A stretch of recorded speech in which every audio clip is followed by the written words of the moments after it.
in the glory. Every other weekend there's a cognac story. Before we give a toast, better make sure they pour me another glass and put it in the air for the time that passed. I said bask in the glory.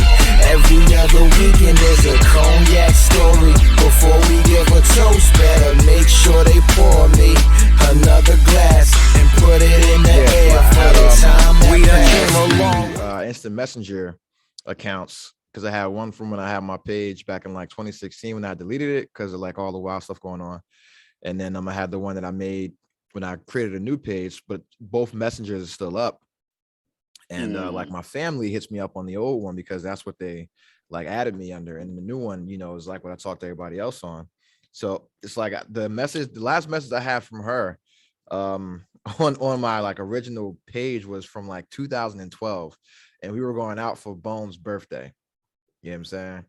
Okay, I think I remember that. Yeah, I was just like, yo, we're gonna take care of him. And I think that's the time we went out and we went out and got all messed up, whatever. We went to like IHOP afterwards, and he was like, "Oh, I want no fucking pancakes," and he stayed in the car. Yeah, I think I missed that one, but I remember her sending me a message about doing something for Bo's birthday. Yeah, no. This is from 2012. Yeah, like, no, I'm saying from 2012. Yeah, it might be the same thing I'm talking about, but yeah, that was a long time ago in a land far, far away. But oh God, what is that filth? I gotta hold on. I'm sorry, people. I gotta adjust my levels, man. Guru, turn me up in the headphones. There we go. Hey, holy cow. Welcome back. Welcome back. You know, be our guest. Put our, I don't know the rest of the song, so I can't even sing it, man. But that's the Disney joke. Yeah, man. Beauty and the Beast, man. My life story. Every time I date is beauty and then some untamed beast. You know, I'm the opposite. So yo, what's up, man? How you been, bro? How's your weekend going? Nigga, this is the only state you can get all season in 1 week. Yeah. It's been raining, it's been hot, it's been cold, it's been snow flurries, and it's only Sunday, nigga. So hey, I'm man. chilling. Ran to a little snag with my CDL school, but it's all good. What's up? You good? What happened? Oh, yeah, nigga. So I go to take the permit test Friday, right? And apparently I have a citation in North Carolina from 2015. Oh, yeah, they about to get you. So now I can't do anything. The dude at the DMV was like, yo, how do you even have a license now? Like, you shouldn't even have a license. I'm like, I don't know. When I moved down here, I switched them over. Then when I moved to a different county, you gotta switch them over again. Yeah. So I did that. He was like, yeah, you shouldn't have been able to do none of that. I was like, well, okay. So he was like, yeah, you just gotta, get all this shit taken care of and, just reinstate by the 25th of this month, you be straight. So I got a call. I called North Carolina DMV. They gave me the number to the courthouse. I called them. It was a Friday, so niggas was really trying to answer the phone like that. So I'm gonna call them back on Monday and see if I can do all this shit over the phone. My thing is, I'm not trying to go to North Carolina just to pay some fucking fine. Mm-hmm. If I can do this shit over the phone, cool. But it is what it is. Most of them allow you to do it online. So if you have the citation number, you can take it online and pay it that way. But yeah, and that's what I got to get. So, we gonna see. But what the hell did you do in North Carolina? You out there illegally transporting barbecue sauce or something? You out there like Martin and Eddie Murphy? Instead of moonshine, it's barbecue sauce. I was smuggling ribs. Yeah, man. Nah, if it was what I'm thinking was, when I moved down here, I got a speeding ticket. Oh, and you didn't pay it. Yeah. Yeah. So, and the thing about it is, and I thought I paid it, but I guess I did. Oh, you thought. Damn, son, where'd you find that? You thought. Exactly. So, and then it got to the point where I remember a long time ago, I was like, man, fuck that shit. I ain't worried about it because I don't live in North Carolina. Like, You know, I got my license up here and it was good. So literally, if I never would have went to go take my permit test, I never would have found this shit out. Yeah. So if you never tried to better your life, you would have never found this out. Exactly. And the crazy part about it is I done got pulled over in Florida twice. I got pulled over out here like twice, and that shit never came up. Oh, so what you're saying is you're just a terrible driver. Why do you keep getting pulled over? No, the one time I got pulled over out here, it was it wasn't even me. The guy, I was at work, and the guy that was driving the truck, he got pulled over. You know, he asked for my license just because I was with him, I guess. No, it's because you're black.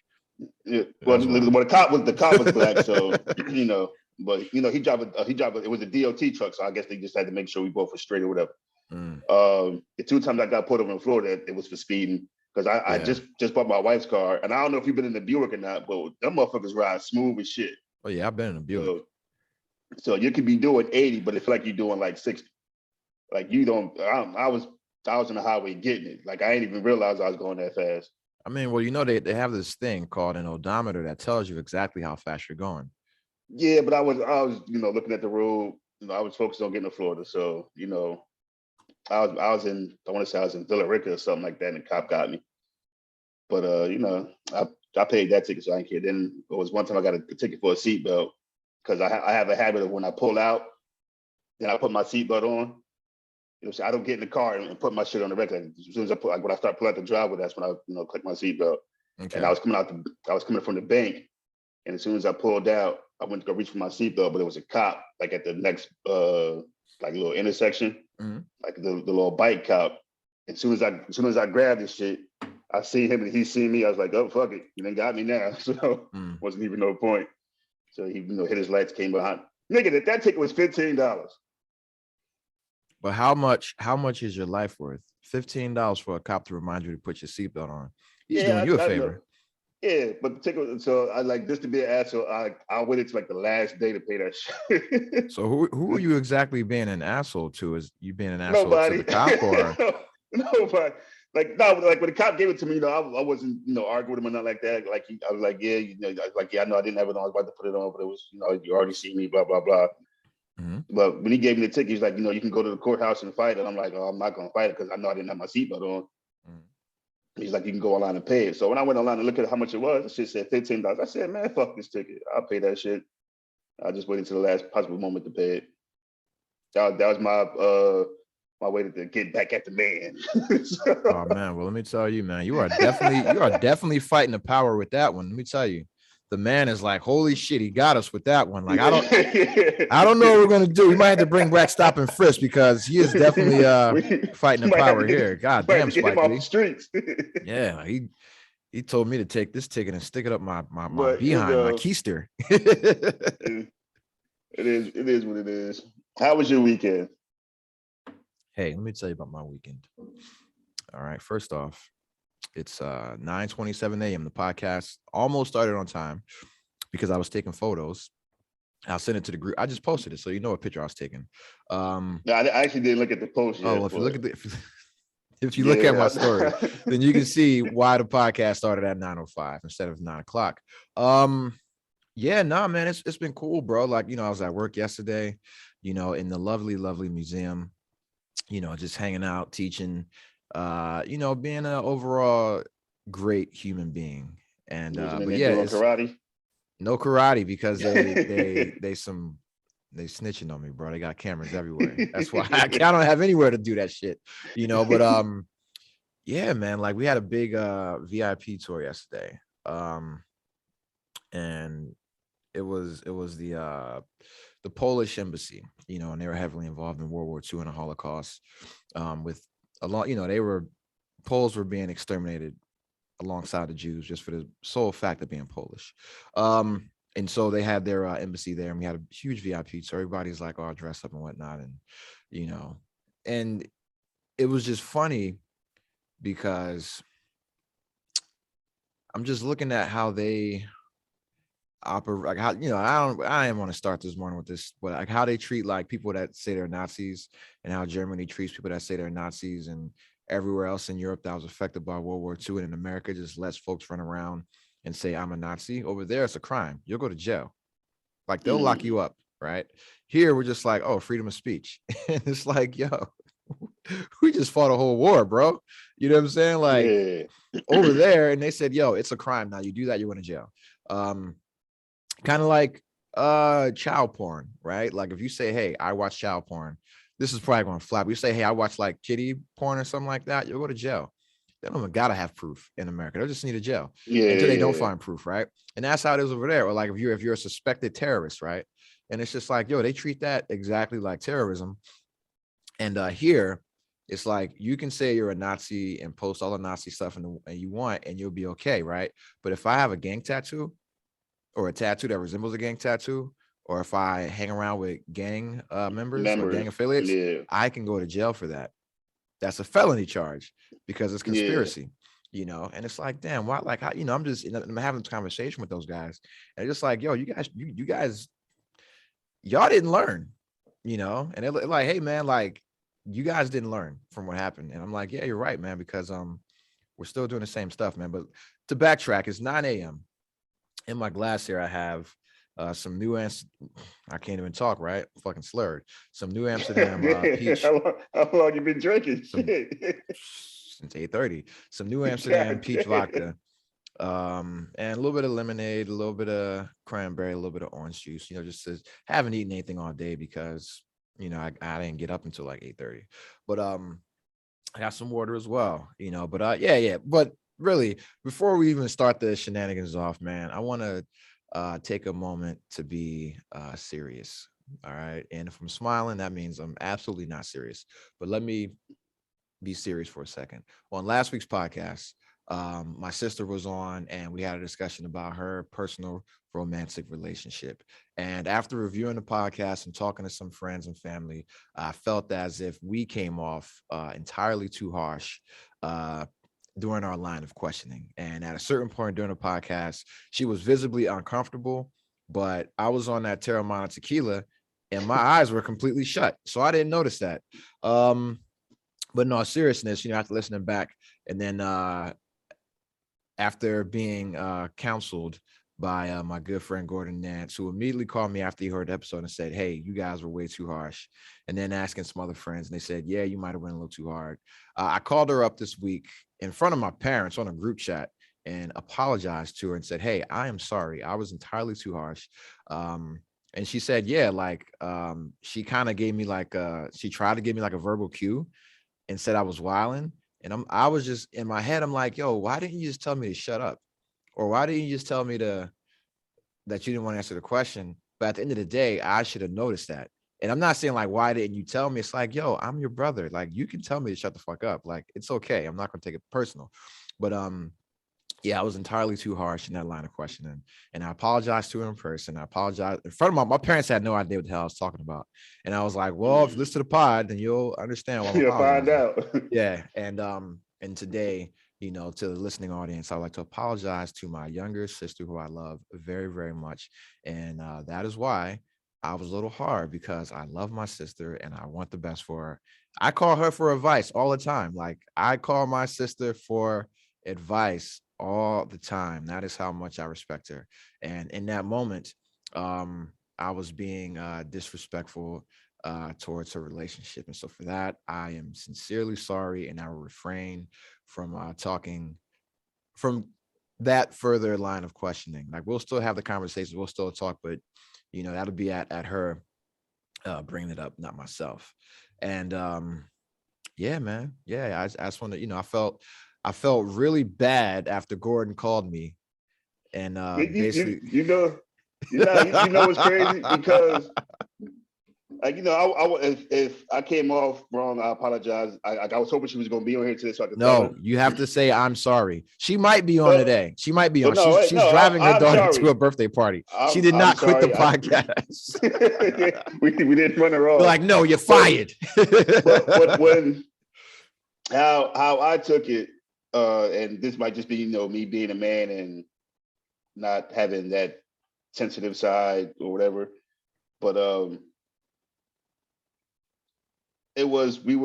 I guess you could say we were just trying to find out like why.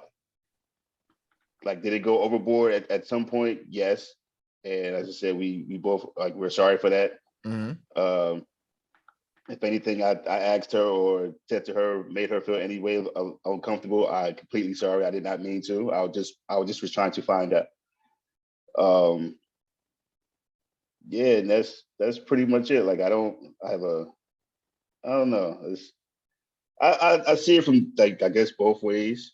Like I like especially like in your situation because like you said you're her brother. Like you just want the best for your sister. So like I understand that. So I'm already going to be OD.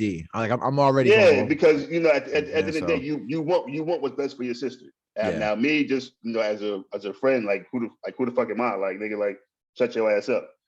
So, but yeah, I'm completely sorry. And like I said, I hope she gets on either today or next week so I can apologize to her. I guess via Zoom. Yeah, and with that being said, I would like to dedicate this song. Yeah, this one right here goes out to all the babies, mamas.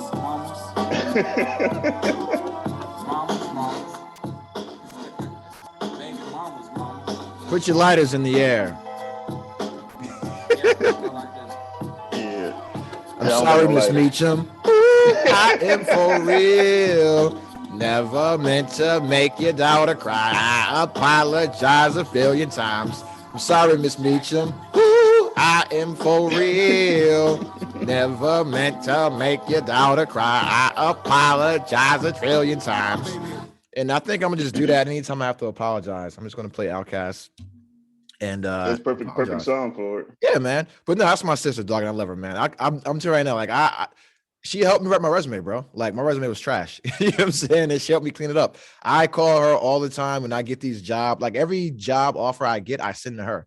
You know, and I'm like, hey, should I take this? How do I do this? What does this mean? Blah, blah, blah, blah, blah. So I call her all the time for advice. And I was a dickhead.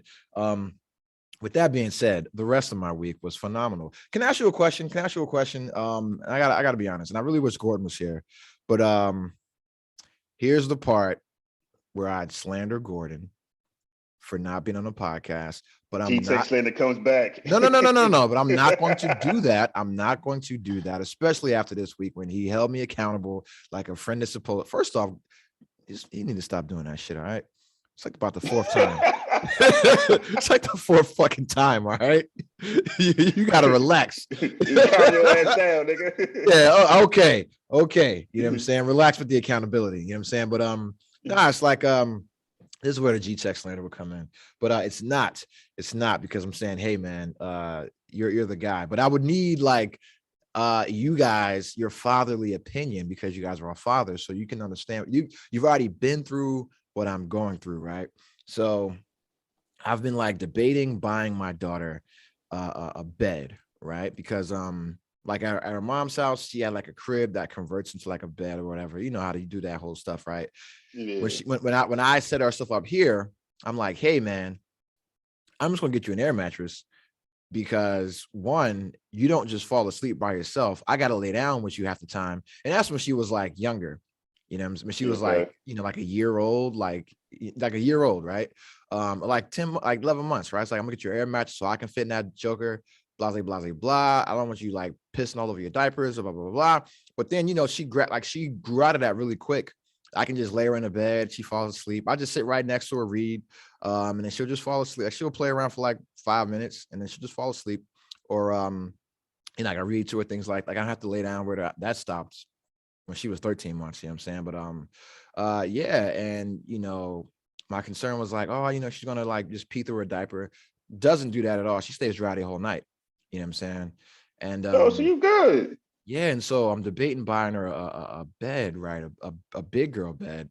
And I'm looking at stuff, and then I'm like, I keep making up excuses, right? I'm like, and so I finally did it. I bought the bed. The bed came this week. And I was like emotional, bro. You know what I'm saying? And I don't know if I'm just a bitch or if I'm just pussy or just soft or whatever. And I'm using those words because that's how men talk, right? But I don't know if I'm just overly emotional or overly sensitive about the whole shit. But it's just like, damn, bro, like this time last year, like I had to be like laying down you know what I'm saying, with her Yeah. for her to sleep, or she had to fall asleep on me, and I'm like getting her a bed now, and she just like, yo, sit your ass in that chair or sit on that stool and just read me a book, and I'm gonna fall asleep on my own. And then it's like in a few years, I'm just gonna be like, hey, it's bedtime, and she's just gonna go to bed. You know what I'm Yeah, saying? she just gonna get up and go in her room and go to bed. Yeah. You know what that come from? That's part of just knowing your child is growing up. That's all. Fucking want her to grow up. And that's the whole thing. I went through it with my son and my daughter. I remember with my son, like whenever I wanted him to go to sleep, like literally, I would have to lay down and have him lay on top of me. Mm-hmm. And then he'll fall asleep. And then you get up and put him down, all the other shit. Same thing with my daughter. Like when we moved out here, my daughter was like not even 1 yet, so she would sleep with us, like on the mattress or whatever, sleep with us. So we, so it was like, all right, she needs her own bed now because she's getting older. We like our relationship is taking a toll because we can't do certain stuff when she's in the bed. Mm-hmm. But yeah, but it come with the territory, man. It's like it's going to be different things where you're going to feel like that all the time. Yeah. Like it's pretty much nothing you can do about it. Like when she starts doing this by herself, you can be like, damn, she don't fucking need me no more. Fuck it. She starts doing like, damn, fuck, like, okay.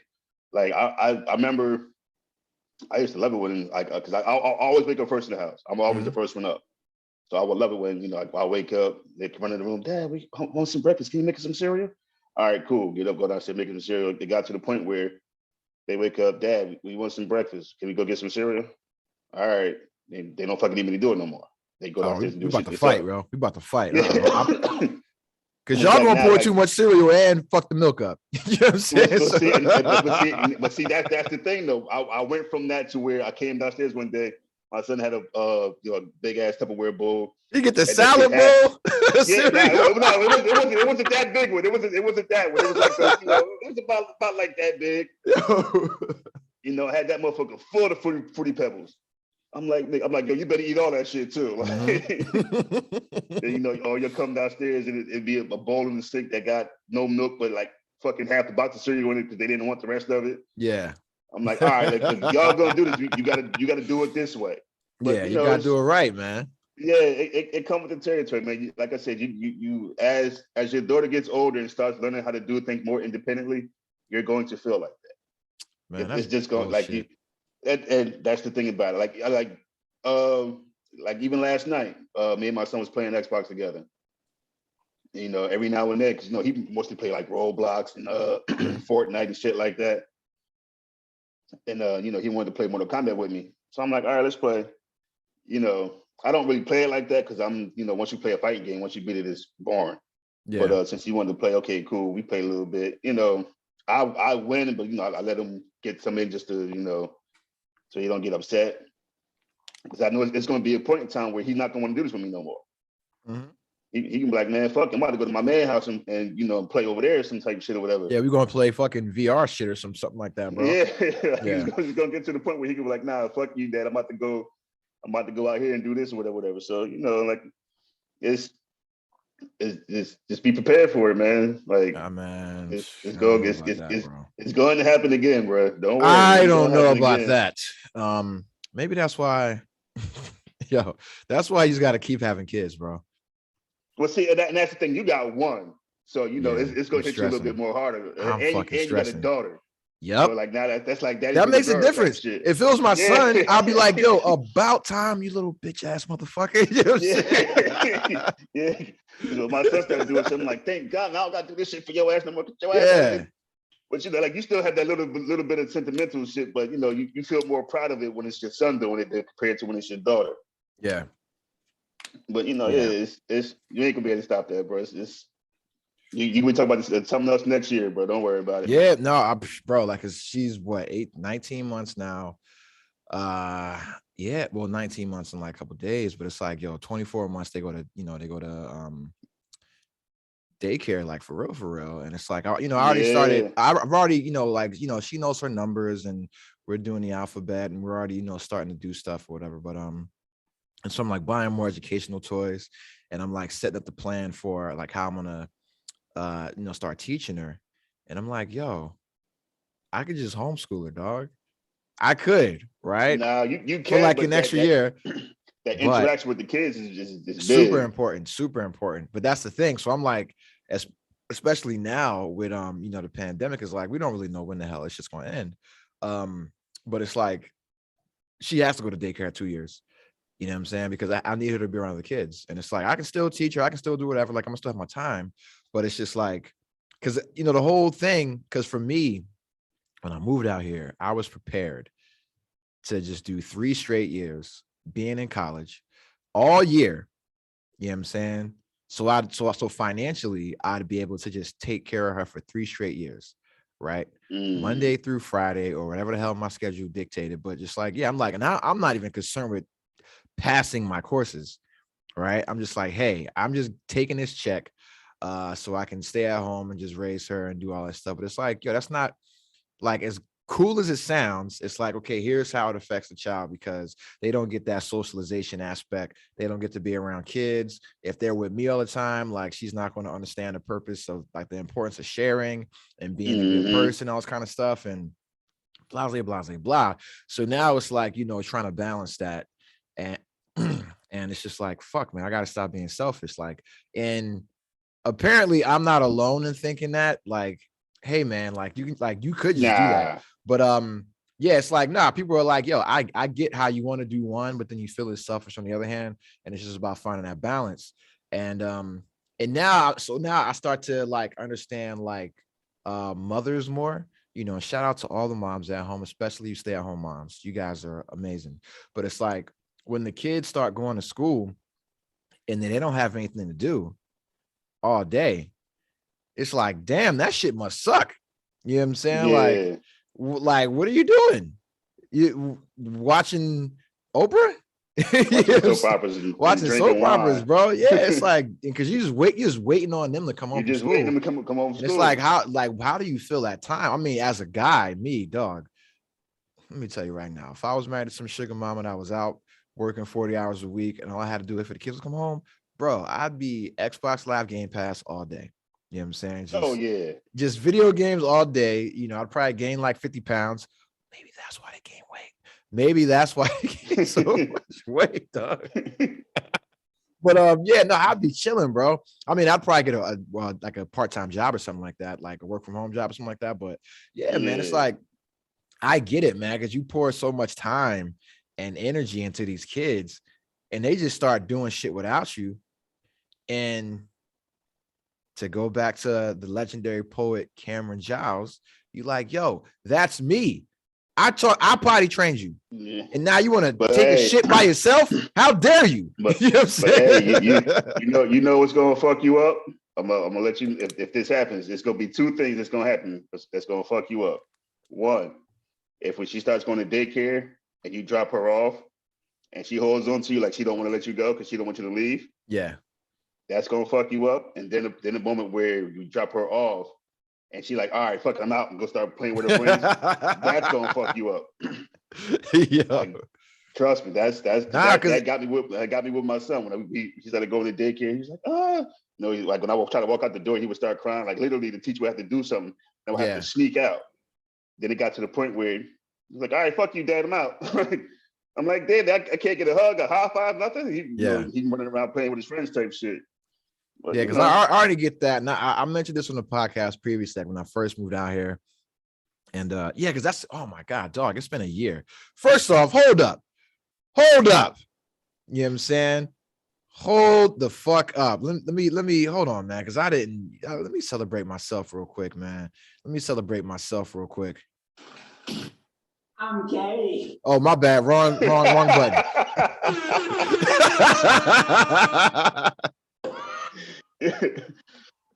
Yo, so we've officially, the podcast has been on for a year now, dog. Like, and I'm gonna be honest.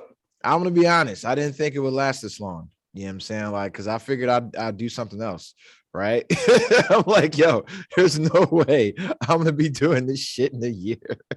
Because I was like, yo, there's no way anybody's gonna listen to this shit. So Yeah, the first episode I want to say was like January 19th, but I deleted that episode because it was absolutely horrible. And then so because there was just no structure, it was terrible. But shout out to the people that helped me do it, Julio and Isaiah. Y'all need to come back on the podcast. Stop fucking around. Julio came on, but then he had like some business meeting, had to go fire some people for being insubordinate. You know, we got to talk about that McDonald's menu with all that weird shit they got on there.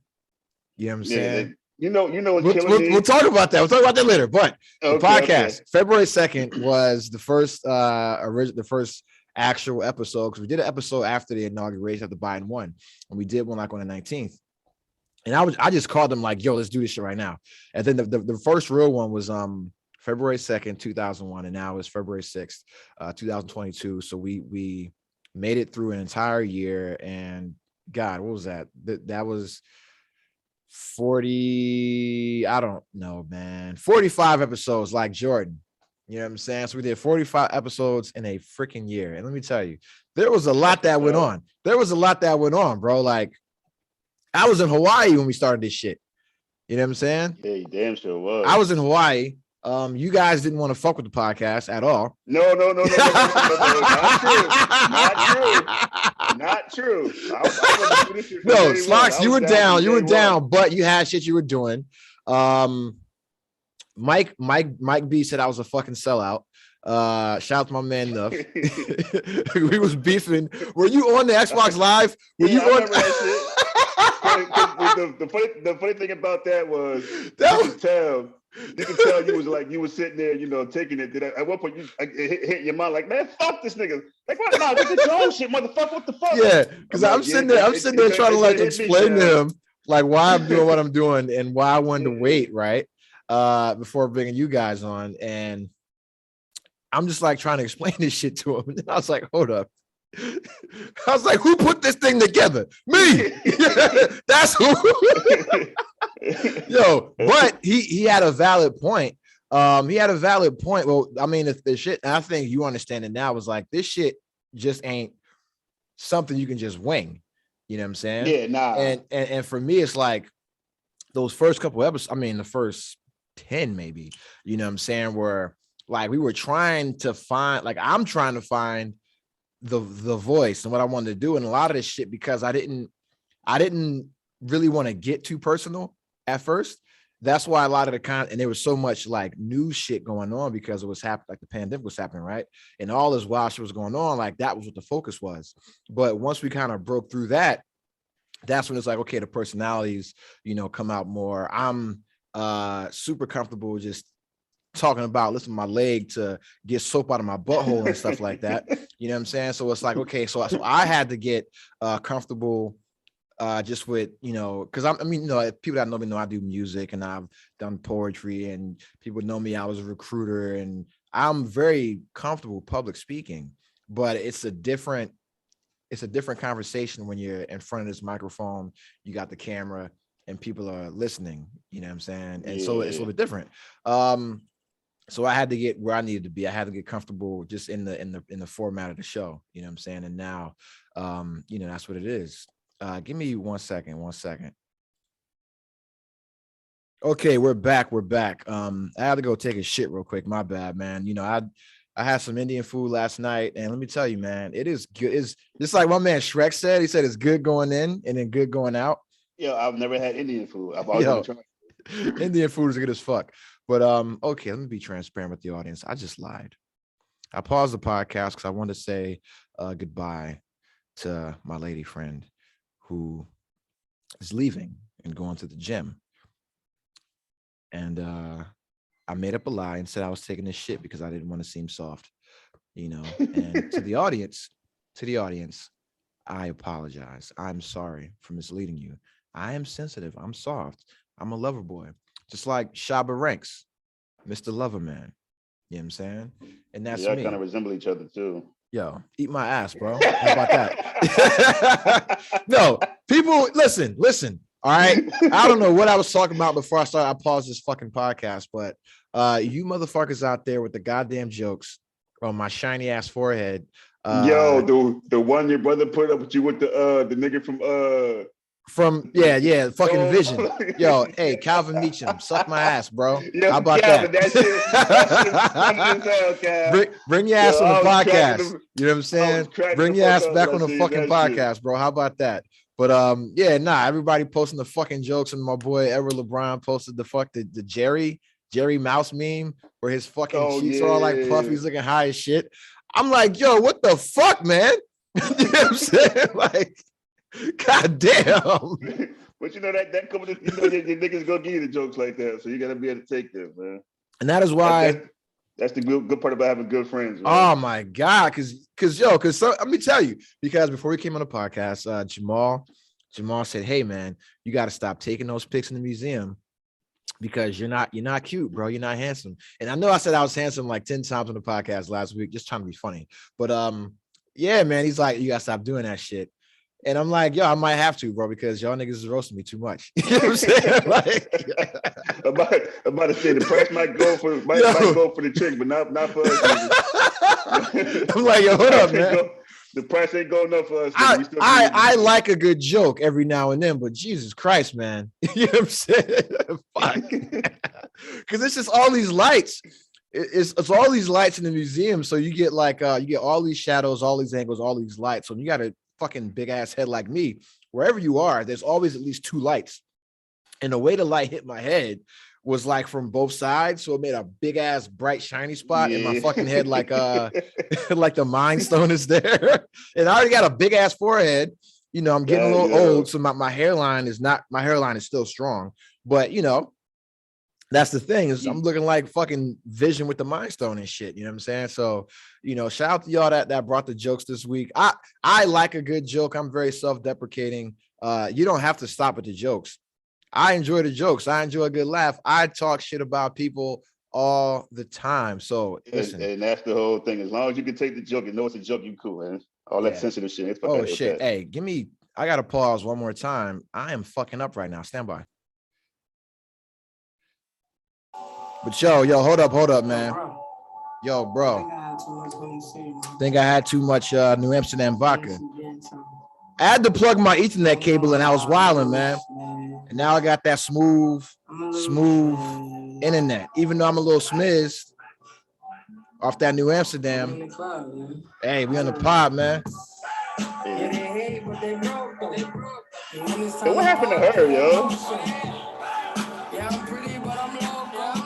I don't know. You know what happened to her? You know what happened to her? She got a girlfriend. That's what happened. And that's why her career's over. You know what I'm saying? Because Young and May was... You know what's crazy? She actually, I actually liked her music too. Bro, I listened the fuck out of the first two mixtapes I want to say she had. I like Young and May. Young and May is like one of the fucking guys. You know what I'm saying? So even for me, even the album she came out with wasn't that bad. She came out with an album. Yeah, no, it was. I have it right here.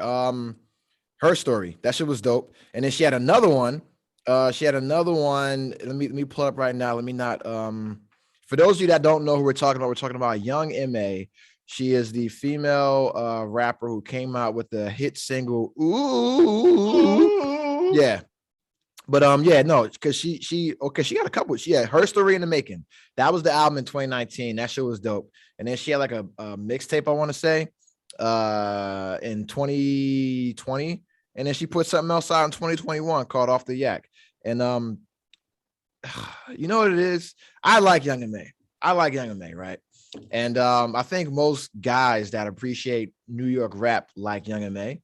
But you know why Young and May isn't selling records like she should be? She ain't talking about sex and showing her titties and shaking her ass. No. It's because she's a lesbian, right? But not the lesbian that women want to hear. Because women will support that. Like when Nicki Minaj was faking being a lesbian and all these other rappers were faking being lesbians, like Cardi B talking about women eating their pussy, shit like that. Women like that shit, right? And they support it, and the gays support it, and everybody supports it. But when like a lesbian, as Karim would say, a dyke, when a stud does some shit, they don't get that same support. Like we support it, because we like, yo, you wear drawers with the dick hole in the front. That's what's up. Like we cool. You know what I'm saying? We're cool, right? Because we like you wanted the dudes, you wanted the bros, right? And so but they don't get that same support musically. as lipstick lesbians. That's what the term is lipstick lesbians and butch, right? And Young and May leans more towards butch or being a stud. That's what we call them in the Black community. And they don't get that same support, man. So Young and May, if you're listening, I know you're not, but if you're listening, we support you here in the podcast. I love your music. Keep doing what you're doing. Yeah, some freestyles on Flex joint that was yeah. Well, secret of freestyle Flex, killer Cam back, man. Cam never left. Cam never left. You just stopped listening.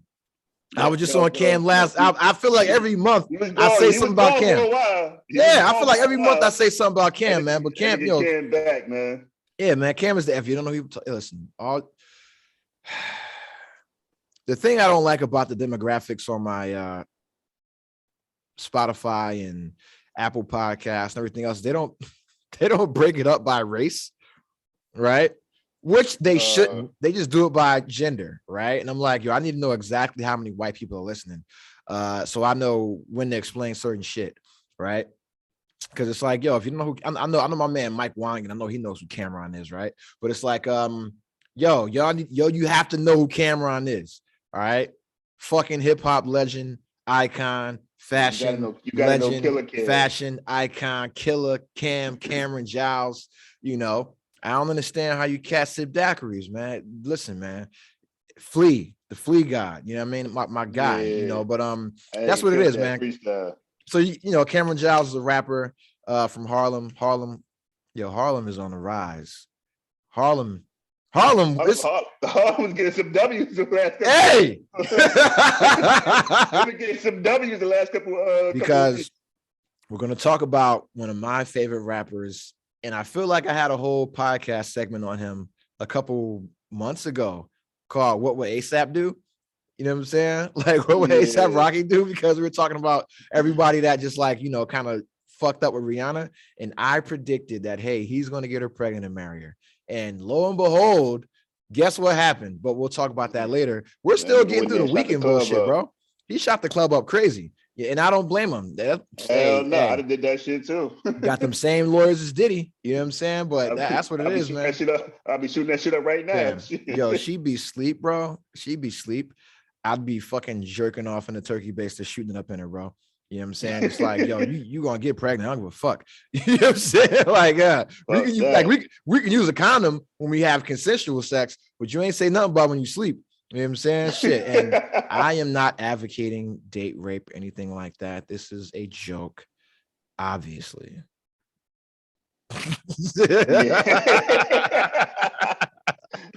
Yo, all right. Let's get into it, bro. Let's get into it. And I guess we'll start with ASAP Rocky and Rihanna. So first off, from the bottom of my heart,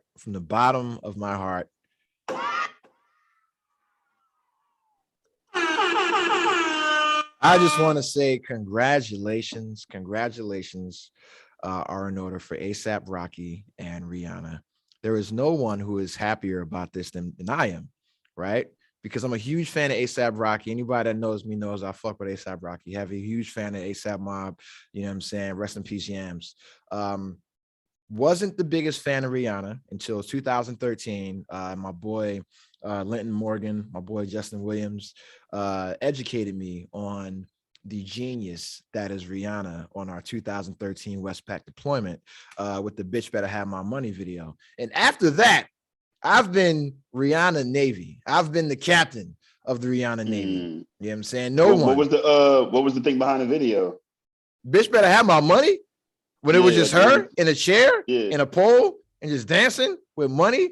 And she did like one little scene because she had that little butt and she was just like twerk, like a little bit of twerking, and she laughed like, yeah, I know my butt little, right? But but the song, it was the song, right? And it was just where I was in life. This is me post-divorce, maybe about a year and a half on deployment, first deployment, being divorced, being a free man, and you're just out wilding. So 2013 was the Rihanna shit, Ray Shrim. I don't like no type, no flex zone shit. Ray Shrimmer? The Weekend. Before the first, so when the first album first came out, but like the Weekend mixtape Weekend, the the Drunken Love, Beyonce shit, Migos, Hannah Montana. So that whole era, that was me. Yeah, that was That a was wild, single that me, was right? a, That was a like me at wild like era. 31. That was Yo, 31-year-old me, bro. All them songs you named was wild, yo. Yeah, so I that was me swear. at 31 on deployment as a chief, getting in trouble all the fucking time for breaking curfew or being out or doing some dumb shit. Yeah, and that, I was wilding the fuck out, but then that song resonated with me, because I had just gone through, like, you know, when you get divorced, shit like that, you go through a little financial change, you know, and then when that shit came out, that's when I had recovered financially, and I was just like, yo, this shit.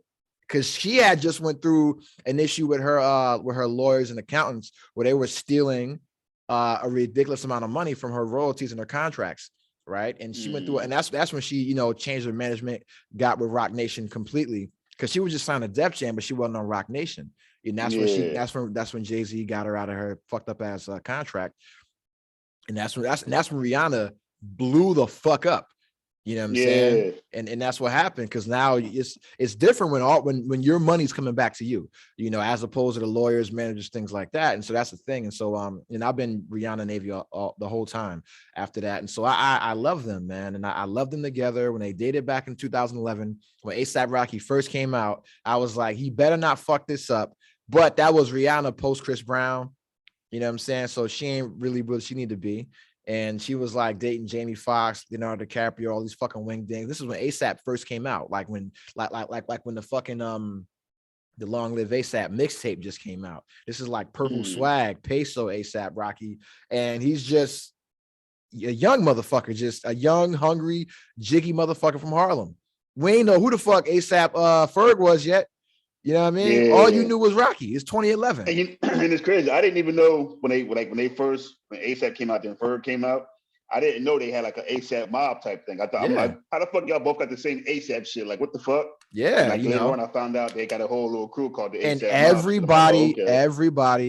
everybody bit that whole swag. That's something we're not going to talk about. All you YBN, all you fucking NBA, all you fucking YNFW, all you motherfuckers that put your little crew shit before your actual name, y'all got that from fucking A$AP mob. You know what I'm saying? Because you had A$AP 12V, A$AP Ferg, A$AP Yams. Everybody put the crew's name first. Everybody put the crew first. And then y'all motherfuckers copied that whole shit. Give A$AP mob, give A$AP Yams, the founder of the fucking whole crew, give him his fucking flowers. Rest in peace, A$AP Yams. You know, but all y'all motherfuckers copied that shit. You know, and when they dated in 2011, I remember watching the Fashion Killer video, bro, because that's when they first kind of was out there with it. I was like, damn, they make a good couple, man. A$AP, that's a good dude for her, man, because he a fly, fashionable motherfucker. He from Harlem, so he ain't gonna be no bitch ass, insecure ass motherfucker, right? Yeah. He all right. He a cool motherfucker. I didn't think it'd last this long, honestly. Well, they were apart for forever, and then like right before the pandemic, they got together. You know what I'm saying? So I guess it's been almost 2 years now, bro. And this is the thing, right? Like A$AP Rocky ain't got nothing to prove. Like he is a cool motherfucker. He's like think about like the cool dudes you've known in your life that have just been cool, right? All they've been is cool. You never had a problem with them. Yep. Okay. I had to say what you did. Okay. So, you know, yeah, but no, I trust me, I get it. So like somebody that's just mad cool, like mad popular, mad cool, like a fly, trendy motherfucker that don't cause no problems. That just be minding their business, just chilling, just like, yo, I'm just comfortable in who I am, and that's always been him. And then you look at so after they broke up, and then she did what she did, and he did what he did, you never heard anything about A$AP Rocky. You never heard anything about him being messy, him being no scandal. He never had any outside babies. That's it. This is both of them first kids, both their first child together, and that means a lot. So with a woman like Rihanna, she ain't gonna want to share you with a baby mama. Hell no. You know what I'm saying? Yeah. And so for them to, you know, to do that, that's incredible. You know, that's amazing. And they got together, and I'm just happy for it, man. But so before I'm gonna let you go, but I asked the question on social media when everybody was announcing their, oh my God, Rihanna's pregnant. I'm like, all right, when's the wedding? Right? That's what I'm about to ask. When's So the wedding? you think they get married or They have to. they don't have to? But Because it'd if be not, the right, if it'd be the right not, thing to if do. not, Yeah. if they do not get married, I'm telling you right now, I'm saying it on this podcast. If they do not get married, Torian Meacham will become a fucking celebrity terrorist, and I will go stalk ASAP Rocky until he puts a ring on it. You know what I'm saying? That's what will happen. No, because for me, I'm like, as a fan of both of them, and I'm cool with saying I'm a fan, right? It's like, if we want to be honest, we need to celebrate Black relationships, Black love, Black marriages. And, I asked the question, when's the marriage? And women are like, well, what if that's not what she wants? Shut your miserable ass up. Shut your single ass up. First off, Rihanna was engaged to a whole nother motherfucker before she was with ASAP, the billionaire, the billionaire, like he was like some billionaire, like Arab prince or sheik or something like that, right? Yeah. And she was on various interviews saying, yeah, like she wants to be a wife and a mother. She's saying that she wants to be like her ultimate goal in life is to be a mother. I'm like, yo, I respect the hell out of that. I respect that. If y'all wait for a Rihanna album, keep waiting. Not gonna. It ain't coming. I don't ever again. Not gonna happen. I don't want a Rihanna album. You know what I want? I want a Rihanna cookbook. I want a Rihanna parenting guide. I want a Fenty kids clothing line. That's what I want. I don't want Rihanna to ever make music again. I don't want Rihanna to ever make music again. You know what I'm saying? Because we'll get into why she should never make music again. It has nothing to do with her talent, but she does not need to make music ever again. I hope she doesn't. But it's like, yo, I want to see the wedding because everybody always talks about, Black love and Black relationships and all sort of bullshit. Well, if you have this woman who's at this super high level, ASAP Rocky at this super high level of his career, and they're both young 30s, why the fuck would they not get married? They have a child together. They've been together, fucking codify that relationship with a marriage. And I'm not saying you got to get a piece of paper. You got to get the white man's piece of paper and sign a contract with the government, because I know how you hardy yards do with your miserable asses, but it's like, yo, have some, like, bro, we were slaves. Listen, I'm being honest now. I'm being serious. This is not the fucking tequila or the vodka talking. Back in the day when slavery was the norm, slaves risked getting killed to get married in order to pass down the family legacy and lineage and the traditions and the culture. That's where the jump in the broom ceremony comes from, because that is what signified us being married. We used to risk getting killed to get married. So when you are at a point in your life where you're as rich as you're ever going to be, as successful as you're ever going to be, as ready for a marriage as you're ever going to be with the person that you just are having a baby with, why the fuck would you not get married? Your ancestors died for this shit, and you're just acting like it doesn't matter at all. Yeah. So my thing is this. Okay, so say they get married and then end up getting divorced in like 3 years. You don't get married to get divorced. Well, shit. I look at it. If you look at a lot of Hollywood couples or couples whatever, and a limelight like that, they get married for a couple years and end up getting divorced. Well, for whatever reason. The reason is, first off, the woman is normally the one asking for the divorce, and a lot of them, if you're gonna be honest, a lot of them didn't need to be married, And part of it is, and this is something that we've talked about extensively on the podcast, because somebody has to sit down. And somebody has to sit down. And that's why Hollywood marriages don't work. I don't know what, I guess if ASAP got an album or something coming out, but, I know Rihanna does the whole Fenty thing. And I think she has like something else she does also. She can do that from home. But now, because that's what she does. Well, yeah, but like, say if she can still, I want to come out with an album now where she has to, tour and he has to tour and all that other shit, that's going to cause friction. Here's the deal, right? Like, Rihanna does not make money from her albums. No, I'm saying, but my question to you is, out of them two, who should be the one to take a back seat to further their career, or take the back seat to chill? Here's the deal, right? They are in a position where no one needs to, like, Rocky, I love A$AP Rocky's music. Anytime he puts anything out, I'm gonna listen to it. If he puts an album out, I'm gonna buy it. But he's not gonna go number one. Like, he's not the guy that, he doesn't do Travis Scott numbers. He doesn't do Drake numbers. He doesn't do J. Cole numbers. He does his numbers. He gets paid off of touring, right? He doesn't make enough money off of album sales to really warrant him making another album. Like he's putting out music and it's all great, right? But it's like, yo, fam, if you sign to a label deal, you're not gonna make the money you should make. That's why Rihanna hasn't made an album yet. She makes way more money making beauty products and fashion because that all comes back to her. When she makes an album, it goes to the label and then she gets pennies on the dollar. So if I'm Rihanna and I can put out a new color of lipstick and make $10 million off of that, and it takes fucking a month of work to find a lipstick shade and make it, right? And I make $10 million for me, right? As opposed to me spending an entire year doing an album and having a tour and do all this shit to make $3 million for an entire year. Like, yo, I'm not doing that shit. Fuck that. I'm never gonna make music again. That's the thing. Like, Rihanna is still signed to a major label deal. I don't think she owns her masters, so she's not getting what she deserves off her albums. So she should never make music again. Never. Just simply, you gave us a bunch of classic records, a bunch of records we can still play, a bunch of great albums, a bunch of great moments. I don't ever want Rihanna to make music again. It's not because it's not good. It's because she's not getting paid the money that she deserves for her music. She's still locked into a fucking label deal. So she's not, so the label gets paid off the music. Rihanna could go to a studio and fart on a record and it'll do 1 billion streams.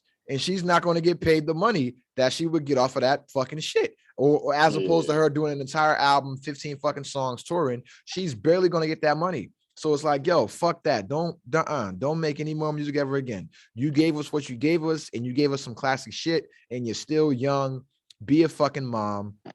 Fuck the fans. We still going to support you. We're going to, like, we buy more of your makeup than we did your albums. And this is the thing. Rihanna is actually the top selling like female. Rihanna sold more records than she put up numbers in that makeup shit too, though. Yeah, well, so Rihanna has sold more records than Beyonce. Now think about that, right? And this is where I want y'all to stop the Rihanna and Beyonce comparisons. Rihanna has sold almost 100 million more records than Beyonce. So do not ever compare them with who's the more popular artist. If you want to say who's a better singer, who's a better artist, it's Beyonce, of course. Yeah. But numbers don't fucking lie.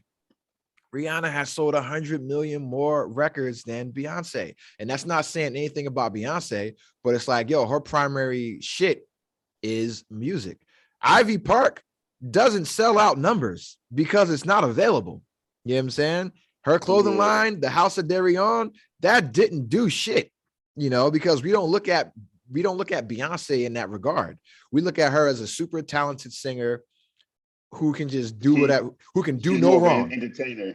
Yeah, she's an entertainer, but it's like Rihanna is and I don't want to say she's an icon, but no, she is like a pop star. You know what I'm saying? Yeah. And so we look to Rihanna for fashion. We don't look to Beyonce for fashion. We look to Rihanna for beauty and makeup. We don't look to Beyonce for that. Even though Beyonce is a fashionable, beautiful, intelligent woman. We look at her as more as like, God. We look at her like we looked at like Aretha Franklin, or like one of those super talented, great singers. And we look at Rihanna the way we look at Diana Ross. You know what I'm saying? That's my thing. I think more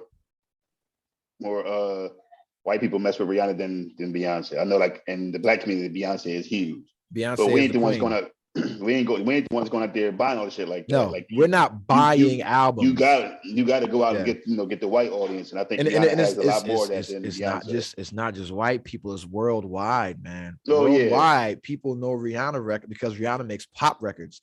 Like, think about Beyonce's singles, right? What was the last hot Beyonce single? And this is not taking anything away from Beyonce saying she doesn't make hot records. She makes a worldwide hit. She makes hot records for Black people that we love. That's the thing. She make the records that we did, that we played the barbecue type shit. Yes. You know what I'm saying? Whereas Rihanna shit ring off at fucking stadiums and shit like that. They play Rihanna shit in Ibiza. They play Rihanna shit in Japan. They play Rihanna shit in Australia. She puts music out and goes number one in every fucking country. Beyonce puts a record out, goes number one in America, Canada, and the UK. You know what I'm saying?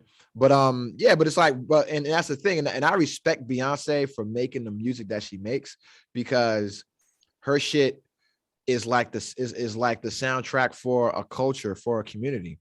And that's the difference. So it's like I can name 10 Beyonce records that would, like, if I was making like a playlist for my girl, right? And I wanted that shit to be like some just love records or some happiness records, or like something that could show her how I feel about her. I could pull up 10 Beyonce records right the fuck now. If I wanted to have a soundtrack for a barbecue and my parents are there and I want it to be a nice vibe, I can pull up 20 Beyonce records, things like that, right? If I wanted to invite the fellas over and get into our little R&B bag, we chilling, you know what I mean? I could pull up a bunch of Beyonce records. But if I'm trying to fuck a bitch, I'm pulling out Rihanna. You know what I'm saying? If I got a chick at the crib and I'm trying to beat, I'm pulling out Rihanna. Rihanna got the joint. If I'm at a club or a bar and that's not like a Black club, and they throw some Rihanna on, I know at that moment I can get any woman I want in the club, because they're going to want to feel like Rihanna. You know what I'm saying? And Rihanna can always get the baddest dude. She always going to get the top guy. And when I step into a club or a room, regardless of who makes the most money, I'm still the best motherfucker in there. I'm still and the reason is not because I actually am, it's because Rihanna convinces me that I am.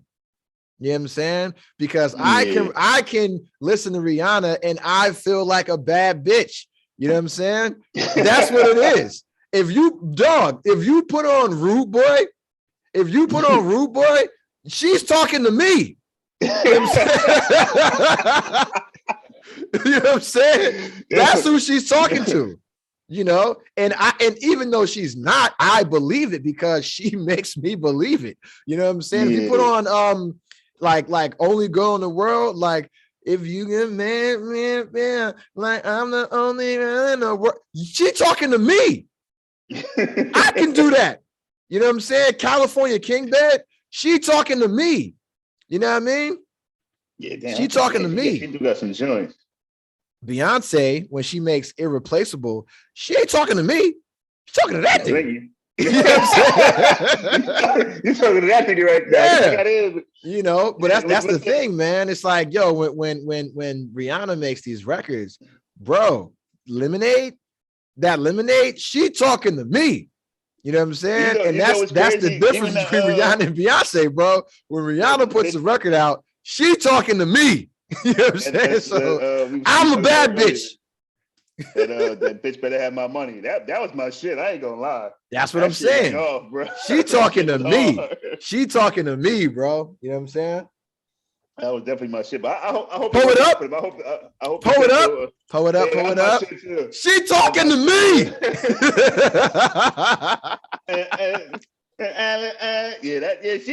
She talking to me, bro. And that's what I'm saying. So it's dudes. Yeah. Niggas, like, girls love Beyonce. Niggas love Rihanna. You know what I'm saying? So yeah, I even like her first song that when she was in like the video was like, I think she was like in the skating ring or something like that. What, Upon the Replay? Yeah, I even like that song. Bro, she talking to me. Yeah, I mean, she talking to me. Bro, I can name a million Rihanna songs that she is directly addressing Torian Jihad Meacham. She's saying, hey, because she ain't never, you know why? She is never asking for a perfect man. She's asking for a dude right now. You talking to me. You know what I'm saying? I ain't gonna last me on the night. You talking to right me. now, but right now, you Right gonna now, get it. you know what I'm saying? And I'm like, hey, listen, I can give you whatever you want. I can give you the world right now. And that's the thing. That's why I love Rihanna, because she's talking to scumbags like me. But no, I want to see a wedding between them two, because it's like, the shit gonna be fly as fuck. It's like, why do I? And this is where we get to the just for black people, right? Because you get to see Prince Harry and Meghan Markle, and you get to see fucking what's that motherfucker Nick Lachey and the other woman he married, and you get to see homegirl just got married, Paris Hilton just got married, all these motherfuckers, Kardashian wedding, blah blah blah blah blah. Why can't I just see two black folks get married? Two black celebrities get married, because we ain't get to see Beyonce and Jay-Z. We ain't get to see Will Smith and Jada. You know what I'm saying? We ain't get to see Denzel and his wife from back in the day. So think about black celebrity weddings. When did you get to see them? That actually made sense. You got to see Safari and Erica Mena. You know what I'm saying? We ain't get to see the Joe Budden wedding spectacular. No, we got all we got is Papoose and Remy. And I love Papoose and Remy. And but no, me, what's crazy? They're my favorite couple ever. They hold it down for us, Joe, for real. They are my favorite couple ever. Because Papoose is us. Papoose is us. Because Papoose is a regular nigga. And I fucked with that. Papoose is all of us, dog. You know what I'm saying? That's why I love them, man. Only motherfucker to get his shape up wearing the fitted hat, bro. Papoose. Yeah, for real. Yeah, but that's the thing. So we don't get to see any black weddings, any black, because it's like, who? I sound like a fucking owl right now. Who is the black power couple that we got to witness their love story? We did, because Jay-Z kept everything private, so. But see, like, and that's the thing. You kind of, I guess, and when you're in the public eye there, I understand you want to keep everything private. So I get it, but it's definitely nice to see. Yeah.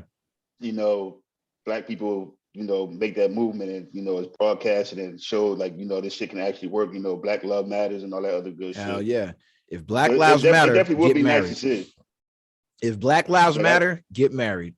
That's all I'm gonna say. I hope it say no, baby, and then they break up. I hope they actually in it for the long. Oh no, if they break up, I will murder ASAP Rocky. I will find him. Allegedly. No, there's no allegedly. I'm telling you right now on the podcast, if ASAP Rocky ends up dead after he breaks up Rihanna, it was probably me.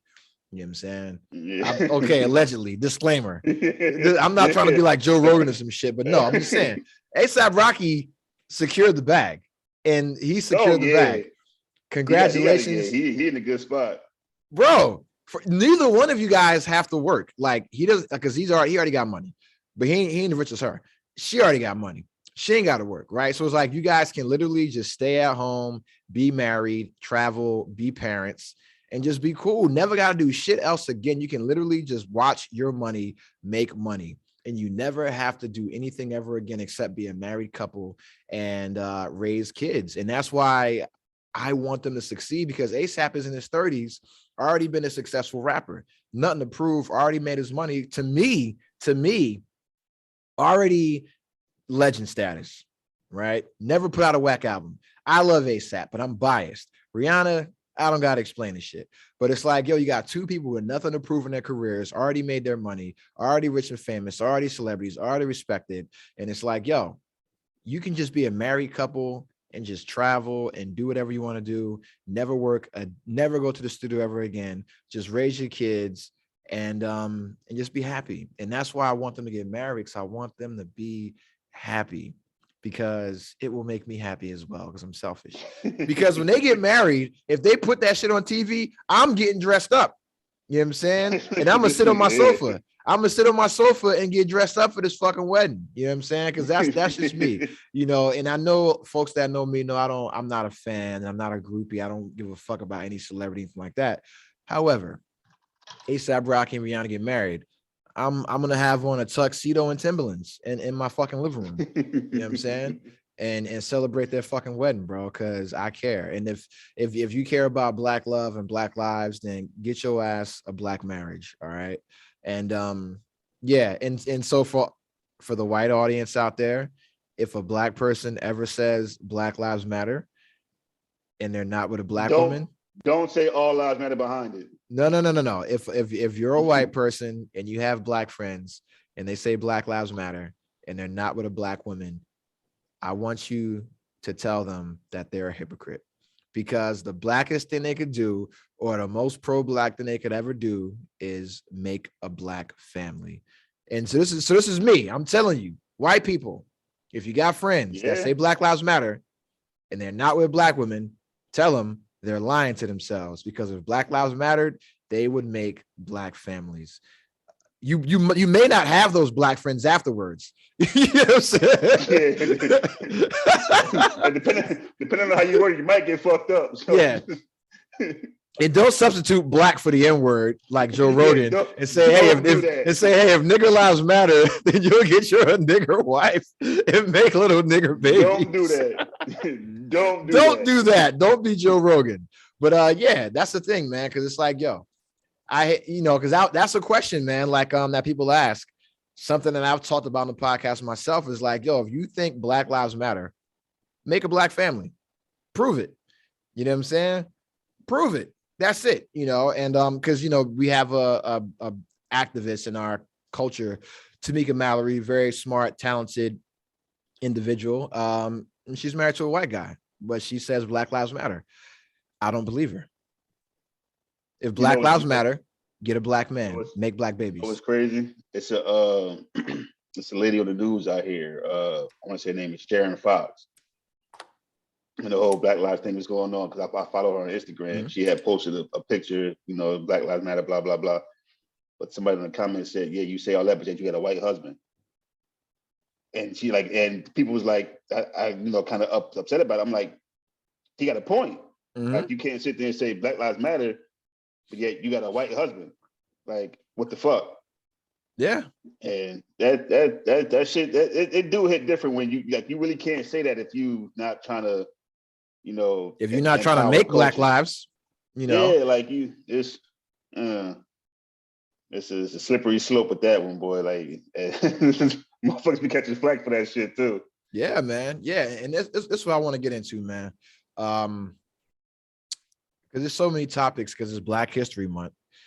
Black History Month in February. First off, I was about to say something crazy. I'm gonna say it anyway. I hate you. I say good, fuck it. Yo, hey, listen. Black people are pissing me off now, man. Let me tell you, black people. But I say this every year. If you go back last year, for an entire month, I talked about how much black folks pissed me off during Black History Month, because what we'll start with is black people in Black History Month. First off, y'all don't celebrate Black History Month. You know what I'm saying? Because everybody's like, oh, Black History Month, we're so great, we're so great. But you don't support black business. If you care about Black History Month, how about you put your money in a black bank? How about you only go to black businesses, or you primarily go to black businesses this month? They don't do that.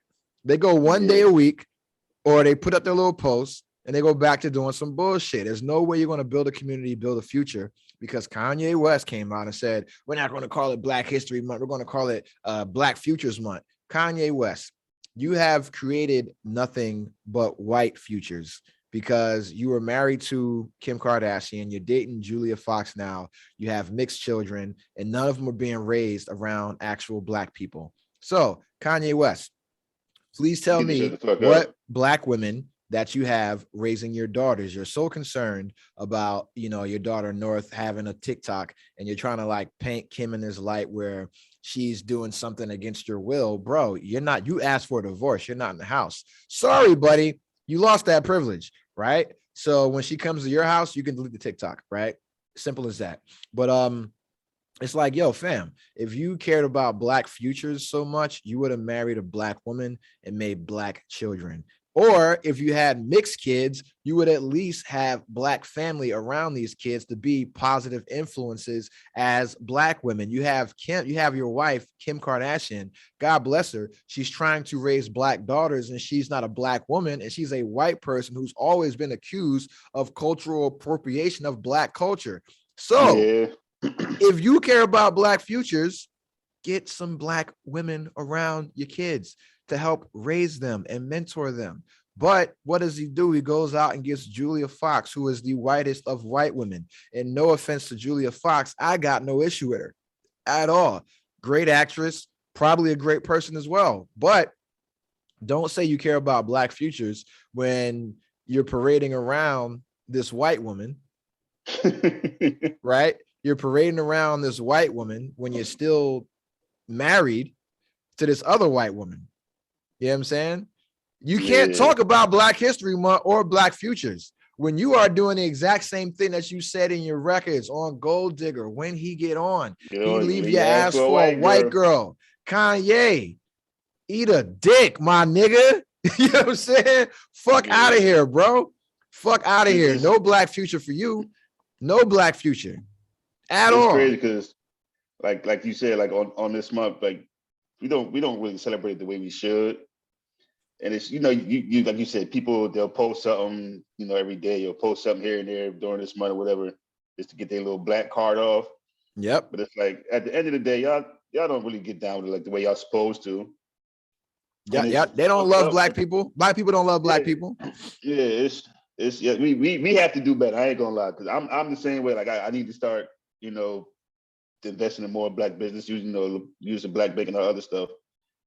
But we definitely got to do better because ain't nobody gonna do it for us. No, not at all. Because here's the thing, right? Like, the song. Do you know the lyrics? Lift Every Voice and Sing. No, I've heard today. Today was the last podcast that Jamal Nance will ever appear on. I'm fucking with you, but listen, I know the song, I don't know the lyrics. And not obviously not you, right? But it's like y'all talk about Black history, y'all don't even know the lyrics to the fucking song Lift Every Voice and Sing. Literally the greatest song written by any Black person ever, right? James Weldon Johnson.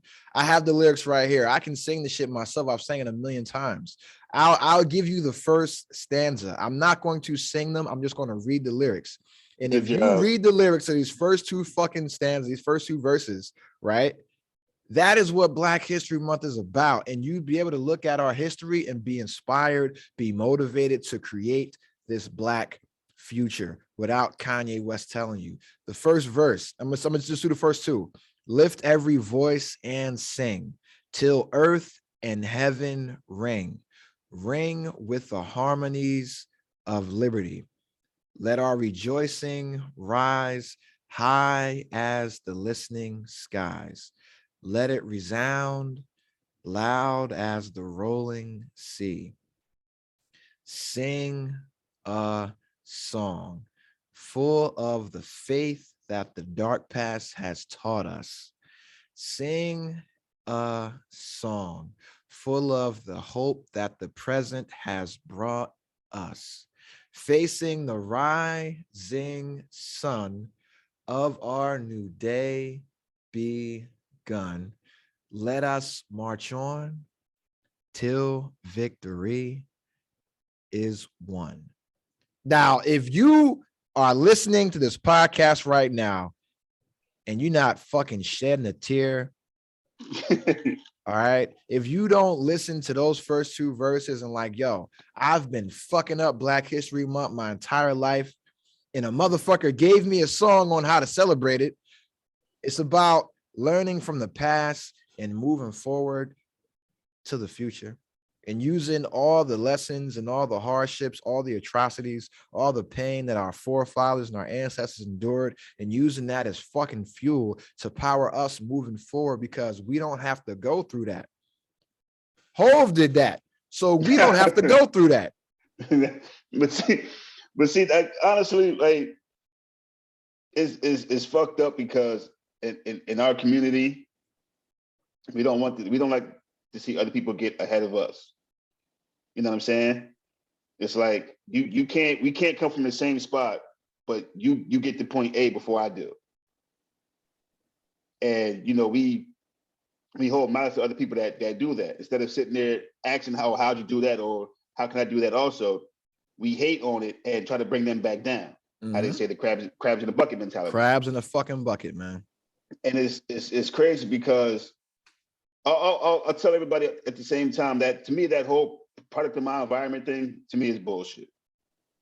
Because it's plenty of people that came from that same environment that made it out. So you don't have an excuse. You're just fucking lazy. Yeah.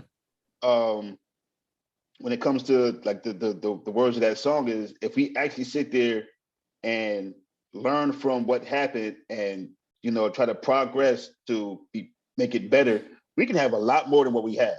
Mm-hmm. And it's fucked up that you can do it as an individual, but when you try to get a whole team to do it, it's always confrontation. Yeah. And that's I don't understand why that is. It's like if I know something that can help us all as a collective group get to the next level, what's the issue? Because Who I don't cares? want you telling me how to do it. That's why. Because Then now who do you got who do you want something. to tell you? Because now you got something over me. But my thing is, what's the difference between me telling you than a white man telling you? Is that I'm comfortable with the white man telling me what to do. And I ain't and that's the comfortable. problem. I'm not comfortable with a black person, another nigga just like me, telling me what to do. And But that's see, the problem. And that's a huge problem, because that comes to your ego, your pride, and all that bullshit getting in the way. Yep. I'm comfortable in my own skin as a man to go to another man, older or younger, that's doing better than me, to ask them how did they do that. I agree. And now here's the question, right? Do you think that we as a community, black people, have been taught how to be comfortable enough to do that? No. So who does that fall on? Like, how do we fix that? That falls on us. We have to realize that at the end of the day, I can't. I'm gonna just use me and you as an example. Yeah. I can't be mad at you for doing something because you took the time to learn it when I had that same opportunity to learn it also. Agreed. You know what I'm saying? I can't be upset with you. That don't give me the right to be like, damn, meet out here doing this, but I'm gonna go rob that nigga. Nah. Yeah, hey, look, that's what happens. That's what happens. That's what happens. as a man, you should be able to look at another man and be like, okay, if he did that, I can go do that. Mm-hmm. If I don't know how to do that, I'm going to ask him how he did it, because he did it. So obviously he knows. So you should be able to feel comfortable in your own skin to go ask somebody else how they did something, if that's what you're trying to get to. Facts. I agree completely. And it's like you either taught it or you learn it, and a lot of us weren't taught that. So it was like, okay, where do we learn it? I was taught it, so I got lucky. I had a dad that's the thing. I was taught it, and fucking was a very humble guy who talked to people all the time, because he knew that he didn't know shit, and he went to other people to learn shit, and then he learned shit on his own, and then he taught other people how to do shit. So that's how I learned it. That's how I was taught it, and I didn't, he never taught it to me. Right. Like I learned it from watching him, because kids are mimics, right? We mimic everything. You learn by example. So I learned that through just watching his actions, and I'm like, I didn't know what networking was. I just knew you're supposed to talk to people. Like wherever you are, you should talk to people. Like somebody knows something that you don't know, so you should probably find out what it is. And I just watched him just talk to people, always have different personalities around, different perspectives around, different people, and it's like, fuck, if this guy has a diverse group of friends, fuck, why am I hanging out with the exact same type of person, shit like that? I need to diversify my shit as well, because he's doing something right. I want to do something right. So it was never, he sat me down and said, hey, this is the importance of networking. This is the importance of talking to folks. So I was like, yo, listen, I'm doing this. You know what I'm saying? And if you're smart, you'll just watch it and mimic it and repeat the behavior, because that's what kids do, repeat behavior, and then sometimes you get sat down and taught about certain stuff, and some things, we did get sat down to get taught about, but it's like, everybody didn't have that. Yeah, but at the same time, everybody has the ability just to go talk to somebody. Exactly. You're going to come to a point in your life where it's going to be something you want to do that somebody that's either you work with or in your circle is doing. Instead of being so prideful, humble, and scared to ask, Go ask them. Yeah. Just, hey, listen, I'm trying to do this. I see you doing this. How'd you go about doing it? And then what that's going to happen is that's going to lead you down the way to where you're going to meet somebody else that's doing something also, and it's going to keep branching. Now you learn something, so the motherfuckers coming up behind you, you can say, hey, nah, you don't got to do it this way. You can do it this way. Yeah. But we just don't like to see other motherfuckers succeed before we do. Because there can only be one. Like there can only be one. You know, only one person can be the man. You know, and that's one of the big problems with our community. Thing. You know, and it's like, yo, there's room for way more than one. There's 7 billion people in the world. There's room for more than one. There's enough money out here for everybody. Exactly. You know, and a lot of times it's like, yo, if I ain't getting it, nobody gonna get it.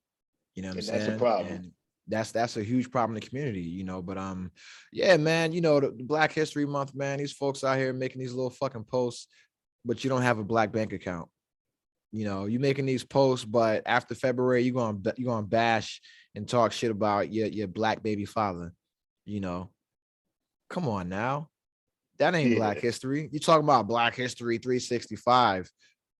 Nah, you ain't real. Y'all don't do Black History fucking 14 days, guys. Y'all don't do that shit for 12 hours. You know what I'm saying? Fuck out of here. You know, that's what I'm saying, man. It's like, yo, if you want to celebrate Black history, you care about Black futures, marry your fucking black baby mama, you know. And I say that, I'm not marrying my baby moms. That shit ain't happening. But there's a reason for that, though. So yeah, but I'm marrying a black woman. I'm marrying a black woman. So, you know, hey, listen. that was in the past. We ain't gonna talk about the past.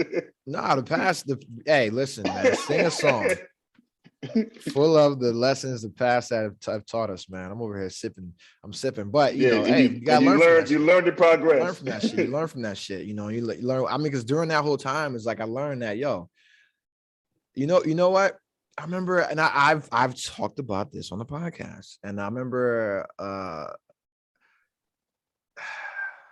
I'm gonna have to reach out to somebody, because if I talk about somebody on the podcast, I have to reach out to them and talk to them. Shallon Baker.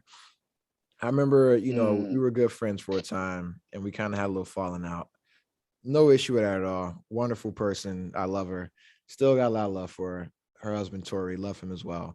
I remember when she found out that I was, I guess, that I dated a white girl before. She was like, yo, I'm disappointed in you. And it didn't make sense. It didn't make sense.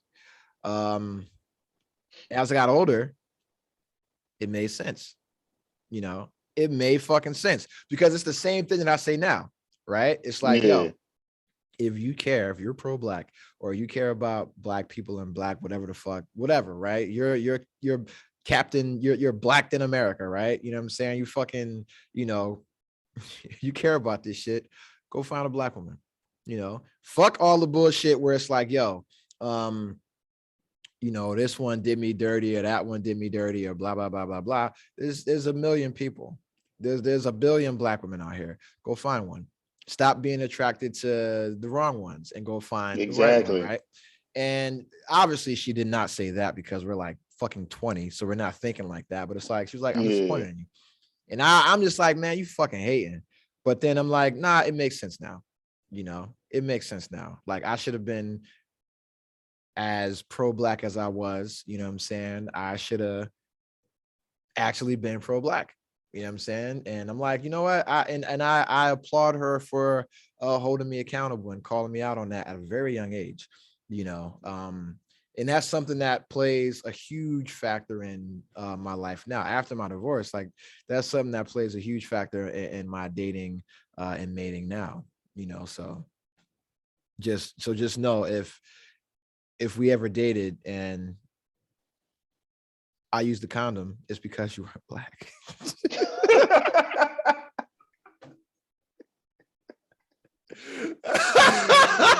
Yo. Okay, so on to the next topic. Yeah, this is why my sister has to be on the podcast, because, you know, she can have the balance, and I won't just like start talking about myself too much.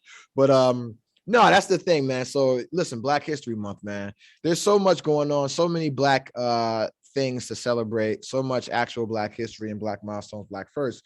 But people don't understand the purpose why we celebrate it. It's like, we've been through a lot, and it's about acknowledging what you've gone through to appreciate what you have now in order to make things better for the next generation. That's the purpose, man. And I really learned that, or I gained a greater respect for our struggle, our story, working at the Holocaust Museum, because I get asked, because we get Black people in there all the time, right? Yeah. And they ask me how come you work here? Instead of, because the National African American History Museum is literally right down the street. It's like a 5-minute walk. I can see it from my front door. I pass it every day on the way to work, right? And they're like, how come you don't work there? And I'm like, well, because them niggas wasn't hiring me. That's why. You know what I'm saying? That's why. So if you want to know why I don't work there, it's because the only people that were willing to give me a chance, a shot at something that I was completely unqualified for on paper were the Jews.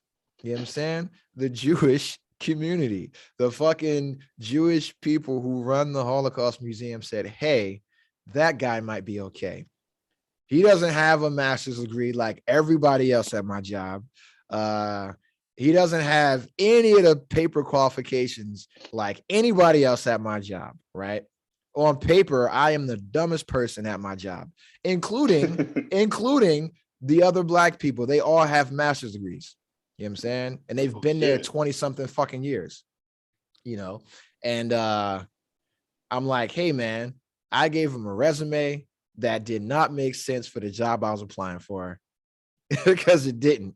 And I was going for something else. And then in the interview, I gave them me. And if you talk to me for 5 minutes, you'll probably want to hire me. You know what I'm saying? Because it doesn't matter what the job is. I'm going to be passionate about it, right? But if it's something I'm actually passionate about, you're going to get a goat. You're going to get Jerry Rice. You know what I'm saying? As Gordon would fucking say, even though you're going to get Tom Brady. So if I'm passionate about something and you bring me in, you're going to get Tom Brady. You're going to get the guy that was the 7th round fucking pick, that didn't have anything but his fucking work ethic. And I'm just going to go in there and bust my ass. It's like the military, right? In the Navy. I wasn't the smartest guy. I didn't get a fucking perfect score in the ASVAB. I wasn't the fucking smartest dude, best dude in boot camp. I just tried really hard. You know what I'm saying? About shit that I cared about. And it's like, I didn't always succeed. Some shit I did really well at. Some shit I fucking failed at. But it's just like, if I'm passionate about it, I'm going to give you Tom Brady type performance. And throughout my career, that's what it's been. Sometimes Tom Brady wins a Super Bowl. Sometimes he throws 3 interceptions. But that motherfucker threw the ball, right? And that's how my career has been. And it's like, with this shit, it's like I'm a huge history aficionado, a huge history buff. I had a previous Instagram page where I just talked about history and Black history in general. And I always did that on my pages, and that's why I kind of stopped doing it as well. And it's like, I get to be in a position where I get to teach people, work with people, talk to people that all want to be here, that all want to learn, that come here with open minds, open hearts, and they want to be educated on something. And this is like something that I'm passionate about. And what people don't understand is that the Holocaust and what Hitler did was all based on what Black people had already been through in America. Like in Hitler's book, Mein Kampf, he details how he based all the laws that he passed against the Jews were based on Jim Crow and segregation laws in America. So when Black folks want to compare the two struggles, it's like, hey man, they both fucking sucked. But Hitler took what we were going through in America and turned it up times 1,000. You know what I'm saying? Because they're like, he just amplified that shit. Like, slavery. Slavery is the worst shit ever. Slavery sucked. But you know what's worse than slavery? a motherfucker walking in your house and just murdering your entire family and then walking out and nothing ever happening. You know what I'm saying? Or a motherfucker rounding up your entire village and taking you and making you dig a fucking ditch and then shooting you all and then making some other people from the other town bury you. And then shooting them. You know what I'm saying? Yeah. Shit like that. That shit was wild. You know, and that's the thing. And so it's like, yo, slavery sucked. Jim Crow sucked. All that shit sucked. But it wasn't a slave had value. A slave was insured. A slave was a form of currency. A Jewish person had absolutely no value, period, in German society, in Nazi society. So you could walk up, shoot 100 Jewish people and move on like nothing happened. And if you were a Jewish person that saw that and you said, hey, stop, you would get shot too. The end. Like Black children during the time of slavery were valuable as fuck because they would be slaves. They would be enslaved for 30, 40 years and make more kids. They would just kill Jewish kids randomly. They were the first ones to get killed during the Holocaust. Like when they would send you to a concentration camp after being in a fucking long ass train ride for days with no food, no water, super cramped in, 20% of the fucking passengers would die. You go to a concentration camp and the people that they would pick for the gas chambers were the elderly, the women, and the sick. I mean the children. So you got the elderly who have all the knowledge, all the culture, right? You kill them. You kill the women, right? Because that takes away, they can't breed anymore. And that takes away the men's motivation to rebel because we're always going to try to protect our women and our future. Yeah. And you kill the fucking kids because from them, a new fucking future can arise. So you kill the future. And so now all you got is a bunch of men that don't have any past because the elderly are killed, don't have any future because women and children are killed. And now they're demoralized.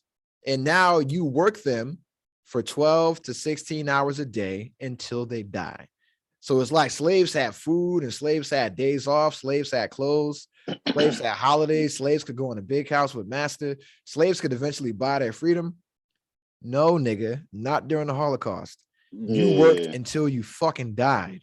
And if you showed in these signs of getting tired, they just shot you because they had another 1,000 motherfuckers coming in on the train the next day and another 1,000 coming in on the next day. So being at this museum, you know, it teaches you that. And then I just had this conversation with the Black security guards at my building because they had never looked at any of this shit in the museum. They're like, well, what happened with the Holocaust? And I'm like, you niggas work here? Yeah. And you never looked around? You know what I'm saying? Like, yeah. And I had to explain to these people that have been there for years, like, yo, this is what happened with the Holocaust. This is why people are offended. This is why Black people this is why the Jewish people have always been allies to Black people, and why there was a long time when the Blacks were allies to the Jews, but then with the rise of Black nationalism and the Nation of Islam, things like that, it kind of split, you know. And I'm like, this is why today what's happening to Black people, Jews are always involved in.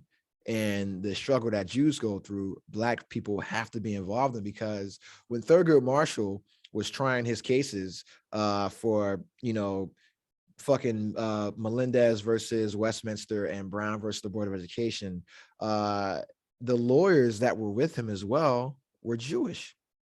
So the NAACP had all Jewish lawyers because half of the courts in the South wouldn't allow a Black man to stand to represent somebody, you know? And it's like, when you look at the freedom rides during the time of civil rights, it was Jewish kids as well. You look at Martin Luther King marching on Washington, there's rabbis right next to him. There's Jews right next to him. That's why for me, I always get like a little, I get pissed off, man, when people say shit like that, because in my experience, when I went to CBA, Christian Brothers Academy in Lincroft, New Jersey, and I'm one of 3 Black kids there, I had to get picked up in Deal. And you know about Deal, New Jersey. Yeah. All Jews, right? Yeah. They were the only people that accepted me when I went to that school. Everybody else treated me like I was like a fucking zoo exhibit. You know what I'm saying? And then the kids from Deal, the Jewish kids from Deal, were like, yo, you can sit with us. You can study with us. You can hang out with us. You got any issues? We here. We going through the same shit as you. And we white. You know what I'm saying? But because we're Jewish, they treating us just like niggas, you know? And that's it. But they didn't say that. But they're like, yo, this is how they're treating us. Like, we go through the same shit, bro. We got sit together. And they looked out for me when I went there, you know.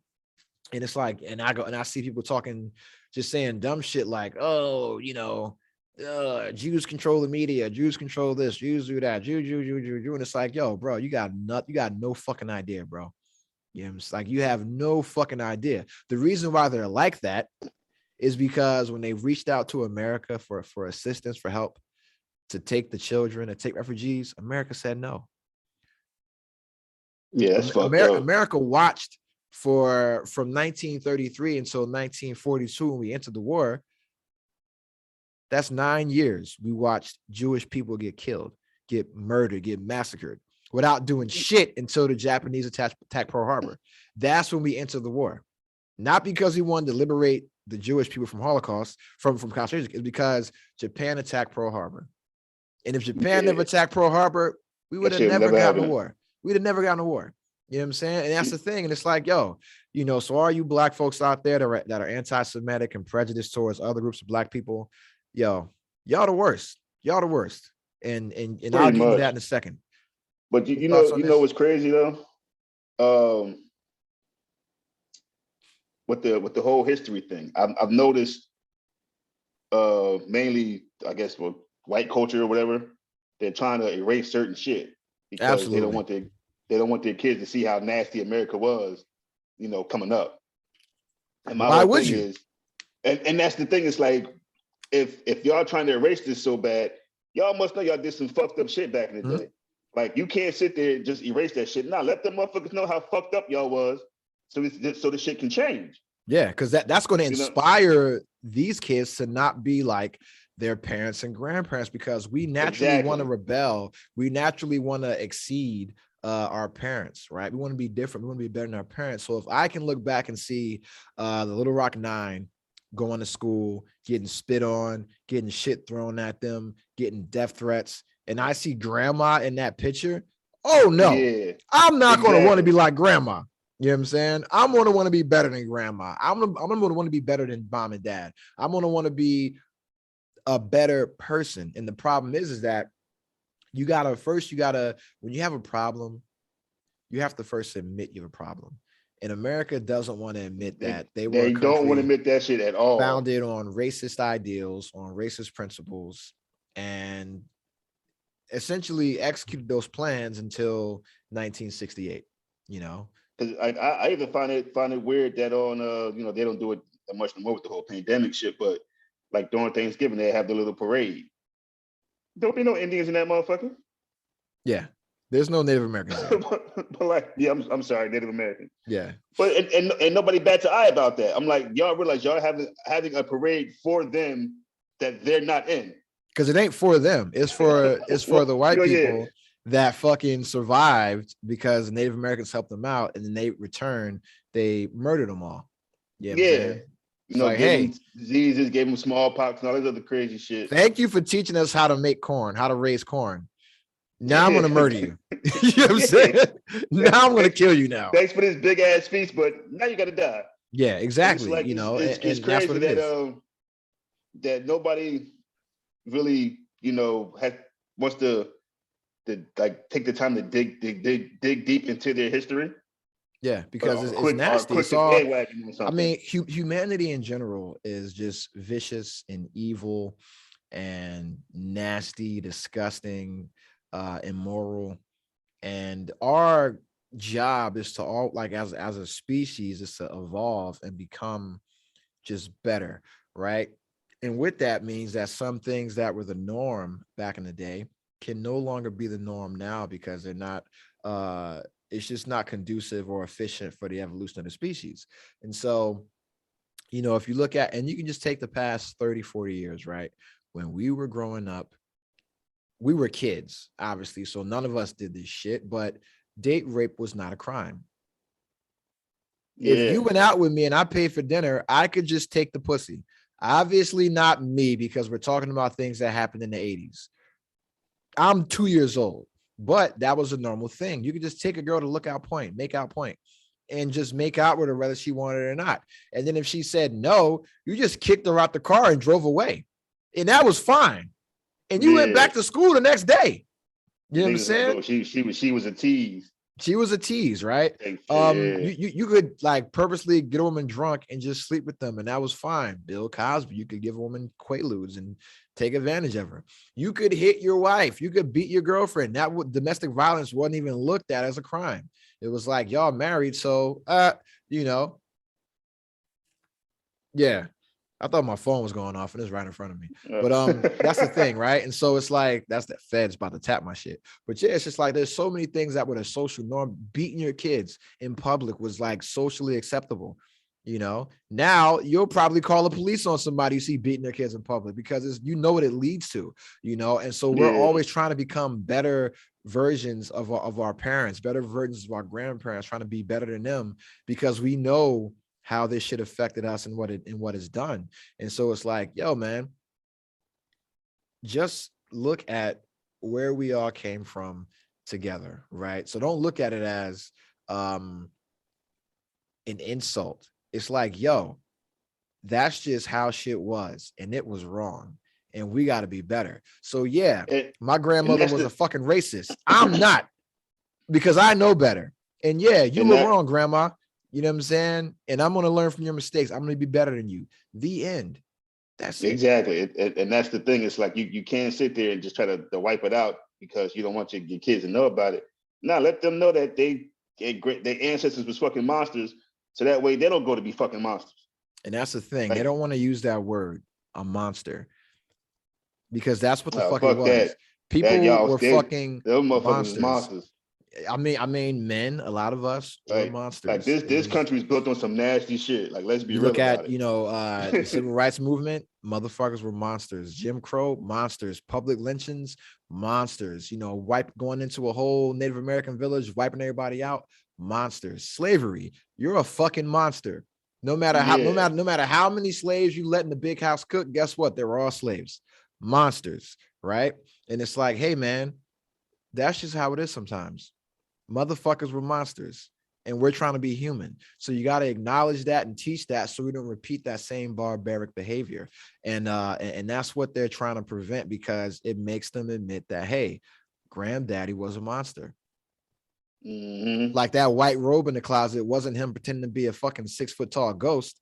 You know what I'm saying? Nah, he was doing some nasty shit. He was doing some nasty shit, you know. And that's the thing, man. It's like, you got to admit you got a problem first, and then you can move on from it, because you'll see, hey, this is where we fucked up. Let's not do it again. And then we're repeating the same mistakes now, because you look now, we're back on this wave of being very anti-Asian, like we were in the 1930s, 1920s, 1940s, being anti-Semitic like we were in the 1920s, 30s, 40s. We have a fucking global pandemic like we had in the 1920s, right? Black folks going through the same shit that we did back in the 1920s, 30s, 40s. It's like, we repeat the same behavior because motherfuckers want to admit that, hey, we were monsters and we have to be better. And it's good to fucking get reminders of that shit. Like, yo, yeah, I gotta be better. I gotta be better. It's like if you're a person that's like fat and you're trying to lose weight, you're going to keep those fat pictures because you know where you used to be. And it's like, I never want to go back to that. You know what I'm saying? And I'm going to keep this shit to look, yo, my fucking gut is hanging over my dick. I never want to get back to that. You know what I'm saying? So when my belt starts getting a little bit tight, I can look at this picture and say, that's where I was, and I'm never going back there again. You know what I'm saying? Yeah. So, but that's all it is, man. You know, hold on. This motherfucking Uber Eats driver is fucking pissing me off. You can stay ordering Uber Eats. Because I'm a fat fuck. And nigga in there eating your, what you order, some tacos or something? Nah, I would never order tacos Uber Eats. Not from around here. Yeah, in Hawaii, yes, because they get there in fucking 10 minutes. Here, never.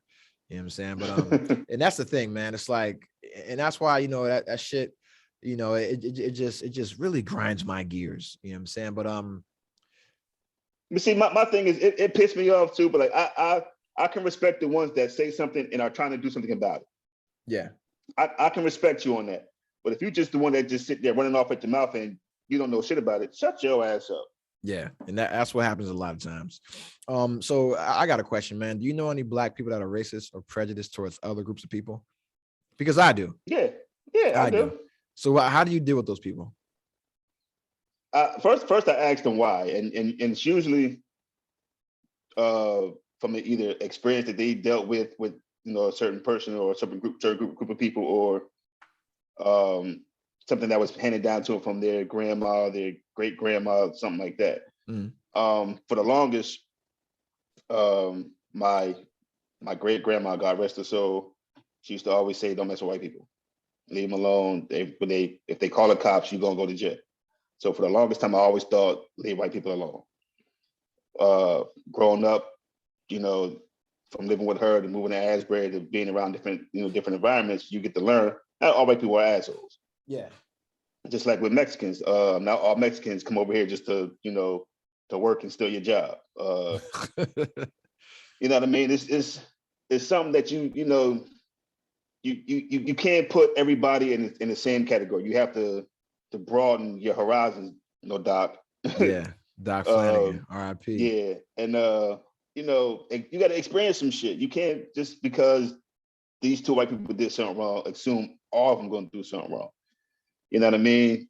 And it's after you talk to them and try to explain to them, like even for example with the police, for the longest time, fuck the police, blah blah, all this other shit, all this other bullshit. When it comes to the law, you're always wrong. But okay, cool.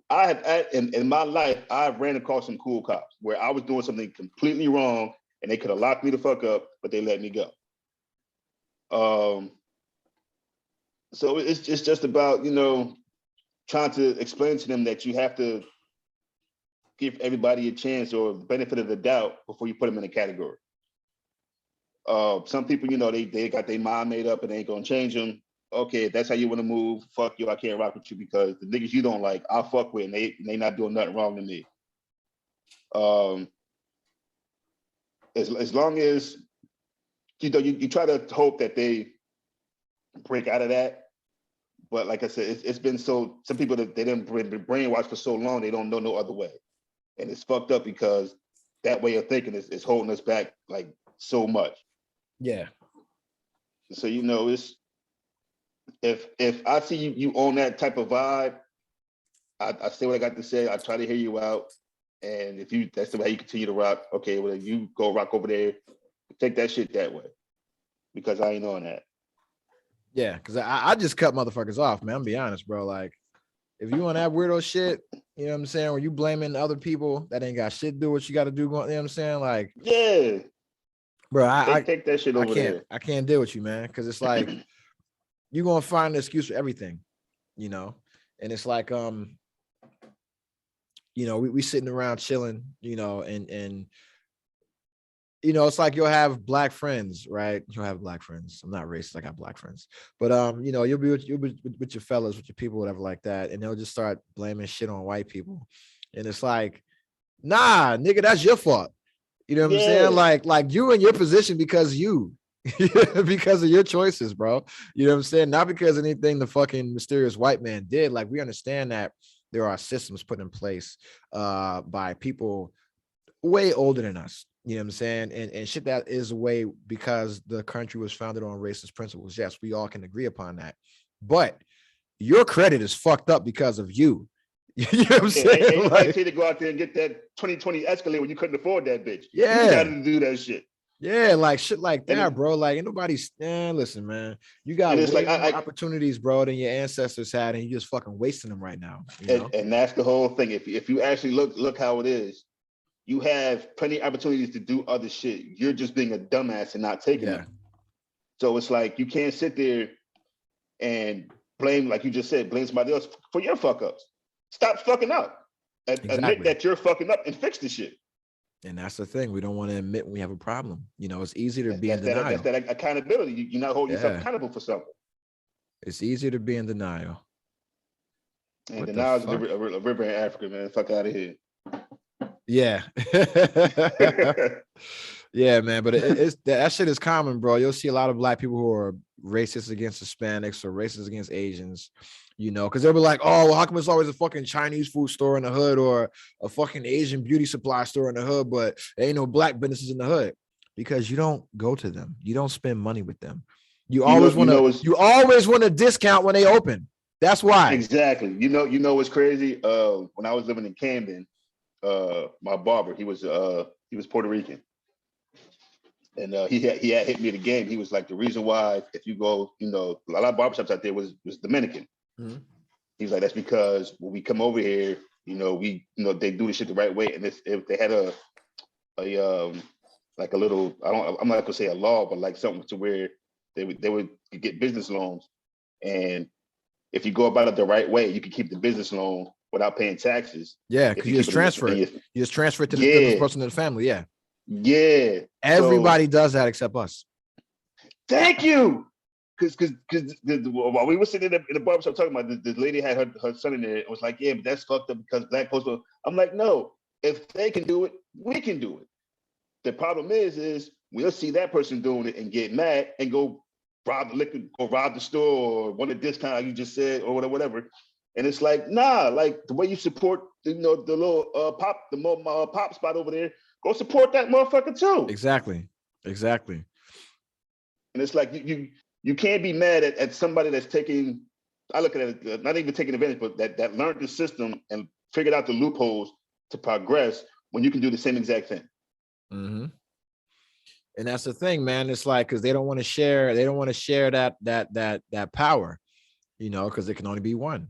And it's like other cultures that do that, Indians from India that come over here, like the Middle Eastern people, the Eastern Europeans, the Jews, Hispanics, things like that. They all talk about the family. That's the most important thing.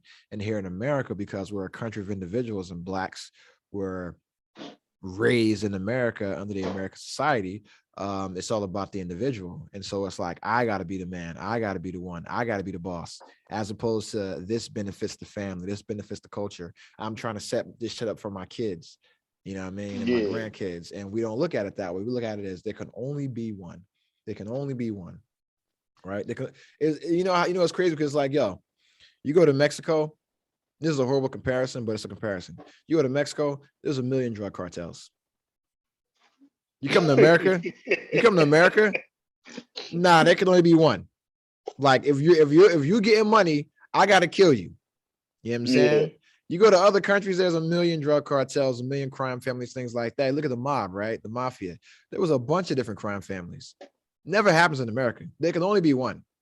You know what I'm saying? Yeah. There can only be one. That's the problem, man. But that's a very true statement about the when you get a business loan, you can keep it in the family and not pay the taxes and continue to benefit from it. And people have businesses for 10, 12 years without paying taxes on it at all. And that was the thing. The where I got my haircut at, it was a corner store right across the street. And the guy that owned the corner store, he had that corner store, he was telling me, for about 20 years. And all he would do is, whenever the expiration date came for it to be his name, he'll give it to his son, then give it to his uncle, then do it to his uncle's son, then do it to his wife, then do it to his daughter. It just kept doing that and wasn't paying tax on it for like 30 years. Yep. And it's like, it's people getting upset, like, oh, that's fucked. It's not fucked up. He found a loophole in the system. If the same way he found it and is doing it, you can go do it too. And it's not even a loophole. It's just the system. Because it was designed that way. It was designed that way because white people been doing that. They've been doing that. And it's like, yo, the system, it ain't racist. It's just designed how it's designed. And we don't want to fucking use it how it's designed. As soon as motherfucking Rashad go open the store, y'all gonna go in there, oh, come on, bro, let me get a discount, blah, blah, blah. Or y'all gonna be upset. And as soon as some shit happen, y'all gonna go burn his shit down. Mm-hmm. Yet y'all gonna go see Poppy every day and pay full price for his shit, no problem. Yeah, exactly. And it's no pride with going to a black business. Like when I go to a black business, I'm proud, bro. When I buy, any like clothes or sneakers from a black designer, I'm proud. When if I'm banking with a black bank, I'm proud because I'm like, yo, this is what my grandparents only dreamed of. You know what I'm saying? This is what they fought and died for, shit like that. And it's like, you go, like, people be proud as fuck to wear some ugly ass Balenciaga. People be proud as fuck to wear some ugly ass Louis Vuitton that everybody else has. Where are the black designers that you're wearing? You so pro-black, this Black History Month, black futures. Why aren't you only wearing black designers? Because you ain't really proud to be black. Because you ain't really proud to be black. That's why. You're only proud to be black when it's convenient. That's it. Yeah, that's pretty much what it That's boiled it. down to. You know, You that's try it. that shit when it's convenient for you. Yeah, hold on, quick. I had to unbuckle my belt because I have to piss so fucking bad. So we're gonna take a break. You're not going to know how long this break is, but we're gonna take a break because I need to go to the bathroom. All right. Woo! Yeah. I'm gay. Yeah, we're back. Surprise, motherfucker. Yeah, we're fucking back. Yo. Yeah, I just ate a whole fucking chicken sandwich, bro. I just had a turkey and cheese sandwich. Shit. Yo, I'm hungry as shit. Oh my god, I didn't have any breakfast, nothing man. bone. That shit was on wheat bread, nothing bone. Yes, it Yo, was wheat on bread wheat is legit. Wheat bread is legit. I Wheat love bread wheat good bread. as shit, man. Hell yeah, man. They- I don't eat white bread. I eat wheat bread. You know what I'm saying? That's how pro-black I am. But nah, man. I fucking ate a whole chicken sandwich, bro. I was hungry as fuck, man. yeah, Okay, and we're back. So too. you know how that shit makes you hungry. But Yeah. hey man, I got a question, bro. Does sex stop after marriage and kids? Because It don't stop. you mentioned that you know, when your daughter was sleeping in your bed, you and your wife couldn't do certain things. Yeah. So It don't stop. It's you have to find ways to get it in. no pun intended. Because like, you know, especially like if it all like I do the kids aspect first. Mhm. You know, everybody fears your kids walking in on you while y'all getting it in. You know what I'm saying? So you have to make sure they're asleep or they're occupied doing something, the door's closed and it's locked, and you know, all that shit. Then if you have like for me and my wife, we both work. So, you know, between her work and me working and doing other shit for the family, you know, you get tired. So you have to find a way to squeeze it in. Then if you're in a situation to where you don't have a babysitter like that to watch your kids while you go have a date night and stuff like that, you know, that adds on to it also. Like I said, it don't stop, but if you don't have the right system in place to, you know, to help you out in that situation, it's definitely going to slow it down, which will cause an issue in your relationship. You know, especially if you have a man or woman that likes to do that an awful lot. Yeah, that's going to cause a problem.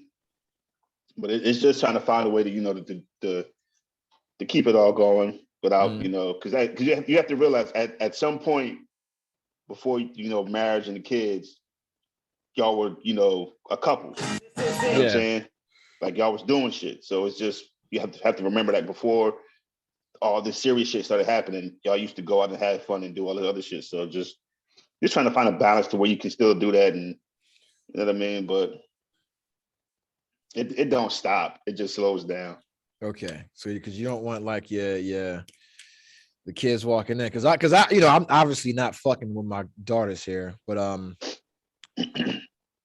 my daughter does bust in on me when I'm like wiping my ass all the fucking time. The door is closed and she kicks that, bro. I swear. Kids don't believe in the knocking on doors rule. Bro, I'll be like trying to wipe my ass, and then you know I'll just fucking it's like this is what it is, bro. Like I'm just at the stage. So I'm in the bathroom taking a nice shit. She's in here watching Coco Melon. And it's one of the shits where you got to wipe like more than twice. Use the baby wipe and shit like that. So I use toilet paper and a baby wipe, right? So I'm like using the toilet paper, bam, bam, and you got to go a little slow with the baby wipe so the moisture, you know what I'm saying, moisturizes the butthole from that dry ass toilet paper. And so I'm taking I take a shit. She doesn't bother me. As soon as I stand up, wipe my ass, all of a sudden, this is what I hear.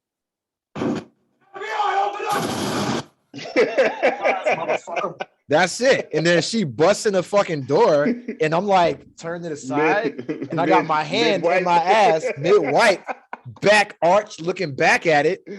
And then my fucking daughter's like, yo, you're sus. You're a bati boy. You know what I'm saying? You're a bati boy. I'm like, you're a fucking fruitcake. You in here got your fucking finger in your ass. Like, what the fuck are you doing, Dad? It's like, no, I'm using a wet wipe, the same type that I use on you, to wipe the doo-doo crumbs off my ass. That's what I'm not fucking finger banging myself. You know what I'm saying? I'm wiping my ass, but somehow she always fucking busts in the door when I'm trying to do that. You know what I'm saying? So I haven't, because I don't, have women over here like that when she's here, or be sleeping with women. Like, I don't do none of that bullshit. Because I don't want nobody meeting my daughter like that. And if we do meet my daughter, then yeah, I'll just leave it at that. You know what I'm saying? If you meet my daughter, it's for a reason. And then after that, you make it or break it based on your interactions with her. So if you, and this is not like something that's happening regular, this is just like my philosophy, right? So if you're a guy or a gal with a kid, and you have your partner over while your child is there, you have to watch their interactions. You know what I'm saying? Because as women say, we a package deal, right? So it's like, no, not really. I just got to see how you are with a fucking kid and make sure you're not an idiot. And if you want to be with me and you're trying to display, like, men, we don't be trying to marry women that already have kids. We're just trying to fuck them, right? So we ain't trying to be over there and be stepdaddy. But women will come in the picture like, oh, I love kids and you have a kid, so I don't have to have one right now. So they'll like want to fucking be a step. They'll want to like step into that role and shit. And so for me, it's like, okay, go ahead, do it. Change a diaper. You know what I'm saying? Play with the baby. You know what I'm saying? Like, whatever the fuck it is you want to do, go ahead and do that shit. I'm gonna watch you. Because I know how to parent. I'm a very good parent. You're telling me that you think you're ready for this lifestyle. Okay, go ahead and do something. Yeah, that's the test right there. Go ahead and do it. And if you want, like, yeah. And it's like, I'll let you know, like, that's wrong. You shouldn't do that, blah, blah, blah, blah, blah. But it's like, yo, if you saying that's what you want, do it. You know what I'm saying? Prove it. If not, shut the fuck up. You know what I mean? Just be like, yo, you know what? I'm not ready to be a stepmom. I'm not ready to be a parent. And that's fine. I respect that. I won't expect anything out of you except vagina. You know what I'm saying? That's it. But it's like, yo, if you're trying to get with the kid, it is what it is. But I'm not expecting that. If you say it, I'm gonna expect you to do what you say. You know what I mean? But if you came into the game like, yo, you know what? I don't know if I'm ready for kids. I kind of want to just like if you came and said, yo, have fun and see where it goes. Have fun and see where it goes. Or like, I'm not sure about kids, we want to have kids. I'm really not ready to be a mom or a stepmom, but I'm open to learning. You say something like that. Oh, God damn, my nipples hard saying that, because that means you want to learn. And that means I can teach you exactly what the fuck you need to do. You know what I'm saying? Easy. But don't come in the game and say, yo, I'm ready to be a mom, or I love kids. I have all this experience with kids. Okay, display it. If I told you I know how to change fucking brakes and your car broke down because of the fucking brakes, you'd say, hey, man, you know how to change brakes, right? Can you help me out? Go ahead. Do it. Put your shits on backwards. But that's the thing. But yeah, man, because I hear from a lot of fellas that sex stops when they get married, and then sex stops even more when they have kids, man. And I feel bad for them because like I said, it don't stop, it just slows down. Like, instead of how often should you have sex in a married relationship or when you have kids? How often should you have sex? I'm not asking you how much you have sex. How often should you have sex? What's a healthy sex life for a married couple? I say about three times a week. God damn, that much? Yeah, that's too much. When are you fucking? At night, when they go to sleep. You not sleep too?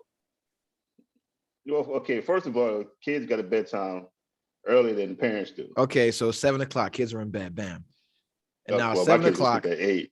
So let's say 7 o'clock. From 7 o'clock. Well, they're older, so 8 o'clock. So 8 o'clock, bro. I'm tired at 8, my nigga. I'm tired at 8. From 8 to 10, that's the window. Hey, bro. 8 o'clock, I'm already tired, bro. You got to realize on the weekend, let's say like Friday night, Saturday night, they stay up a little bit later, but they be in their room. So you got to, a little bit more leeway. Dog. When my daughter goes to sleep, like when she goes to sleep at 7:15, my nigga, I'm in bed by 7:30. You know what I'm saying? I'm in bed. I got a toddler though, so it's a little different because she's gonna wake up at some point at night. But it's like, yeah, I'm in bed, bro. Like, and then even now, when it's like when I get off from work, I get home, do my homework, that kind of shit. Yo, I'm in bed by 8. And I'm fucking tired. I'm done. Cause it's like, yo, I'm okay. When I got a lady over, maybe I'll stay up a little bit later, right? But it's like, yo, whatever we're doing in the living room, we can do in bed. You know, like we're watching TV in the living room, we can watch TV in bed. The end. But then you're gonna go to sleep. Correct. Nah, That's the fucking plan. You know what I'm saying? Well, see, that's cool too. But then you gotta do like the little shit, like when she get up to go to the bathroom or something, smack on the ass, shit like that. Just nigga, I'm already asleep. You finding ways to slide that motherfucker. Go even in the morning, bro. One night in the morning before she, y'all get up to get ready for work, or whatever. Like I love. I'm a morning fucker. I'm a morning fucker, dog. So because I done dreamed all night. I done dreamed all night about Jessica Alba.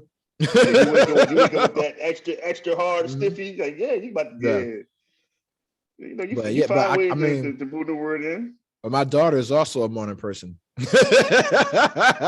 So she be up ready to cock block, dog. Kids are the number one cock blockers. Let's be clear. Yeah. Kids are the number one cock blockers. Yeah, I agree. You know what's crazy?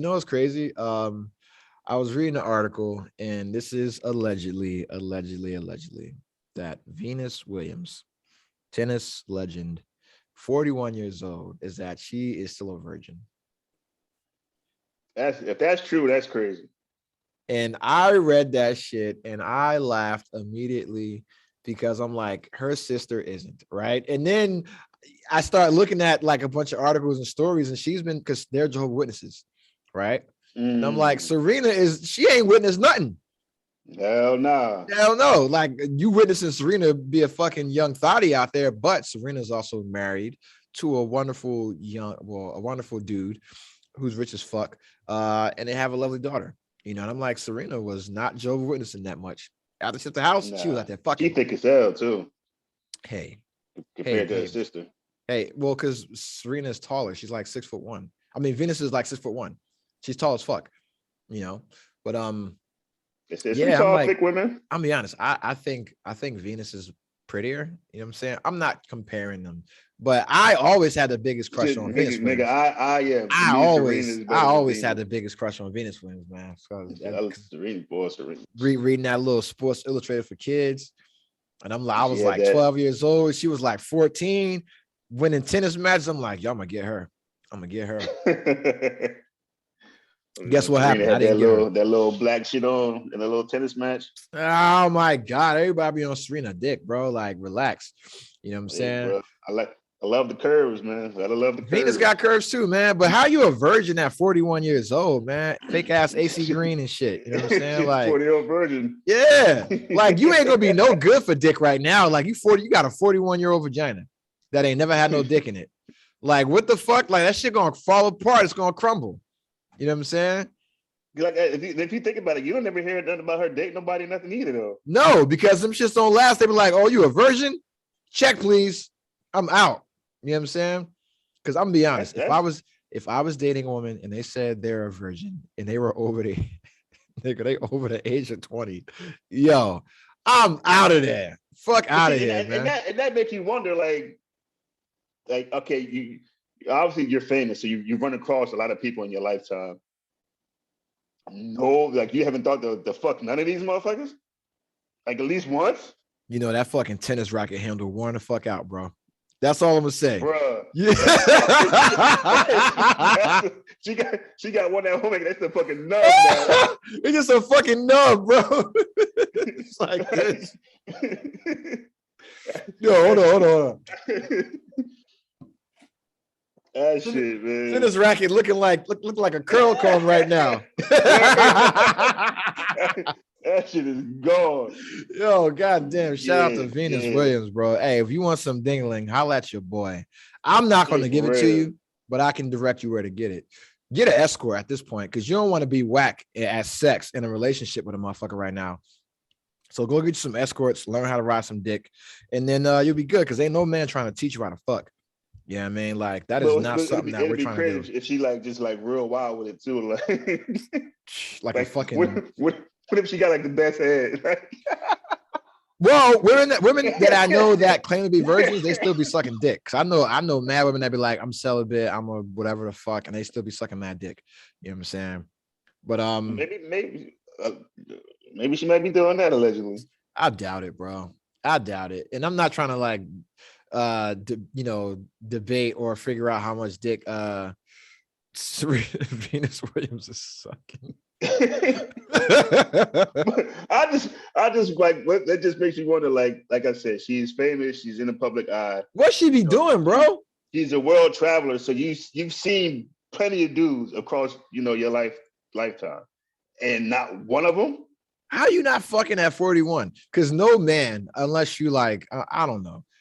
Okay, I'm not gonna say no man, but I'm sure there's somebody out there. He ain't gonna be no virgin though. Her husband is not gonna be a virgin. Oh, you can't have two virgins getting together. Nah, that's gonna be trash. That's the worst sex ever. That's gonna be trash. Is it in yet? Is it the right hole?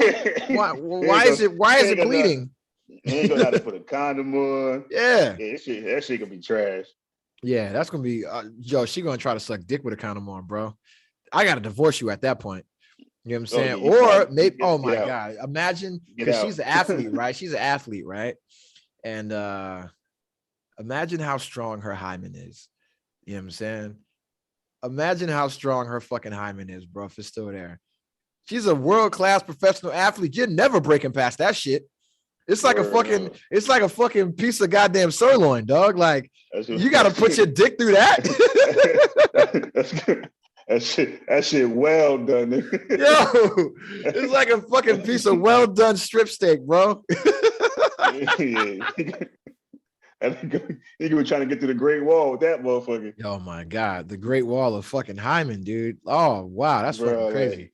Like, that's interesting. If that's true, that's some interesting shit right there. Salute to Serena Williams, man. You're a virgin at 41. I applaud that. I would never sleep with you. You know, because I'm lazy as fuck when it comes to sex, and I'm already lazy, and now I gotta break through a fucking thick ass hymen. That's not happening. But not that. That's the thing now, though. So if she is a virgin, and she actually get with a dude, and he just beat it up, she gonna be turned out. How you gonna beat it up? She ain't gonna better take no dick, man. What the fuck? She gonna be. She gonna like all her. She gonna get that nigga all his into her investment money. I be hating that shit, man. Women be faking the sound effects and shit, man. Like, bitch, I look at my dick every day. It ain't that big. What's wrong with you? Don't disrespect me like that. You act like I don't hold this shit in my hand and flash it every day. I know what it looks like. I know what it feels like. I jerk it off. You ain't dying. You know what I'm saying? You're doing too much. But I appreciate the effort, though. Like, no, it's not. You fucking liar. But then again, we don't see ourselves how other people see us, and then we're not women, so we don't know what the fuck is going inside of them, right? But pretty much. They sitting there using a fucking index finger and shit. But nah, this be like women that be using like fucking sex toys and shit. And I'm like, hey man, I don't know if you know, but I own my dick. I have it every day. I piss with it. You know what I'm saying? Like, I knock it around, I play with it, I slap it, I gotta tuck it in my drawers. You're overreacting. You know what I'm saying? Like, I don't need you to do all that. Like, my ego does not need that kind of stroking. You know like, you do realize before I met you, I was playing with this motherfucker, right? Yeah, we had a long history. You know what I'm saying? I ain't never been like, imagine a nigga, yo. Hold up. Yo, imagine you got a roommate and you hear those kind of noises come from the room. And this motherfucker jerking his dick. Nah, somebody got to move out. Nigga. Nah, fuck that. Somebody has to move out. If a dude was making those noises, having sex with a woman, oh my God, I kind of want to do that now. I kind of want to. Okay, I don't want to do that because that should have become like internet legend, and I'll be some fucking joke, right? But I want to see somebody jackass. If you're out there. If Johnny Knoxville, if you listen, I want you guys to film a scene where somebody's having sex, a dude is having sex with a woman, and he's making those noises, going doing all that shit. That should be, but he's the man and he's fucking her. I need to see that some happen. weird shit. Yeah, because listen, y'all need to stop lying, ladies. I know what my dick looks like. You know what I'm saying? It's all right. You know what I mean? But listen. Like I said, I appreciate the effort. I understand you trying to have to get the best out of me. I appreciate it. Yeah, like I ain't never like been jerking off and be like, yo, it's so hard. Like, oh my God, it's so big. Like, nah, nigga, it's just my dick, yo. Like some days are better than others, though. Hey, listen.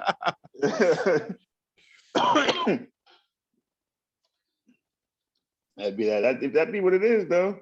Yeah, man. But this okay. So I have a question, man. This is something that I think I sent you guys the article. I don't know if I did. I'm gonna send it later in the group chat if I didn't. But about there's a big thing with student loan right now, and we've talked about this before.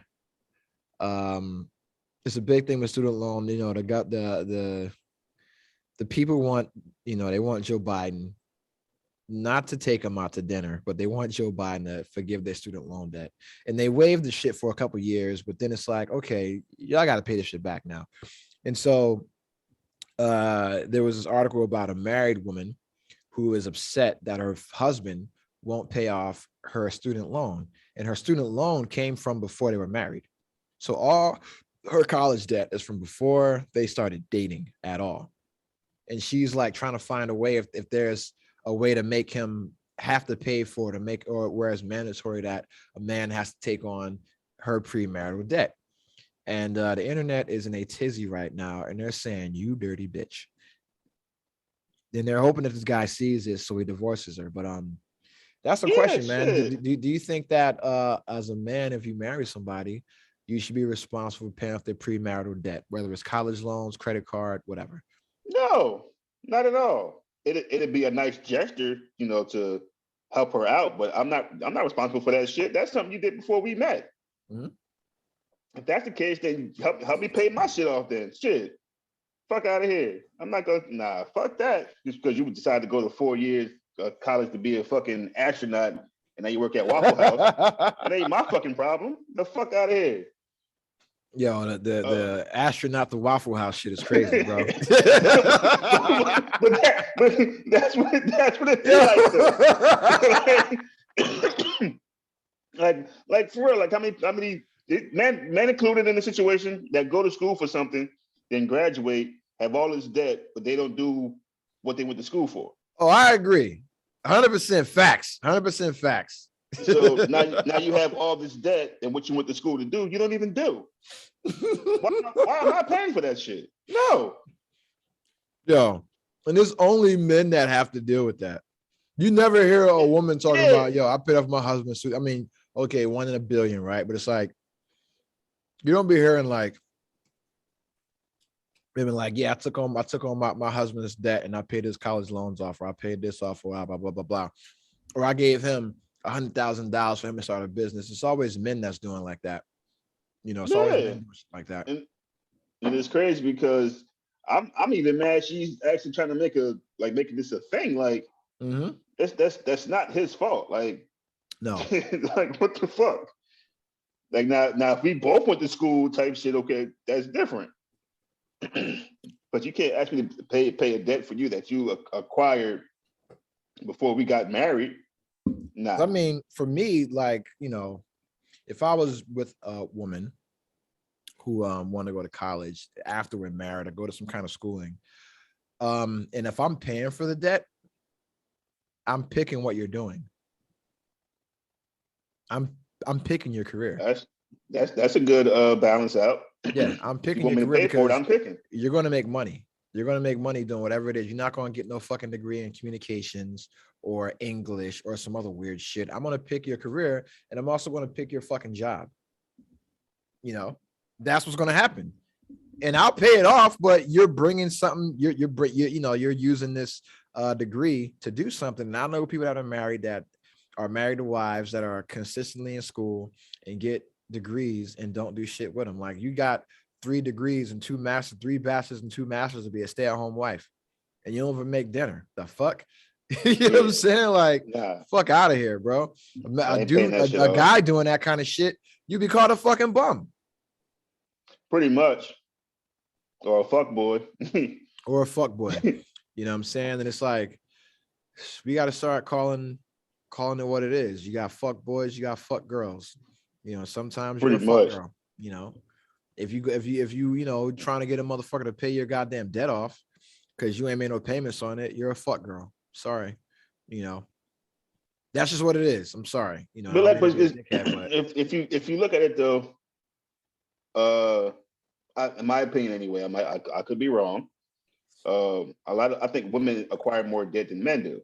they because 100% factually do. they get 65% of all debt in the country is held by women.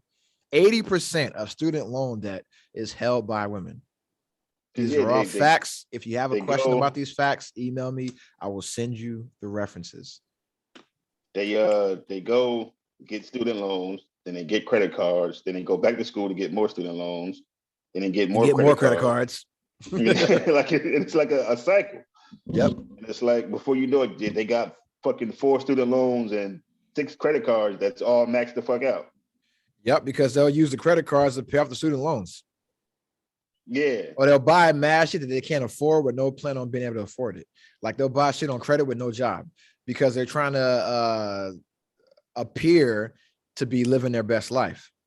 You know, and it's like, oh, well, I'm gonna buy this, buy that because I think it's gonna make me happen. Like, make me happy. Like, men don't do shit like that. Like, they'll finance trips on credit, you know, things like that. They're doing their girls' trip. Okay.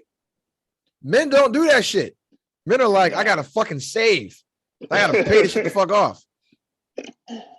You know, like when the fuck you see, like if women were the ones proposing to men, they would charge a whole wedding on a credit card. You know what I'm saying? Like they would take out a fucking loan to fucking pay for a wedding. Men pay for this shit. Men are like, I gotta save up. I gotta save up so I can, you know, do this, do that, XYZ, blah, blah, blah, blah. And it's like women will just, you know, that's who the credit market, the buy now, pay later market was for women. You know what I'm saying? And it's just like you look at the majority of the debt, the majority of the student loan debt. When men get married to women, we're responsible for paying off their debt. Like I know I got plenty of fellas asked this question on social media, and I got plenty of fellas that said, yo, that was me. I had to take on my wife's debt. You know, at no point did she try to take on my debt.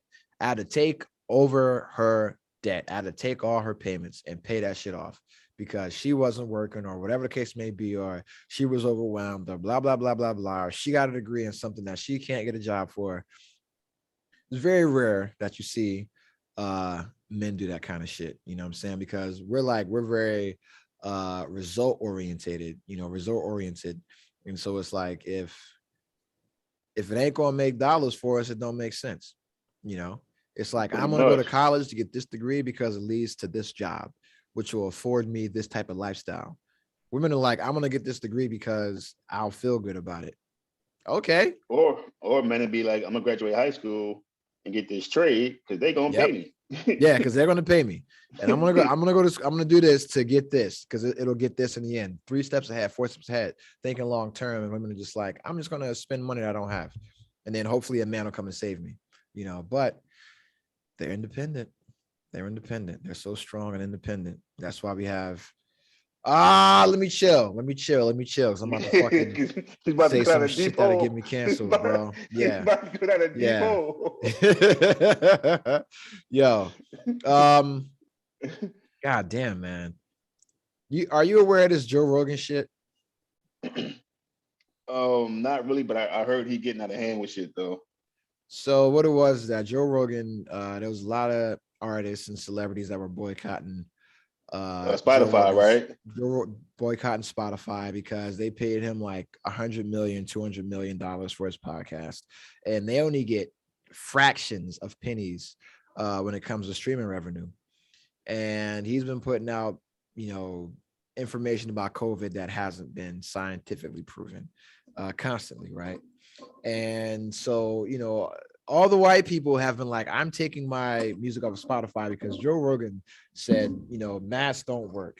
And he said this and he said that and blah, blah, blah, blah, blah, blah, blah, blah, blah.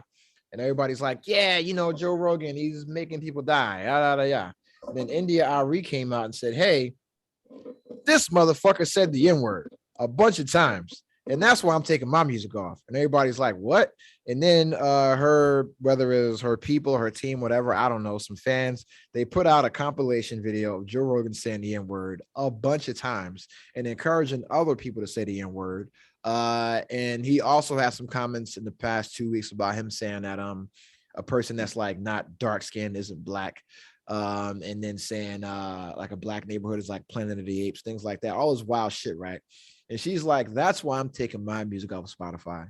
And then that hasn't gotten the same uproar as the COVID shit, but it is amongst people who know, you know. And Joe Rogan recently put an apology out saying, you know, it's one of the biggest regrets of his life and shames of his life. And, you know, You don't mean that shit. he was using it in the context that the comedians are using it. But if you haven't apologized for something, then you obviously fucked up. And yeah, he was wrong and blah, blah, blah, blah, blah. But I'm like, yo, fam, you knew it was wrong then. Exactly. He don't mean because that. you never said it around black people. You never said it around black people. You never had black guests or black comedians on the show when you said it. You were surrounded with white people. The end. That's it. So you know you were wrong saying it, you know, and it's like, well, Joe Rogan, man, you know, I respect what you do with comedy and podcasts and commentating with the UFC, man. But listen, bro, yo, suck my dick, bro. That's it. You know, you're a fucking clown.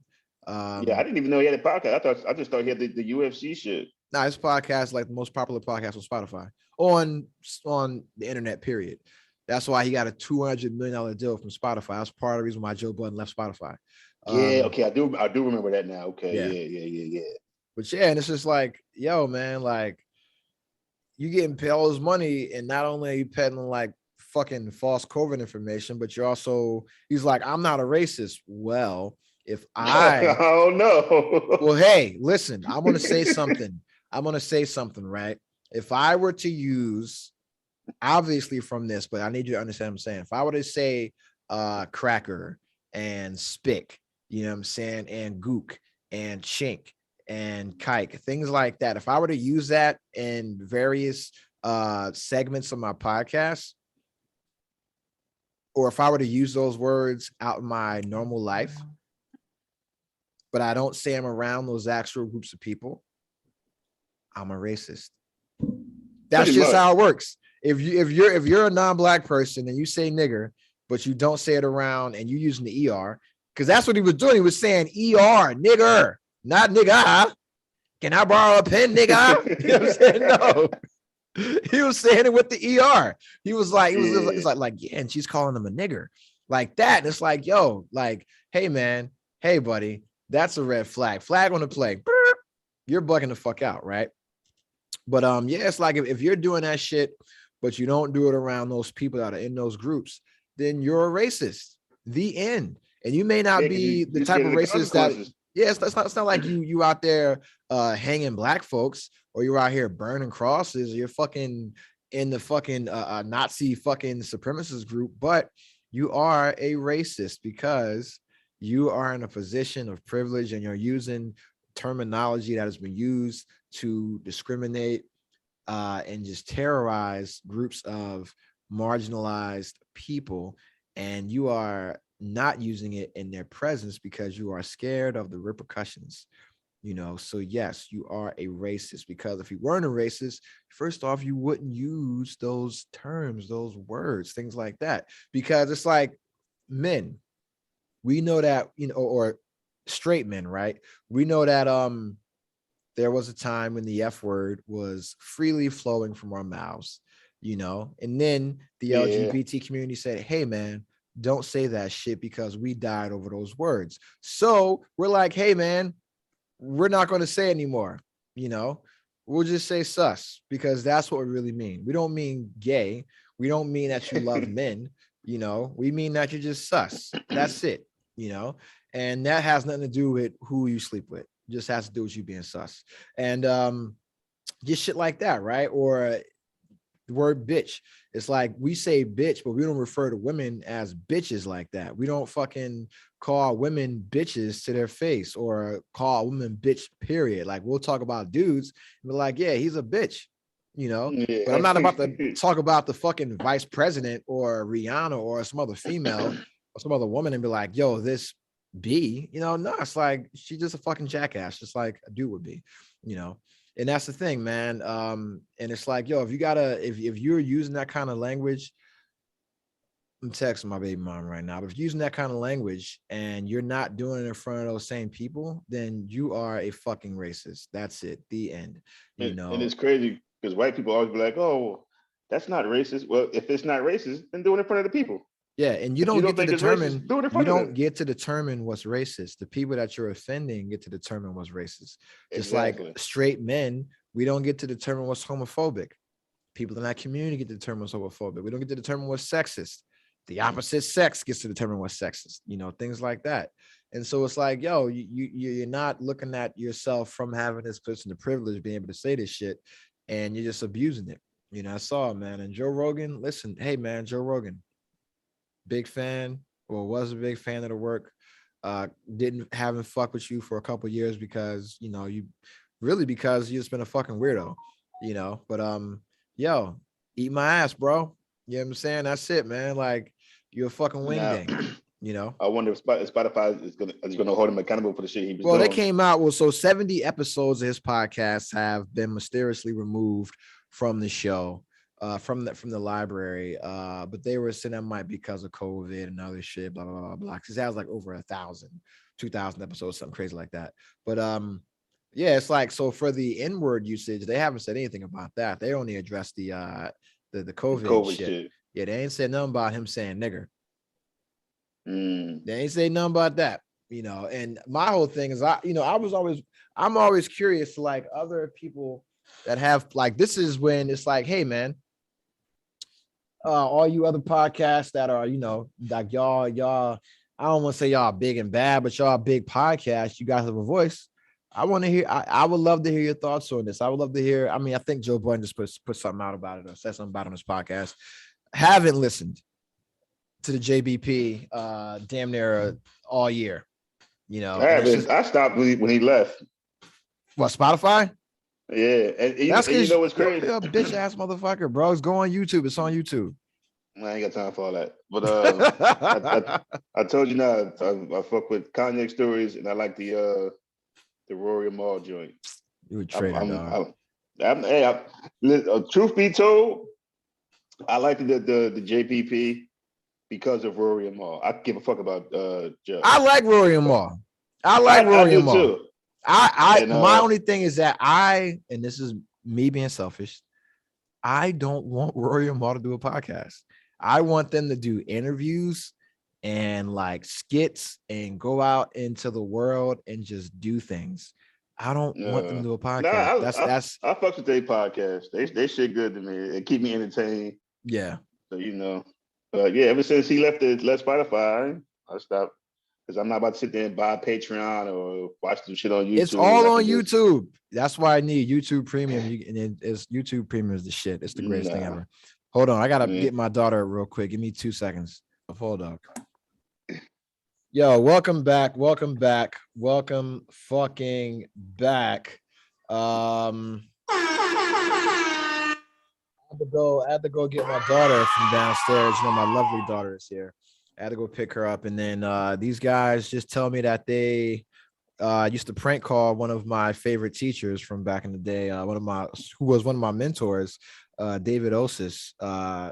You motherfuckers were prank calling him. Yeah. So please elaborate on that. Please elaborate on that. We got a whole bunch of people, man. But he just wasn't one of them. We read that a list of motherfuckers. They got me too, man. Called the crib and said I was they was detective such and such and looking for me for a robbery at a 7-Eleven. yo, we was some dirty, nasty motherfuckers. I get home, all of my bags and shit is packed by the door. I'm like, what the fuck is going on? Yeah, we was some scumbag motherfuckers, yo. Hold up, so they talked to like your mom or your grandma or something? Yeah, I remember that shit. Yeah, man. Y'all some savages, bro. You some dirtbags, yo. Yeah, G-Tex did that. So I get home, all of my shit by the door. She flipping, going off. Like, no, you can't stay here. I can't have no fugitive. I said, hold on, what the hell are you talking about? Detective such and such called and said, a robbery at a 7-Eleven. I said, these motherfuckers.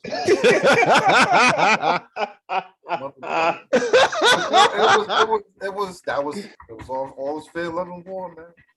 Holy shit. We were nasty. I remember the time me and Nuff walked to Mac Records and Gore sat at home and prank called Mac Records while we was in the store. Me and him was together and you and Nuff went to Mac Records.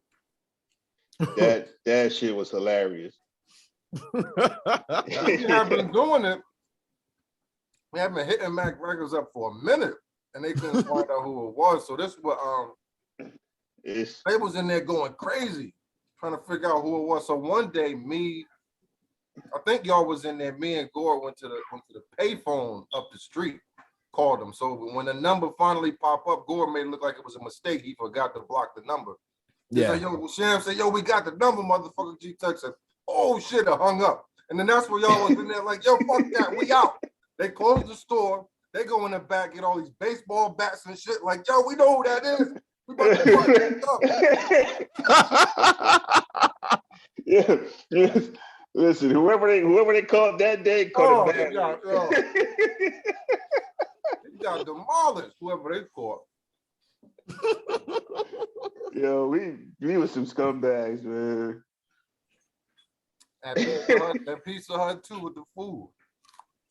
That matter of fact, I gotta put you on there because she's like, no, don't do that because that's my boy. That was my man. He was cool. Nah, fuck that nigga. All it's like you just said, all is fair in war, nigga. He was a civilian though, man. Nah, nigga. Civilians catch strays, nigga. Nope. We was only doing that shit to each other, me, him, and Nook. Yeah. So this dude named Jamar coming there. He got all his homeboys with him, his girl, everything. Slocks I made the piece of Slocks and man, fuck that. I'm like, nah, chill. He said, chill. He said, nah, chill. I said, nah, he cool, man. He said, man, fuck that, man. He said, man, that's your boy, man. He said, I'm hitting this motherfucker up.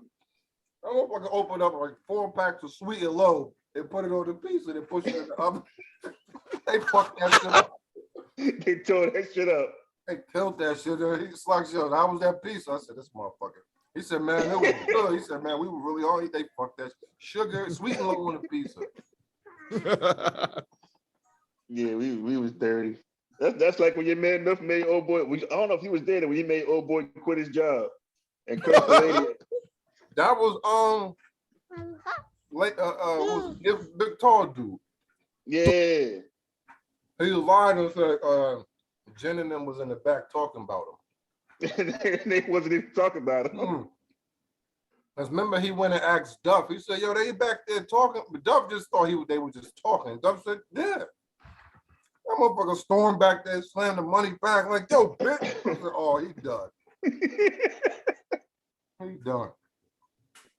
Mind you, he had just got fired from his job, like his morning job, and he was already on the edge. And don't forget, got his ear that they had said something that they didn't say. Duff was like, "No, they back there talking about you right now." So when the white dude Duff, as Karim said, he's like, "Duff, they was out there talking about it, right?" And he was like, "Yeah, they're saying something." And they just went off. "Man, fuck you, bitch, you fat motherfucker, blah, blah, blah." It was Jay. Slammed the money bag down and walked off. I'm like, this nigga. Remember Duff got robbed that time, man? Yeah. They jacked Rob first, the hamburglar. He came back and said, "I'm done."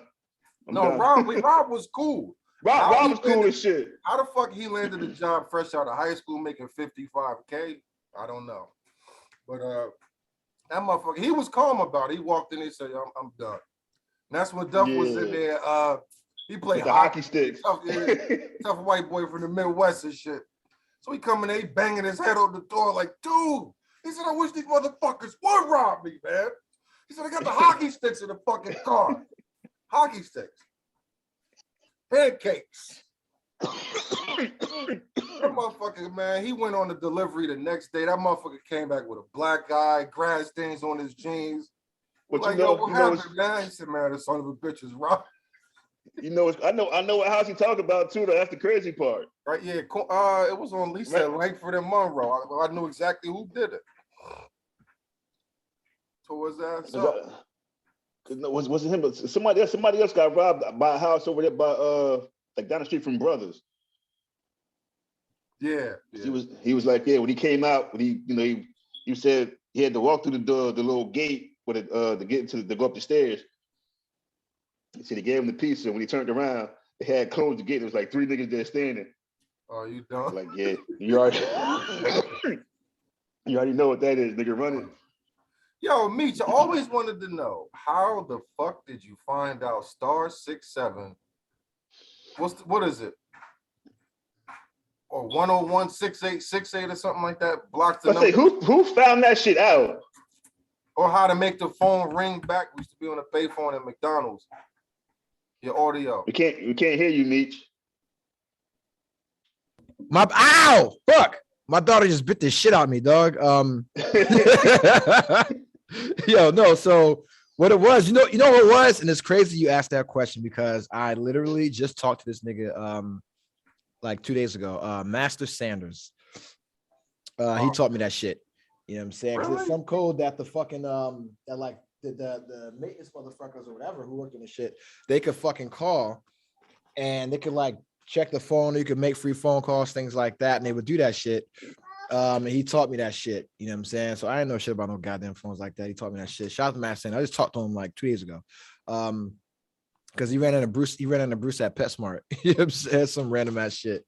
But yeah, man, you know, a little scumbag tricks, but y'all some fucking savages for fucking prank calling motherfuckers and making them quit their goddamn jobs and shit. You know what I'm saying? So hey, we was young. Hold on. Oh no, we was viral without the cameras, man. Yeah, because I'm like, yo, if y'all had cameras for that shit, y'all be rich. Nigga, y'all would be rich. Y'all would be rich. I remember we was on a field trip and I think it was you and Nuff, Karim, that bought them whack ass pretzels. We was at the Bronx Zoo, yeah. Yeah. And I was like, yeah, yo, these shits inspired. Had the whole class buy pretzels. Them shits was trash. It was disgusting. I didn't want to be the only one that bit the bullet. What was like a soft pretzel or like a bag of pretzels? Man, that shit was like it was a soft pretzel, like the kind you get from like Annie's and shit. But you had to do like this to break the piece off. Like fuck that, bro. Jerky. Y'all supposed to feed them pretzels to the polar bears or something, dog. They made the whole class buy them shits, and them shits was trash. Like, yo, these shits is mean. Yo, like, hold on, Meech. You got one too, nigga. When you walk around with the little box. Now you walk around with the box with the EAD fund. You're not gonna slide off, nigga. Nah, that was a legitimate fucking nonprofit.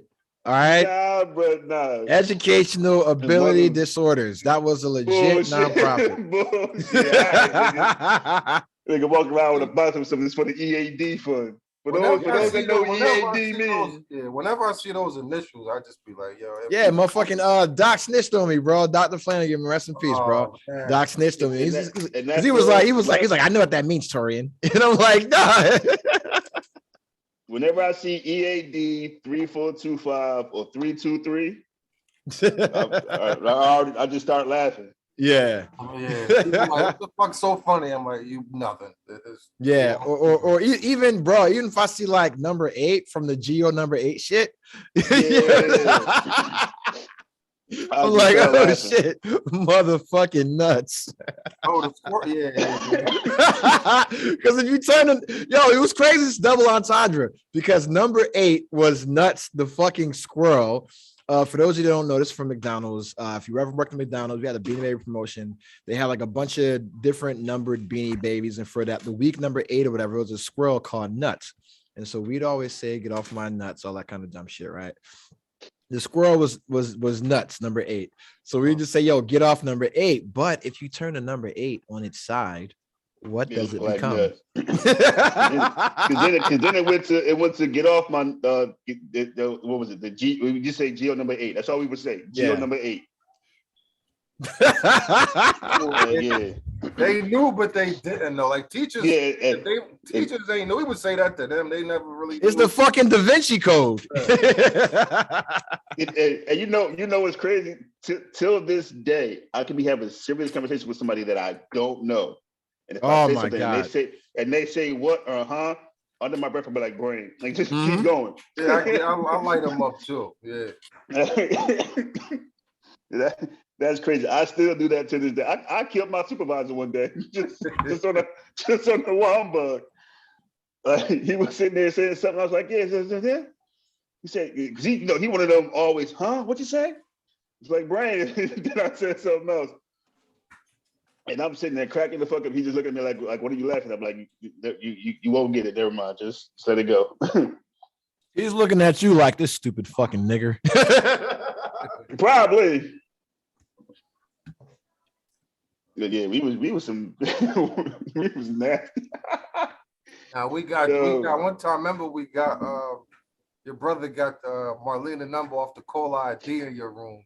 Oh yeah, that I don't know what me and them was up at 6 o'clock, 7 o'clock in the morning for. She called me, cursing me the fuck out. You can hear her. She was like, she said, hello. Them said. The word is I think she told you. She said somebody called me this morning blowing the phone. You called us. She called the fuck out. She called me, cursing me the fuck out. I'm like, these niggas here. Cursed us out. Yeah, we was nasty. Terrible, man. We was terrible, man. The thing is, if you play like you were awake, motherfuckers will leave you alone. You gotta fix your voice to make it look like you just wake up. Yeah. Damn well that phone made you roll over. I remember Nuff called me one time and asked me the song to the Dr. Dre song. Oh, what the fuck was that shit? It was the song he had with that dude Nocturnal. Oh, all I really know is your girl wants to be with me. This nigga called me at this had to be 12, 1 o'clock in the morning and asked me that shit. And like a dumbass, I'm sitting there singing the song back to him. And I hear him and Philly B laughing in the background. I'm like, you motherfucker. I was like, you motherfucker. Like, all right, you got that one. Oh my God. That's the thing. It would get to the point to where sometimes you just gotta take the L. Like, all right, you got that one. I'm gonna get you on the next one. Yeah, that's crazy. But all right. So for those of you who don't know yet, we have been joined. After I went to go help my daughter out, we were joined by the cool professor himself, the blazeologist, Karim Joseph, aka Horse, aka Slim Jesus Walker. That's Johnny Blaze, man. Johnny Blaze, ain't a damn thing changed. The Human Torch. And so you missed like the majority of the podcast, bro. It's cool. So we'll ask you some questions. All right. So paying off a partner's premarital debt, should that be something that is expected of a man? Expected? No. But I mean, if I'm in a position to do that, then I would, depending on how much it is. You 300 in the hole from law school, then I don't know. Taking that L. Yeah, you gotta wear that. So, I mean, because you're not married and you don't have kids, but does sex stop after getting in a relationship, a serious relationship? No. Well, it's probably an age thing, man. Once both of y'all be working 50, sometimes 60 hours a week, our schedules might not even allow that. Even looking now, we pushing 40, man. We ain't got gas in the tank like when we was 22, 23, man. Yeah. Ain't none of that. I'm on top of you from 1 in the morning to 3. Nah, listen, if we don't start by 10, we're going to sleep. See, and that's what I was telling Mitch. I was like, because my kid's going to sleep at 8 o'clock. So I'm like, from 8 to 10 that's my window. Like on a good night, you might get 11. After that, I'm going to sleep. Yeah. Because I said three times a week is a cool number, if you're married with kids. Yeah, 2, 3. All that every day. Nah, I'm not that young no more. It's over. Maybe in the summer when I ain't working, but nah. If we do it every day, you gonna get 5 minutes one day, 20 minutes one day. It's going to vary. We not approaching that 60-minute hour. We ain't doing that.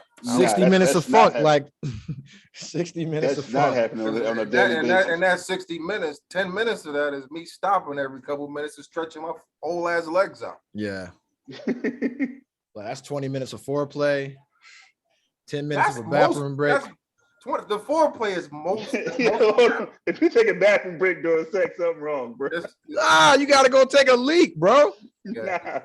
As long as you ain't done that, dropping no I would say like maybe once or twice. Good. Yeah, and then you gotta like go look at your phone for a little bit. Like, what's the group chat talking about? Nigga trying to buy time installing and shit. Yeah. I'll be in the bathroom looking at the price of Bitcoin and shit. Like, oh, niggas is up 8%. Fuck that, man. All right, so Venus Williams is allegedly a virgin at 41 years old. Your thoughts? Possible, yes. Probable, no. So if you're you, Venus Williams approaches you at a Teacher of the Year conference. You're getting Teacher of the Year. They announce you up as being presented by Venus Williams. She says, "Hey, nominated for that too, by the way. Hey, congratulations, man. Congratulations, bro. Get this man his motherfucking flowers." I gotta pull my soundboard up, bro.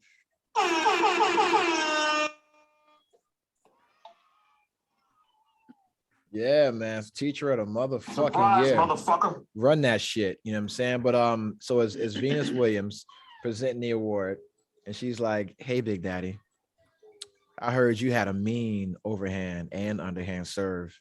And you like, yo. You like, yo. And she's like, "I'd love to take you to dinner and talk about your stroke game." And you like, yo, you know, and then you find out she's a virgin. Or let me be honest, it's Venus Williams. She's like, "Hey, I'd love to take you out to dinner afterwards and just discuss some of your thoughts on how we can improve education in the Black community." And you're like, "Okay, cool." And then over the course of the conversation, she's throwing you signs. And then she also says that she's a virgin. Do you proceed? Yes. So you're going to try to blaze Venus knowing that she's a virgin? I'm just for the simple fact that it's Venus. Yeah, that's it. That's it. But preferably, I prefer you to have at least some experience. But just because it's her, I would definitely have to put that notch on my belt. Definitely. So do you? So Jamal brought a great point up earlier. Do you eat your steak well done? I don't eat beef anymore, but when I did, yes. So first off, you're a disgusting animal if you eat your steak well done. Somebody poking them. You poked them. The medium rare steak is still alive. So you're going to have to put your dick through a piece of well-done strip steak. That's her hymen because it ain't broken yet. Yeah. So and she's an athlete. It might already be broken because that happens. You got to put your dick through a hamstring. That's what you got to do. Through a well-developed hamstring. Through a nice tendon. Yeah. Yo, fam, and then she going to be, Venus Williams is like 6'1", and you're going to put it in, she going to be like, go slow. She can't take no fucking meat, bro. Yeah, again, just because of who it is. I mean, some regular person, I don't know. So what do you get out of saying, yo, I smashed Venus Williams? How many people could say it? None. Exactly. There's a reason. I win. A W is a W. So you think her sex is going to be like good as a 40-year-old virgin? Not at all. But if I go to motherfuckers and I say, yeah, I'm the one that fucked Venus, it's not a lot of motherfuckers gonna be able to say that shit. That's like a motherfucker saying that's like somebody saying I was the first person to get my dick sucked by a kangaroo. Yeah, you was the first one to do it. That don't mean it's good. You can't compare the two. That's like right now. If you was the fuck, let's say, Halle Berry. No, she can fuck. But I'm saying, but not too many people can say they fucked Halle Berry. No, a lot of people can say they fucked Halle Berry. Not too many people that we know. Yeah, a lot of people can say they fucked Halle Berry. That puts you on a different pedestal. Yeah, we know No, about why does it though? Why does it? Why does it? Because it's fucking Venus Williams. Like, What about her makes her vagina more special than the next person's vagina when every woman has a fucking vagina? It's What not her about us? vagina, it's her name. Yeah, that's all it is. What about her name makes it anything? Is Venus Williams Rihanna? No, no. Is Venus Williams I Beyonce? understand what you're trying to say, but you have to realize it's Is fucking Venus Williams, like, take away her tennis acumen aside and her accomplishments, is she hot? No. Okay, so why does she get the same level of, okay, you fuck the ugly bitch with money? Same reason. And I'm not saying and I'm not saying she's an ugly bitch, but yo, you fucked and she's not a bitch at all. Just so you know, she's not a bitch, not ugly. So just like, okay, you fucked a regular woman, you fucked a regular tall chick with money. So take away the money in the sports, you fucked a regular tall chick. How is that a notch on the belt? That you have to add in the sports and the money. Okay, so if nobody else smashed, right, it's probably for a reason. Because, okay, let's say you met Venus Williams with no money and she's just a regular woman that you work with, or that she's in the neighborhood, you meet her at fucking Trader Joe's and you start to talking to her and she's like, yeah, I'm a 41-year-old virgin. Do you still get the points for smashing?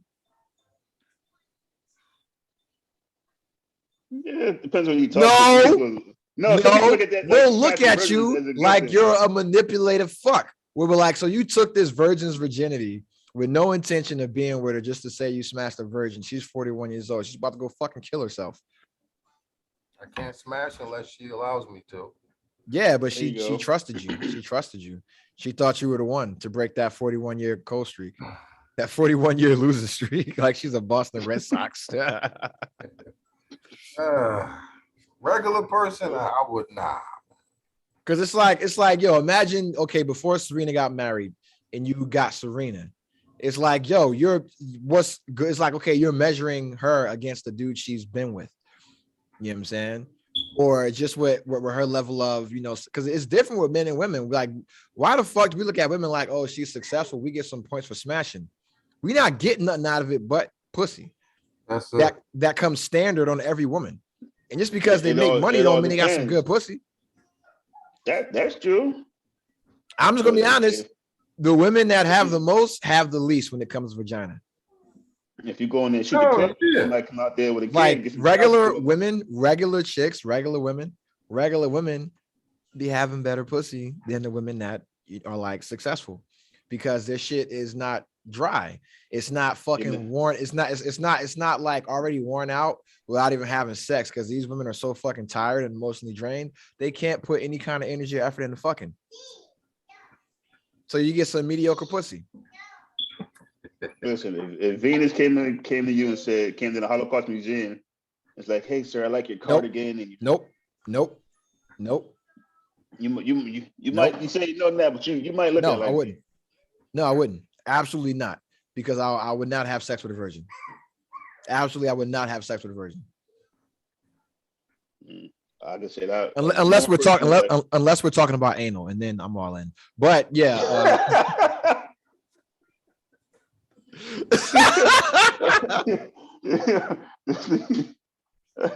I see why we don't got sponsors. No, I'm just saying, like, if she's like a woman and she's like, yo, I never had anal sex, I'm a virgin back there. Yo, listen, I'll go to that fucking frontier that no man has won before. But if we're talking about vaginal sex, it comes with a level of emotional investment and commitment that comes with that. And I'm not going to give you what you want. You saving this for marriage. Let's keep it real, man. She's saving it for carrots. Yeah, all right.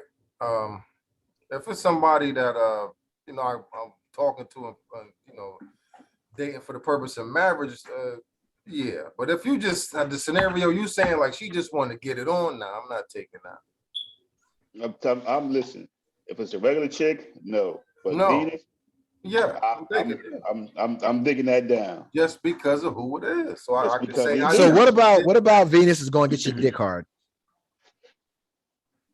Just I don't want to say out of the league, because she ain't really. Okay, so what about Venus is going to get your dick hard?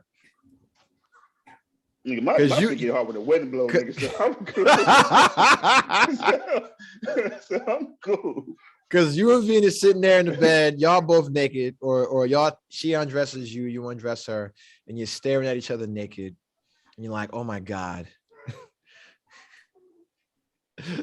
I'm so hard for you right now. What about her is gonna get you fucking Hey, listen, man. She might have a good. She got the hand stroke. She might be able to give you. A how is Venus any different than Lizzo? Oh no. I think Lizzo could fuck. I wouldn't want to find out though. Listen, Lizzo, if you out there, holla at your boy. I'm not a Lizzo fan. I'm not either. I think Lizzo could fuck though. I don't find her sexually attractive. Me neither. And it's got nothing to do with her weight, none of that stuff. No, I don't find her sexually attractive, and it has everything to do with her weight. That's it. Nah, she that's too big, man. She's like 280. I'm a foot and a half taller than her, and 40 pounds less than that. That's too big, man. See, that's the thing. Is she's too big for her height. Yeah. People think it's a weight thing. It's not. It's weight to height ratio, fat placement, all that stuff. Yeah. You got the Popeye arm when before you eat the spinach, it should be dangling. Nah, yeah. But nah, she ain't. Plus the way she carry, I don't like that shit, man. Even if she she just do too much dumb shit that I don't like. And people always say, "Oh, if she was skinny, yo, yes, I would say the same shit." Yeah, because I know when like Rihanna was doing that dumb shit, I was saying the same shit. Yeah, like, same shit, same thing. All right, so you're fucking Venus Williams, okay? Question for you: Black History Month. Do you think Black folks celebrate it the right way, or are Black people hypocrites? No, I don't think they celebrate it the right way because it's only done once a year, 1 month out the year anyway. I'm not talking about white people or the government. I'm saying Black people. I know. Yeah. Because that's the only time from the 1st to the 28th that they're just this militant. Nah, man. You should be brushing up on that stuff at least pretty regularly throughout the year. Just then they gave us the shortest month. Like, here, shut up. Well, there's a reason why it's in February. I'm listening. Yeah, I heard it. It's like a lot more behind it than what people think it is. Yeah, it is. But I forgot it because you didn't bother to learn your Black history. So you're one of those hard ERs. Yeah, but it's okay. I think you said something about it one time. I will inform you. I will inform you of the reason why Black History Month is in February. All right, because it all started back with President Gerald R. Ford when he had Black History Week. All right, and that was because we only had a week. All right, but the roots of Black History Month go all the way back to 1915. So 50 years after the 13th Amendment was abolished. All right. And Dr. Carter G. Woodson, who was the founder of Black History, was the reason why it was put in that month. And so Black History Week was made by people of African descent for the second week of February in 1926. That's when it became official. And it was selected because that coincides with the month of the birthdays of President Lincoln, who was February 12th, and Frederick Douglass, who was February 14th. All right. And over the next 50 years, it grew in popularity, and then it became an entire month during the mid 60s. And then since 1976, every American president has dedicated or designated February as Black History Month and issued a proclamation. And they also announced a theme. And this year's theme, 2022 Black History Month, the theme is Black Health and Wellness. All right. So that's why I celebrate in February. So all you motherfuckers that keep saying it's the shortest month, you don't even celebrate it for the 28 days. Stop. That's me yelling at my daughter trying to knock down this goddamn vase with flowers in it. You about to witness a murder live on the podcast. But Allegedly. no, she about to get fucking killed. Throw her ass out this fucking window. But that's why I celebrated in February, because Abraham Lincoln's birthday and Frederick Douglass, who are 2 days apart. And everybody's like, the shortest month, nigga, you don't even celebrate it. And so my question to Jamal earlier was, I hate seeing people, a couple of things, right? You talk about Black History Month, Black Power, Black Pride, but you disparage your Black baby father. You know what I'm saying? Or you're a Black man and you're not married to a Black woman. Or you don't have Black kids. You don't promote Black marriages. So you can claim to be all pro-Black that you want, but you're not making Black families. Same, we talked about Kanye saying he wanted Black Futures Month. And it's like, well, you got all Black futures with white women because all your kids are through a white woman and your new girlfriend's a white woman that you're parading around. So how are you about the Black future when you're diluting the bloodline, buddy? You know what I'm saying? Like you fucking, like your future's only half Black. And then after that, she ain't going to marry a Black man because a Black man left her mom. So she's going to marry something else. And now it's only a quarter. And then after that, then everyone's going to know they're Black. And then you're going to marry somebody else outside the community. And now they ain't Black no more. And now your entire legacy and wealth has been transferred from. That don't look like you. Yeah. Exactly. And now it's, fucking whoever the fuck last name West 2 generations from now, not looking like Kanye and his mama. That's it. Gonna be Adam West. Adam West. Who the fuck is that? That name Batman. That's from Batman, yo. So that's my question to you, man. Can you be pro-Black and married to a non-Black woman or a non-Black man? No. And for those reasons that you said. I mean, well, I always have there's exceptions. What's the Belafonte? That's his name, right? Meech? Yeah, Harry Belafonte. Okay, he yeah. did his thing, but he was half white though. He was Bella. So he went and married a white woman. So no. Nope. And again, strictly for those reasons that you already explained. Because I mean, if I was like, which we never hear is like, I'm pro-Italian, right? If I was like all about Italian heritage and the culture and the tradition, I'd go find me a nice Italian girl. Or if I was, but if you look at it though, that's what happens. That's what they do. Yes. Italians, Mexicans, Dominicans, they usually date in their race. You know what I'm saying? And if they do go outside their race, they're like the outcast of the family.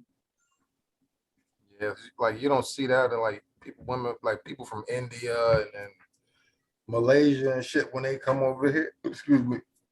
They strictly stick with what they know. That's it. Yeah. I don't even think they explore sexually outside of their own. Well, I've never seen an Asian. Here's where I play devil's advocate. Because they do when they come here, but they all marry white dudes. Yes, but they will, because that's like a flex. It's like a come up for them. But they'll also sleep. They'll sleep with Black guys. I'm say right now, when I was in San Diego and I was in Hawaii post divorce, I was getting a lot of United Nations pussy, boy. Let me tell you. I mean, these countries that you only see on the fucking UN fucking meetings, Bangladesh, imports and export, Kuala Lumpur, fucking China, fucking. Why is my daughter so? Teba, what are you doing? She is literally taking her finger and doing that. She is a wingding. Oh my god! That's what kids find the smallest shit to keep them entertained, bro. Yeah, instead of like this $800 in toys that she has, she'll just find a sock and start chewing on it, But so I got mad vagina from the UN when I went to the West Coast. So, but they'll normally marry within their race, but they'll marry white dudes as well because that's like a flex. It's a come up. It's like a sign of it's like having a Benz. You know what I'm saying? Because in a lot of those countries that were colonized by Europeans, by, you know, the British, that was like the thing. That was the way to escape, you know, poverty or whatever the fuck. So they do that. But then it's like, they'll still fuck black dudes. Let me tell you that right now. You know what I'm saying? Like, because I got a lot of United Nations pussy, you know, and I'm not mad. I was like an ambassador. I was like Winston fucking Churchill. You know what I'm saying? The only thing we have to fear is fear itself and not having a condom. You know what I'm saying? But other than that, I was good. So your thoughts on, because I mean, I'm sure you're familiar with Kanye West and his issues with his child's mom and him getting upset over TikTok and blah, blah, blah, blah, but he's out here cavorting with the young lady, Julia Fox. Do you think his complaints have any merit about his daughter having a TikTok and him not being able to raise his daughters as he sees fit? Hell yeah, he helped create them. So, I mean, that, yeah. But what is she doing on TikTok? Like, what? How old is she? 8 years old. 8 years old. No social media. I don't give a damn who the custodial parent is. They both should have a say. So if they both don't agree with it, it ain't happening. Nope. Well, he had a say, and then he asked for a divorce. Oh, that's what's the cause of all of this stuff. Wait. So before they split, she wasn't on social media. Now we see who does dumb shit with kids, right? Well, or here's the deal, right? Mm-hmm. I need attention as a child, or I need validation as a child. I normally got that from my father.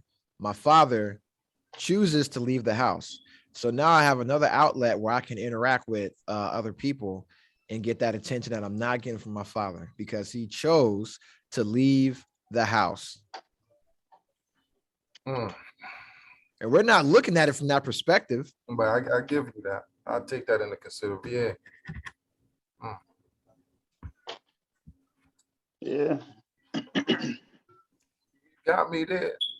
Because if you're giving the kid all the attention that they want, they don't need that extra shit.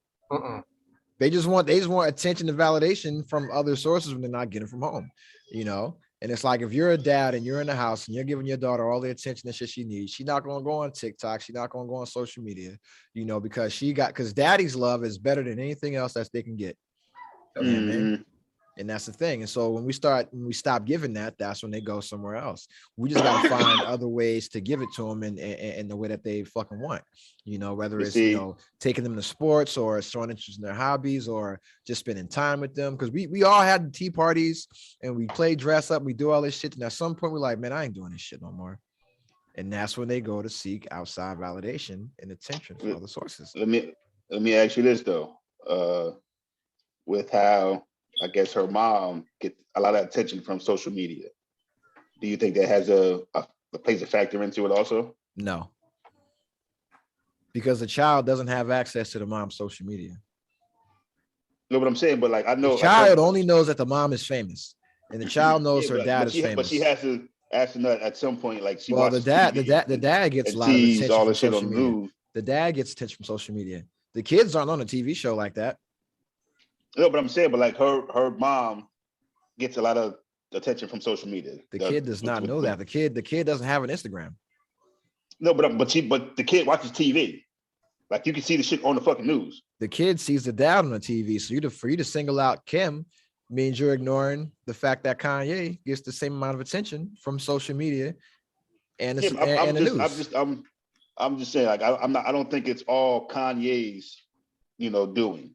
But no, it's not all Kanye's doing. That's how the media is portraying with everything. It's just, if you're just like we're outsiders looking at. If you don't look into stuff, we think who is primarily at fault for them splitting. For them splitting, I can tell you who's at fault for them splitting. Because you probably look more. It's 100% Kanye West. But look, okay. And the reason is because when Kanye West went into his when he wanted to make an album, he left his house and moved to Wyoming in 2016. That's when he moved to Wyoming and did not take his family. and went out there to make all those bum ass albums. And then he ran for the presidency, and then he hung out with Donald Trump, did a bunch of shit that was against what Kim Kardashian's core beliefs were, right? I think but the bottom line was when he said, you know, he wanted to get his child aborted or some He shit said like that. on the internet, I want Yeah. to get my first child aborted. He said that I think when he said that, she Kim's was like, mom "Oh, was this nigga crazy." trying to get him a doctor to drug him up and do this and do that, and you know, XYZ ABC. And it's like, yo, she ain't said nothing like that about your family or about you. Yeah. She's only responded when shit's got out of hand. Other than that, she's been quiet about the whole thing. And it's constantly him being the antagonist. And so it's like, well, we only know what's going on because you're saying this shit. Like, that's it. Like, you're saying, hey, my daughter won't let, like, Kim won't let me cut on my daughter's birthday. But it's like, yo, you guys are separate. You guys are separated. And you're out here running around with some random white girl. I don't have to invite you to the birthday party. I don't have to. Ain't she dealing with that ugly, funny looking comedian guy? He's not at the birthday party, and then they're not doing the shit that, like, because they were hanging out, right? We don't know the nature of their relationship. We just know that they were hanging out, right? But you know Kanye is fucking this bitch. That's the difference. So whatever Kim is doing, she's doing it in a much more respectful way. Because she know Kanye does a lot of shit to get attention. Whereas Exactly. she why are we putting the attention-seeking behaviors that can be passed down to the daughter on Kim when we all know Kanye is? Well, no, I'm not just putting it on Kim. I'm just asking because she had the reality TV show. She had the sex tape. She had she's on social media. You know, she can walk outside. Can we blame the sex tape on her? Can we blame the sex tape on her? I'm just saying she can walk outside the TMZ, take pictures and put her shit on internet or whatever. Mm-hmm. So at some point, her child has to see that every time they go somewhere, there's somebody taking pictures of them. So at some, like, she has to be like, okay, well, I get, like, it's something that the family does. We get a lot of attention from social media. Yeah. So I can do the shit too. Yeah. You know what I'm saying? So I don't think it's just the fact of Kanye not being there. That's what she's around all day. Oh, I agree. I'm not arguing that point. I just don't think that we can put it on, oh, well, she sees Kim getting this attention. It's like, no, the entire family gets it. So changing the because kids model behavior. So if you see mommy, grandma, auntie, other auntie, even uncle all getting this level of attention from strangers, then yeah, you're going to be curious about it. You're going to be interested about it. And then when you see that other folks interested in you, you're going to want that attention. It's only going to be magnified when the person that you actually need attention from is not there. It's like when you have a girl, right, and she becomes a thought or a hoe in like middle school or high school, it's normally because the dad's not there giving that attention that she needs. When they become strippers, it's not because they have some great relationship with their daddies, because they had daddy issues. So she seeks attention from other people, you know, and the same thing with men. Like we end up, you know, joining gangs or doing dumb shit or getting involved in crime because we're not getting that attention from our fathers. So we go seek attention from the other people that'll give it to us. You know, it's like, oh, my dad didn't give me no attention, or I won't raise my dad, so I'm gonna join a gang, you know, or I'm gonna fucking sell dope or whatever, because that'll get me attention from other people, you know. And then we do the same shit. Like it's not just specific to their family or the girls, it's to children, impressionable youth, period. Yeah. And adults as well, you know, because you look at adults that didn't have great relationships with their fathers specifically, they exhibit attention-seeking behaviors. I don't know why you keep picking her up like she ain't gonna touch something. Well, no, she's eating her goldfish right now. She's like losing her fucking mind to Coco Melon, yelling out all the goddamn numbers and shit, which is a good thing. Girl, if you don't get off of me. You know, your confidence comes from your dad anyway, though. Exactly. Yeah. Yeah, and that's why I always pick her up like she's she's not gonna touch something. If she touch something, I'm gonna throw a little ass somewhere. Sure. Eat the goldfish. Yeah. She like, shut up. Eat the cake, anime. Eat the cake, anime. All right, that's enough. But yeah, they got something weird going on between them anyway. I So don't know what the hell the nature of that break. I don't know why they fell out. Like, Because Kanye went to Wyoming and was cheating. oh, That's why. I think Kanye Kim just couldn't deal with Kanye shit no more. Well, who could? And that's the thing. It's like he's just too much. Like You out here getting black people out of jail, and he went around with the nigga trying to lock him up. exactly. That's pretty much what it was. Here you go. Go down. Yeah, like she out here like literally working on police reform, and he's like, "Yo, Trump is my dragon brother." Grand drag. That motherfucker retarded. We can't say the R word. Yeah, I'm sorry. He's special needs. Yeah, he needs some special attention from a man. That's why Kanye should just be gay. Then you'll get all the attention from dudes you want. You know what I mean? You'll get all the attention from men you want, specifically white dudes, because you know white dudes love gay black men, gay white dudes anyway. You know what I'm saying? He'll get all the attention he wants. He'll be accepted in the fashion world, and we'll take him seriously in the world of religion. Yeah, all that kind of let's shit. be clear. His clothes and sneakers is trash. Horrible. I agree. Horrible. Let's keep that all the way 100. His clothes and sneakers are fucking trash.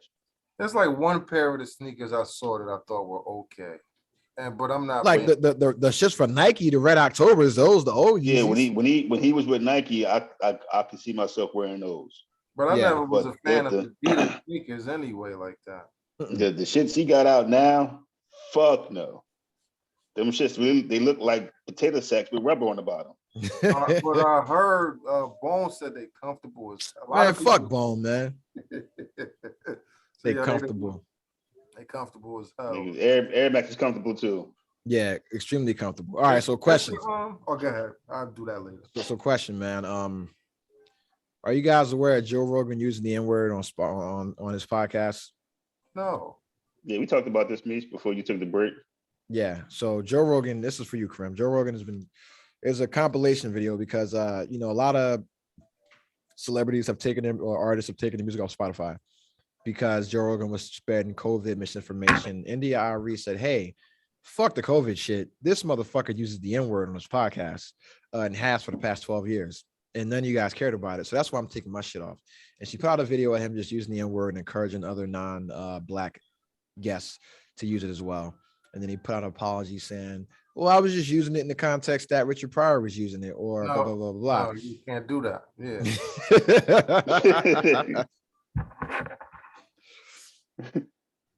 So you're not banging with Joe Rogan, man? You can't use the N-word? You don't get a nigga pass? Nah, hell no. How? So does any white person get a nigga pass? No. Not even Justin Timberlake. No. No. Fuck no. No. It was something that lived in our neighborhood. But still, some people let them use it, and y'all don't know. Y'all remember Mike? That's his name. He redhead kid. He lived on Washington Avenue. Yeah. Like, I mean, if you heard him talk, he sounds like us, but he wasn't used. He ain't none of that shit. Yeah. You're from the same struggle and you dealt with the same shit, but you can't use that word. All right. So here's a question. I ain't asking you guys yet. Okay. So it's the time of the year, my favorite time of the year, because the Super Bowl's coming up. And it's not that I give a fuck about the Super Bowl, but I like to see all the hypocrisy that people throw towards Jay-Z.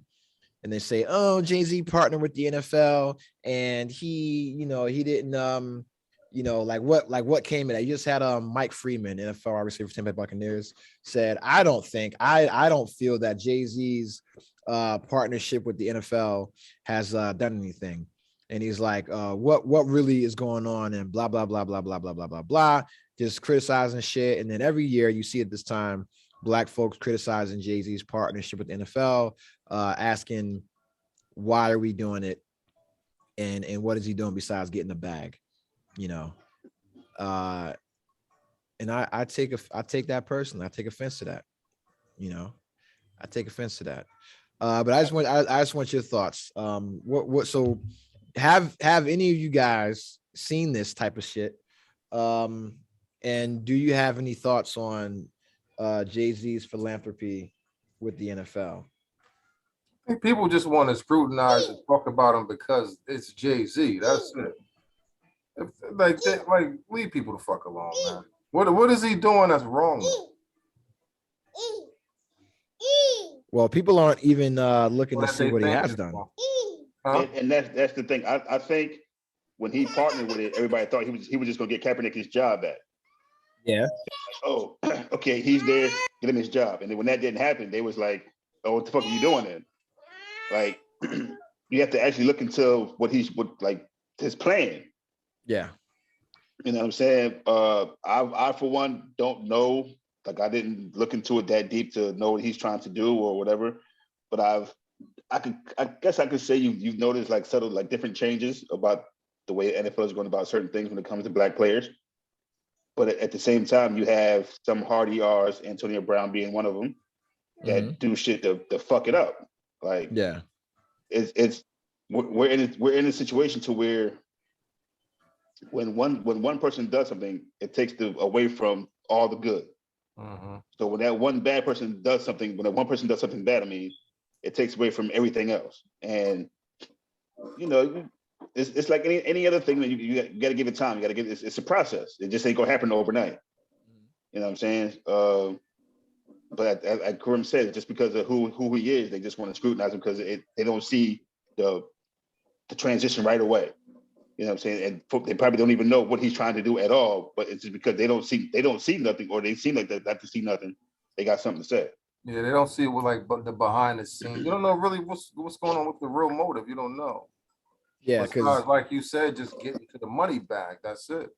Because the thing is that on the NFL's website, you can go and look this up. You can type in Inspire Change into Google or any search engine you use, and it'll pull up the NFL's website, and they will show you exactly to every program where the money goes that's generated from this this partnership. And they actually just secured about $100 million over the next 10 years to be spent on these programs. And then from the time that he joined to essentially 2021, they raised about $200 million in funds. And some of the programs that shit goes to, like for criminal justice, right, is the Alabama Appleseed Center for Law and Justice, the Anti-Recidivism Coalition, the Community Justice Exchange, Gideon's Promise in Memphis, Just City, the Ladies of Hope Ministry, the Oregon Justice Resource Center, Big Brothers and Big Sisters of America, the Boys and Girls Clubs of America, Breakthrough Miami, the Council on Legal Education and Opportunity, the King Center, this mentorship program that's like super huge throughout the country, the U.S. Dream Academy, the United Negro College Fund, United Way, the Association for Enterprise and Opportunity, Covenant House, the National Urban League, the PER Scholars, the Metro Family Services, the Vera Institute of Justice, the Council on Criminal Justice, the Ross Initiative for Sports Equality, a bunch of services that impact the community, you know. And the blacks, the hard ERs that love to give this criticism, never take the 5 seconds that it takes to actually Google or look up this information. They just want to criticize. You know what I'm saying? Yeah. My thing with the NFL, they need to hire more black coaches. They need to have more blacks in higher position than what they have now. Jumping. But like, what's the guy he's suing the Giants and a few other teams. Brian something. Brian Flores. Yeah, him. I think he's suing like the Giants, the Dolphins, and like some other team that looked them over for a head coaching job. It's crazy. The sport is dominantly black. Like a lot of players, it's more black players or minority players on the team than whites. All of the good ones are black too. Most of the good ones are black. Yeah. Let's keep it real. And it's like, you think with all that you would have more players of, minorities in higher positions than what they have. Like that's my only flag to the NFL. Like I think they need to do a lot better job of that. But with the whole Jay-Z thing, it's like how you said, if you actually look into what they're doing, he's not doing nothing wrong. Like he's trying to help bridge the gap. So, like I said before, I think it was just because when he got into that situation, it was around the whole Kaepernick thing, and they thought, okay, when you get there, get him his job back. But like to me, those are like two different, situations. Yeah. So, like I said, that's my only issue with the NFL. They need to put a lot more minorities in, higher positions than what they have. You got them racist ass GMs who still think that they probably ain't good enough to do that type of stuff. They just start thinking blacks were smart enough to play quarterback, man. Black players will have a lot of success in college, and that quarterback, they moved them to wide receiver because they take that stupid ass what's the Wonderlic test? You know what that is, right? Yeah. Yeah, shit is bogus. Man. But see, I think that changed, over time, because now The game, the game is changing. Everybody's a lot more faster. Having that mobile quarterback in the back is a big difference. You still get the Tom Brady's that can stand back there. That's because he can't run. Yeah, but you get one of those every so often that's can still stand in the pocket and maneuver to take control of the game. But for the most part, if you look at a lot of the quarterbacks now, even Joe Burrow and Stafford, they're not fast, but they're still mobile. Yeah. You know what I mean? And it's a lot more of the black players, I would say, are more mobile than the white guys are, but that's not their fault. So but it's just it's as time changed, you would think that they would change also. Like how we said earlier, Mitch, you gotta learn from your past issues. So why do you think that why do you think there's not enough black coaches in the NFL? Because just because the majority of players are black? Nah, it's just like Karim said, like you'll have players, coaches that obviously can do the job. How is it they can obviously do the job? You got to have experience and prove it first, right? That's true. Yeah, but so white coaches go through the high school ranks, college ranks. Yeah, but at the same token, when you look at coaches that get fired, white coaches that get fired opposed to black coaches, the white coaches go from job to job a lot more than the black coaches do. Because there's more of them.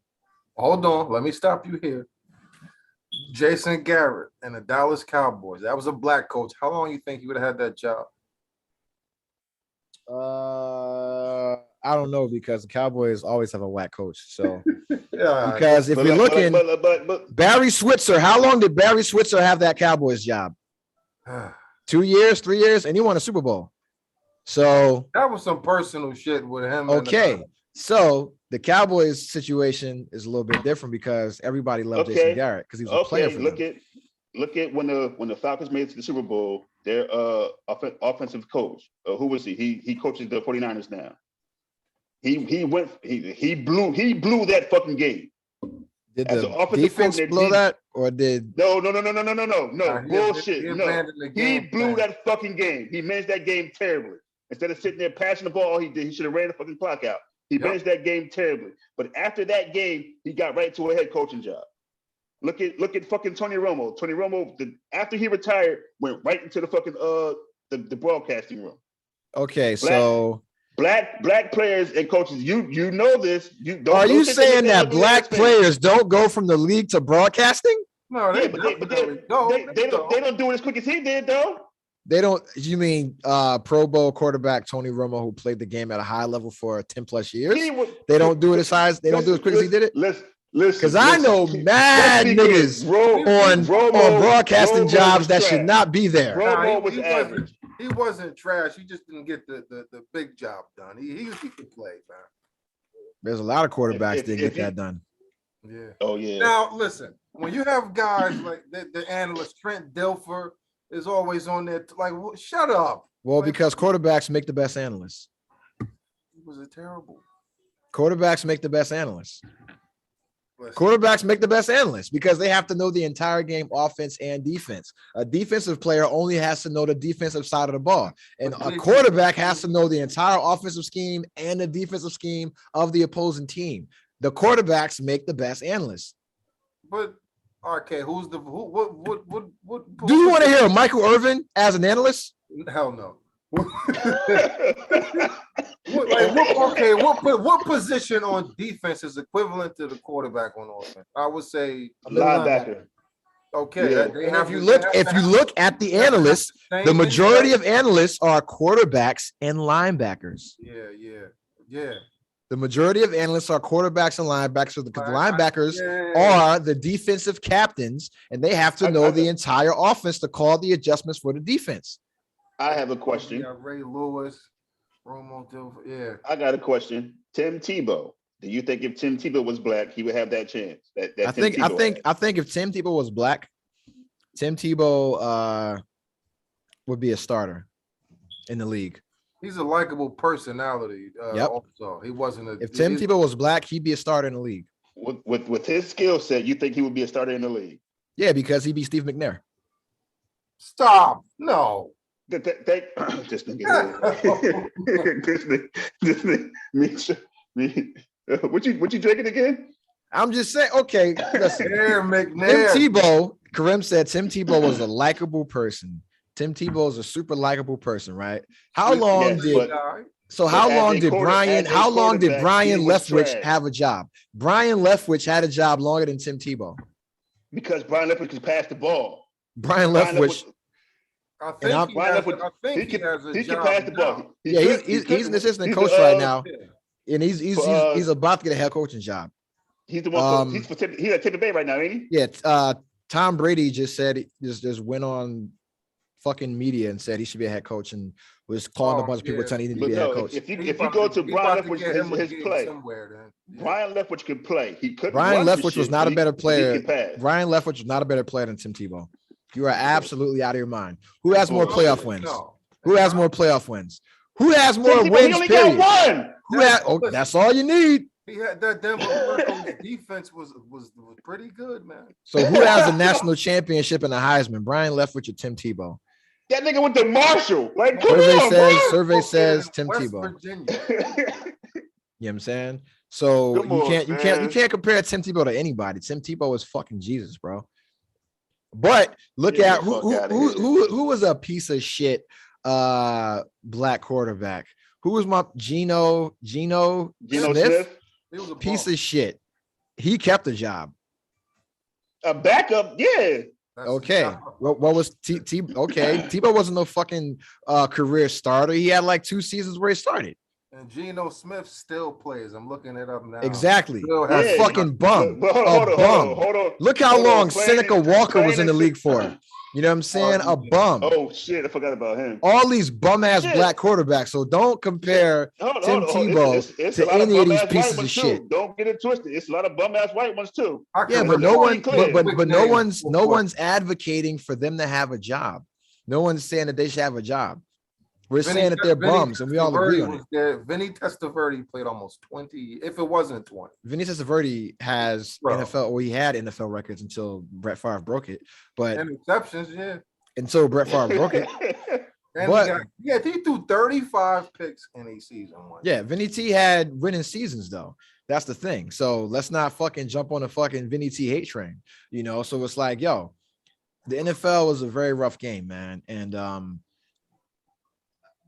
if we're looking at who makes the best analysts, middle linebackers, quarterbacks, black coaches, listen, just because you're a player doesn't mean you should exactly be a coach. And if white coaches have to go through the fucking ranks of high school, college, pros, then black coaches or black players, because that's what it is black players. I agree with black players that think because they got hired as an assistant coach after their playing career, that they should automatically fall into a head coaching job. But if you haven't had that responsibility of leadership, then you should not automatically get that privilege of leadership. Look at Deion Sanders.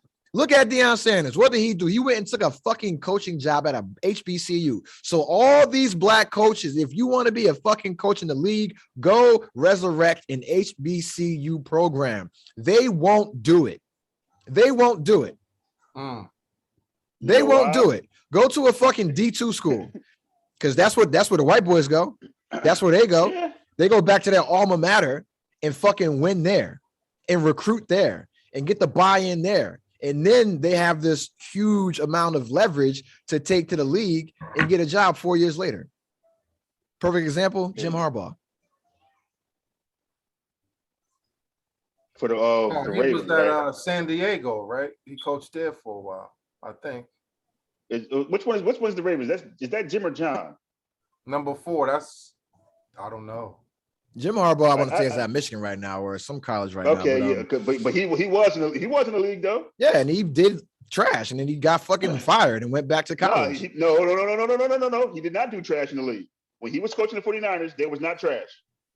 Look at his professional record. Because it was what was the guy they had before him at at San Francisco? Harbaugh was there when Kaepernick was there. Yeah, in those 2 years he was there, either 2 or 3, they was in the playoffs every year. They lost the Super Bowl, but he was there. And then you had and then he took the fallout from the Kaepernick shit for letting Kaepernick do what the fuck that he was doing. And that's what it was. The reason why he got fired because he wasn't a kiss ass. Nothing to do with a kiss ass. It's because he didn't set a fucking standard. Because you can you could have let Kaepernick do what he wanted, but you can say, hey man, you can't wear these fucking socks. Like you can take a knee, but you ain't got to wear these fucking socks. You ain't got to do this extra shit. Keep the focus on the protest and the game, and that's it. But he let Cap do way too much shit. And it's like, yo, fam, you fucking it up for everybody. You making it hot. You making it hot. Nah, Harbaugh to me, he handled that well. Good in San Fran. Harbaugh was 13-3, 11-4, 12-4, 8-8. Yeah. Thank you. And after the 8-8 season, they got rid of him because of the cap shit. So and because after him, I want to say they went to like some dude, Mike Marini or some weirdo shit like that or something like that. I don't fucking know. You might have been before him, but it was some wing thing. You know what I'm saying? But yeah, Harbaugh and he left and he went back to college. So what do these black coaches do? Do they go back to college? Do they take a fucking a great program and make it better, make him a contender, make him a competitor? No, they say, oh, white man, the white man won't give me a shot. No, Harbaugh went and built the shit back up. It took him a while to do that shit though. Yeah, he coached at San Diego, was it? So Harbaugh was willing to take the step back and rebuild. Coach before that. That's what happened. He said, hey, I'm gonna take a step back and rebuild. I don't think he did that. Me personally, I think he got blackballed from the NFL, but no, the coach, like or the team, fucking for that. They didn't want to deal. It doesn't matter. What matters is he was fired. He was fired, and he said, "Yo, instead of fucking bitching, I'm gonna go take this job, build these motherfuckers back up." Deion Sanders said, "Hey, I want to be a coach," and he said, "Okay, I'm gonna go to HBCU and coach them." And build them up to like what they had like a 10-2 record or something like that. Bowl game appearance. Yeah, they're fucking draft. Their recruiting class looking crazy. So if you're a great player, how about you go build up a program? Prove that you can do the fucking job that you think you can do, but you haven't proven that you can do. Most of these motherfuckers have never been a team captain on a team that they play for. So how the fuck are you ready to be a head coach when you've never been a head coach at any level? What was the head coach of the New England Patriots? The offensive coordinator of New England Patriots that went to Detroit. When he was over there in New England, they like, oh yeah, he this went to Detroit, couldn't do the shit, got fired.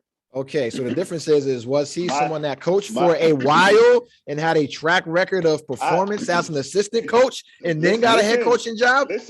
Listen to me. My thing is the same way y'all do that with them white coaches, do it with the black coaches. If you are willing to risk your franchise on the chance that this guy know what he's doing, do that same thing for the black player, coach. No, because it is what it is, right? Am I willing to risk my franchise on an unproven head coach? and I can look at this white coach that has 12 years of winning experience dealing with Tom Brady, dealing with this other fucking great quarterback. Okay. Coaching. No, let me finish. Let me finish. Coaching under Bill Belichick's system, winning, right? So this guy's been groomed. I'm going to bring him in, as opposed to this guy who just retired a couple years ago, who's been a running backs coach or maybe been the offensive coordinator for 2 years, and then because we're required to hire or interview a certain amount of black coaches, and I don't hire him. Now I'm the bad guy because I didn't hire a guy that didn't have the same proven consistent track record of success. Okay, it's affirmative action. It's affirmative action. Listen, he came from Bill Belichick and Tom Brady. When you go to another team, you don't have that. You don't have Tom Brady no more. So just because you had him over there, that doesn't mean you can win over here with this team. So you're still taking a chance. You can sit there and say all you want. Oh yeah, he had this, he had that. Yeah, there's a big difference. When he was at New England, he had Tom fucking Brady. You got obviously the best quarterback in the world right now. You can't take that and think you're gonna go to a team with a fucking quarterback ain't nowhere near Tom Brady and think you're gonna fucking win. With Matthew Stafford? Happen. With Stafford? And you see what happened. He got fucking fired. Where's Stafford at right now? But that's the whole thing. He went to a better team. Stop. Is Matthew Stafford a quarterback? Is he? No, he's on the right team. So here's a question. Here's a question for you. What experience do you think is more valuable? Winning experience or losing experience? So experience with a proven winner, with proven winners, with a track record of winning, where you get to learn the winning formula, or experience with losers. Losing. Now we get to see the winning formula is fine. So you think experience of a career of losing is more valuable than having experience studying under somebody with a career of consistent success? Because Belichick got winning seasons without Tom Brady. Belichick has been Belichick the entire time he's been in fucking. But my thing is this: when the coaches. When the coaches leave, when the coaches that's under Bill Belichick, when they leave him and go somewhere else, the shit don't fucking work. You know why? Because they don't have the same tools that they had in New England. No, you know why? It's because they're not Belichick. That's why. And Belichick has a system that operates one way. I'm the boss. I'm in charge. I don't care who you are. These other coaches are still young. They're still trying to be player coaches, trying to be relatable, thinking that it's a team at our level. No, you niggas are the team. I'm your boss. I'm the coach. What I say goes. Belichick is ruthless. Belichick got rid of Brady because he said, you old. He was right, but Brady was still Brady. That's the thing. Exactly. But Belichick and Belichick still went to the playoffs. Mm-hmm. Exactly. With no stars. Absolutely no stars in New England. Belichick still went to the playoffs. That's nothing new to them, though. Okay. And now Tom Brady had to go get a bunch of stars to hobble into the playoffs, luck into a Super Bowl, and then get bounced out this year with a team full of stars. That's what I'm trying to get to. Like you can't sit there and just because you have a player or coach that was in an organization that was built around greatness and think that if you take that one piece and put him on this trash ass team, it's going to fucking work. No, he has greatness over here. You have to put greatness around him for that system to work. So why would I take somebody that's been around greatness and then somebody that hasn't been around greatness? And then why would I not take the person that's been around winners? My thing is, if you're going to do that with that coach, do that with all the black coaches as well. Okay. So if they've been in a winning system, example, then yeah, we'll do it. He should be a head coach somewhere next year. Why? He's on the winning team. They won a Super Bowl last year. How many years they won a Super Bowl last year. How many years has he been in that system?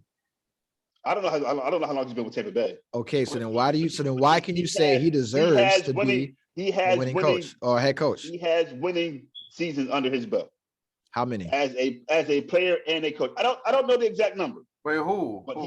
But Brian Leftwich. Then you have the arguably the greatest quarterback of all time saying he needs to be a head coach. Take the chance. Why not take the chance? Why does he need to be a head coach? He deserves a chance. Because he just started coaching in 2017 as a quarterback's coach for the Cardinals. And then an interim offensive coordinator in 2018, and then an offensive coordinator in 2019. So he's only had 2 seasons under his belt. Both seasons were with Brady. So why, with only 2 seasons as an offensive coordinator, does he deserve to be a head coach when he's only had 4 years of coaching experience? I can't think of this nigga name. I swear I wish I knew this nigga name. So I could No, I'm only asking about Byron Leftwich. But you're missing what I'm saying. It'd be a white head coach or offensive coordinator that have that same resume that they would give a chance as a head coach. Okay, so we're only talking about Byron Leftwich, who you said should be a head coach. Josh McDaniel from New England. Then he went somewhere and was horrible. Okay, and what is his pedigree? He was up under Belichick for how long? For a while or for 2 years? Look it up. Yeah, because it might not have been long enough. But Josh McDaniels.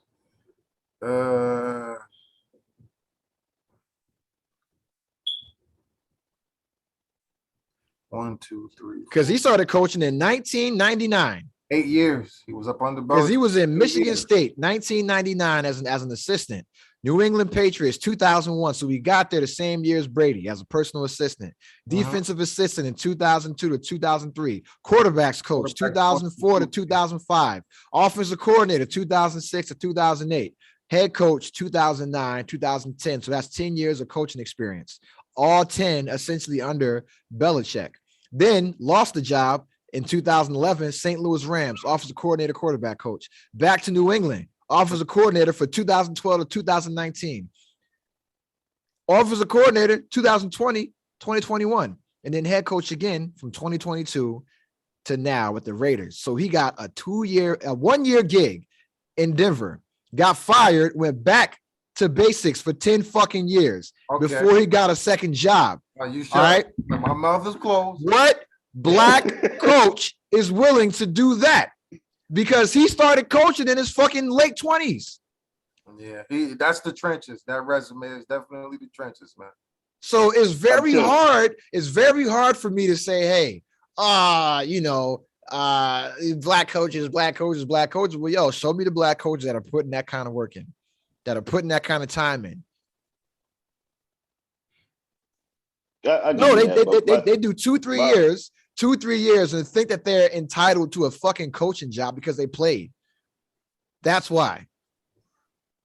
But I still think in any sport, most good players are horrible coaches and office. Because you know where that doesn't happen? You know where that doesn't happen? The NBA. You know why? Because these motherfuckers get jobs as assistant coaches for years. Yeah, for years. Because what's the dude? Elton Brand. He been with the Sixers for a long minute. He ain't no head coach at all. How long was Jason Kidd an assistant coach for? And who was he coaching under?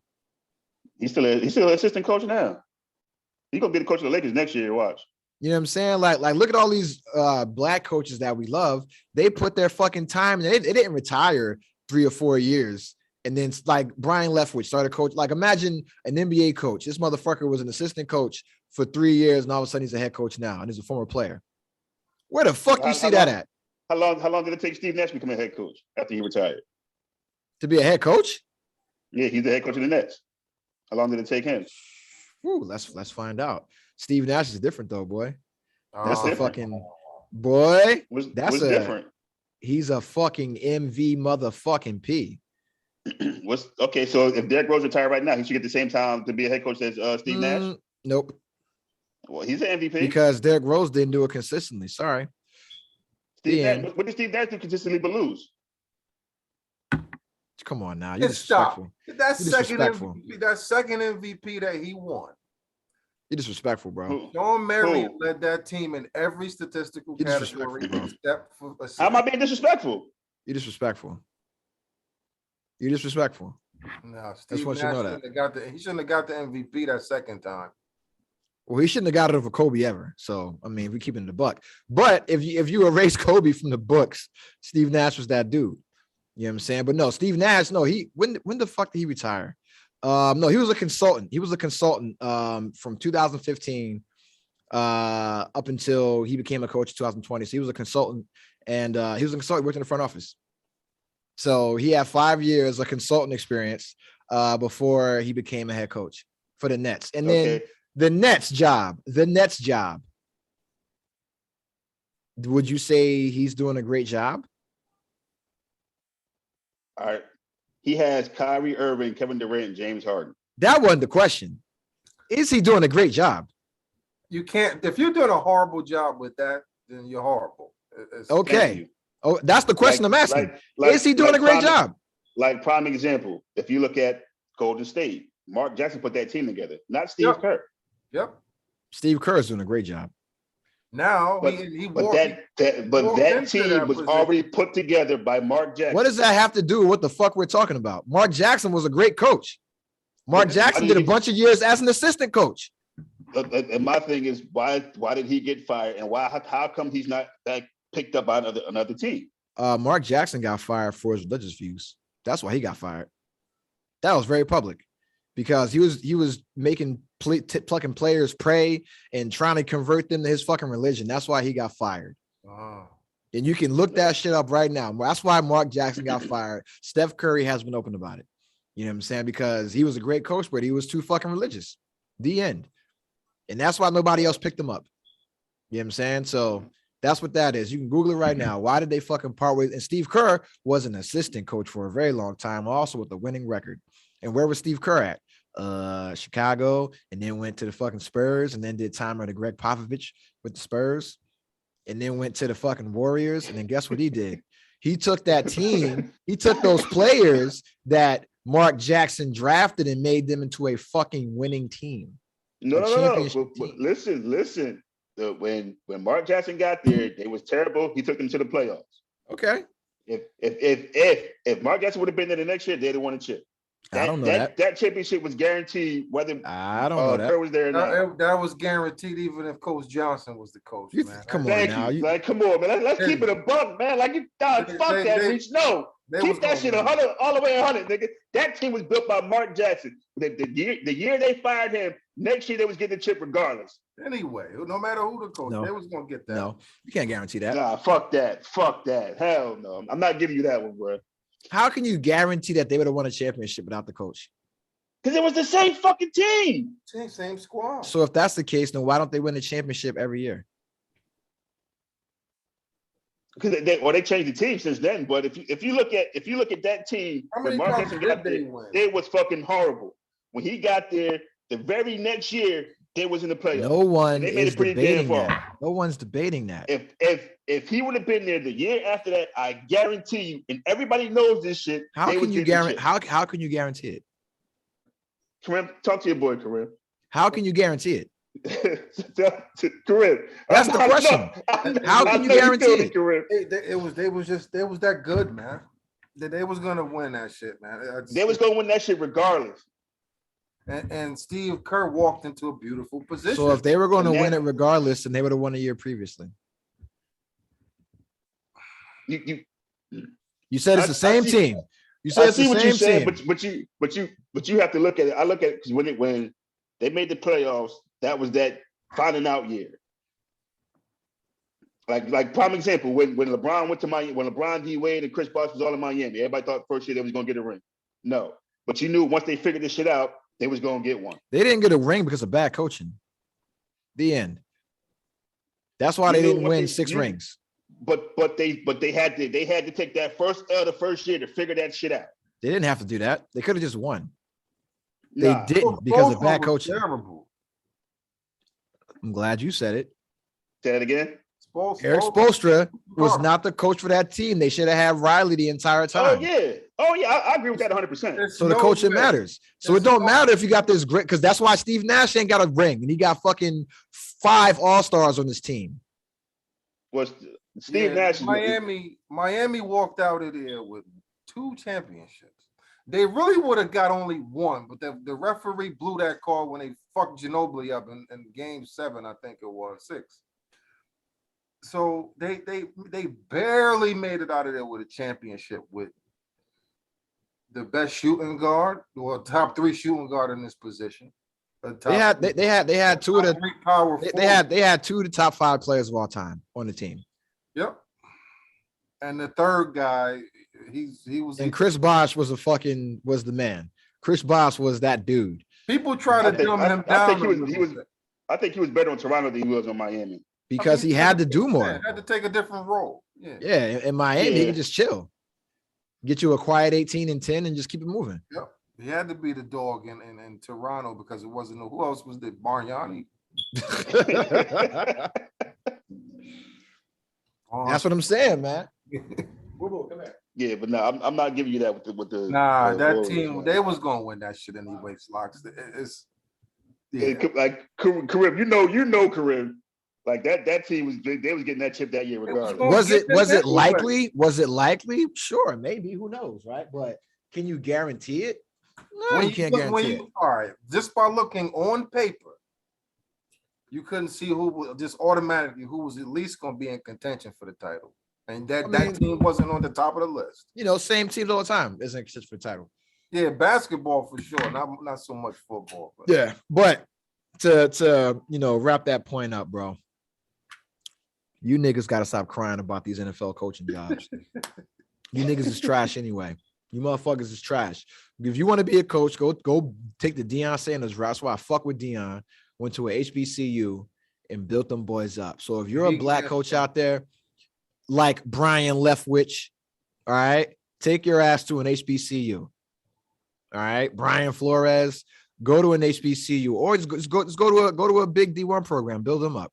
Handle that shit and then come back to the league, because the white boys do it all the fucking time when they get fired. They go back to basics, and I get it. You got to interview a certain amount. And the Brian Flores, his potential, his lawsuit.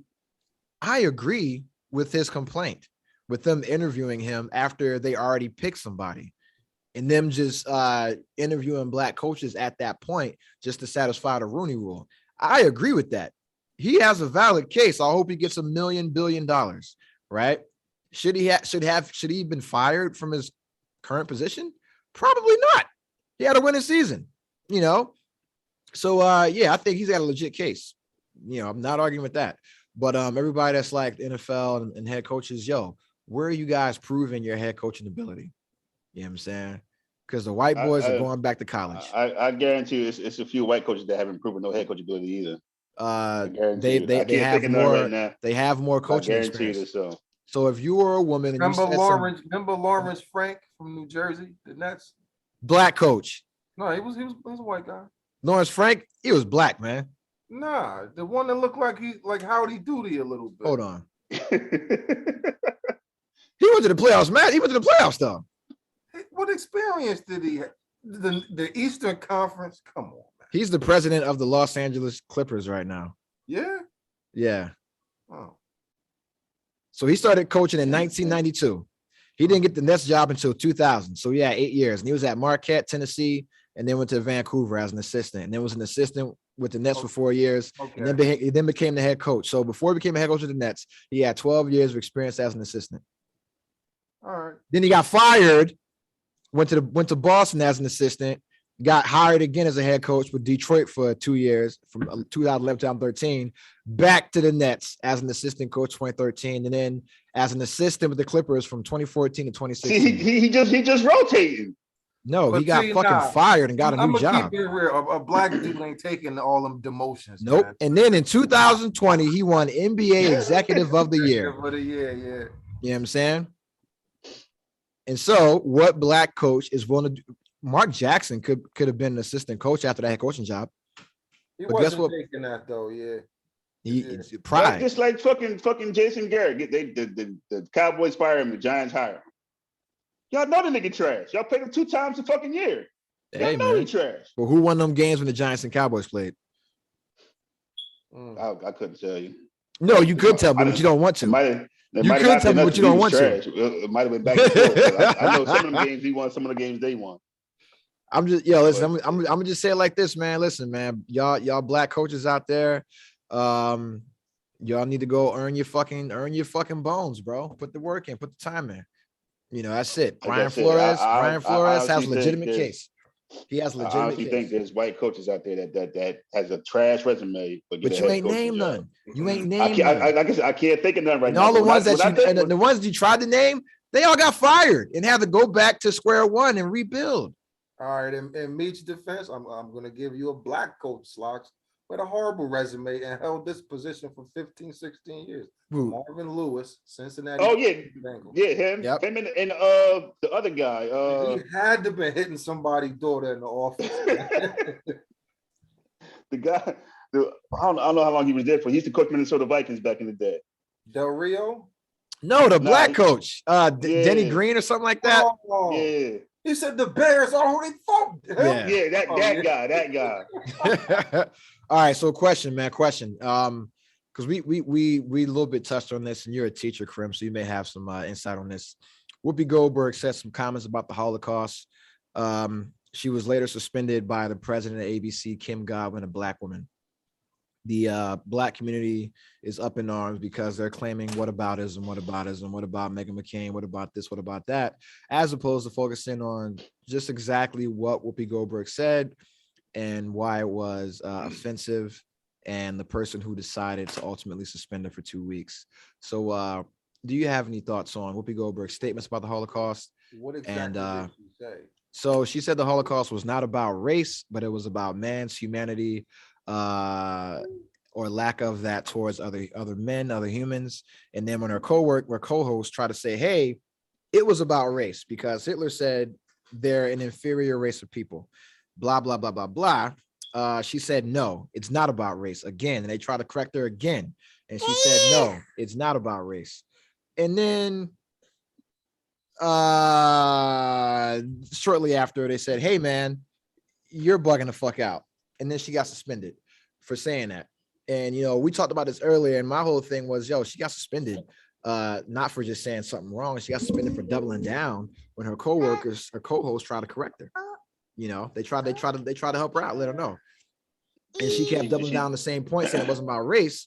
When if you do any research into, you know, Hitler, his policies, his book that he wrote, Mein Kampf, he clearly said the Jews are an inferior race of people, along with the Polish, along with the Gypsies, along with the handicapped, along with the homosexuals, you know, and he said, you guys are an inferior race of people. I'm trying to create a master race of Aryans. And if you are not, you're not contributing to this race, then you are not fit to live. And she said, no, it wasn't about race. So to me, that's why she got fired. Person that fired her, Kim Godwin, became the president of ABC Networks in April 2011, because people wanted to see a black woman in charge of a fucking network. Mm-hmm. So now did she not to cut you off, Krim? No, you good. Did she come out with like a apology after she did this shit, or Whoopi? Still standing on what she said? Yeah. Whoopi apologized. She's still riding. She apologized. Okay, she said, yeah, I was fucked up. I was wrong. But then she said it was about both. Still wrong. Yeah. Still wrong. But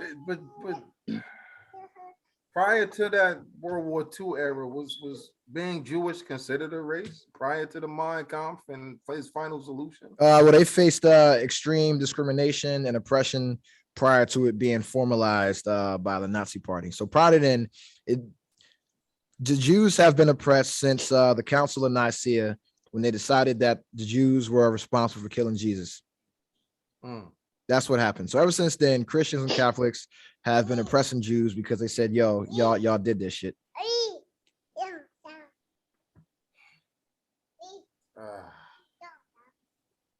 Yeah, she wild out for that one. I wouldn't have said shit about it. I just, with some comments, I'll keep them myself. But I mean, it's a religion. It is a religion. But since Judaism is a religion. Like, yeah. It's like black is a color, it's a culture, and it's also a race. Every person that's black by race isn't black by culture. Mm-hmm. Every person that's black by culture may not be black by race. Hence the white boys that, you know, some of the black boys that we know that was raised in black culture. You would consider them black because that's all they know. But they ain't black by race, so they can't use the N-word, shit like that. Right. Yeah. But okay, just by with the whole race thing. If you lined up just 10 random people from all of these different countries in Europe, how could you point out who was Jewish? Just based off physical characteristics. Based off physical characteristics, you still could, yeah. If you took a bunch of people from Europe, that was something you did. But the thing is that race is a man-made construct. Would you agree on that? So if I'm a man from America and I'm a man from Europe, are the constructs going to be the same? Or is it going to be based on what narrative I want it to fit? Yeah, pretty much. So if I want race to fit my narrative that all the Polish people who are white, all the Slavics who are white, all the Gypsies who are white, damn it, get down. No, get out of here. Yep, there you go. Putting their damn hand in my drink. Fuck wrong with you? Give us it. Hell no.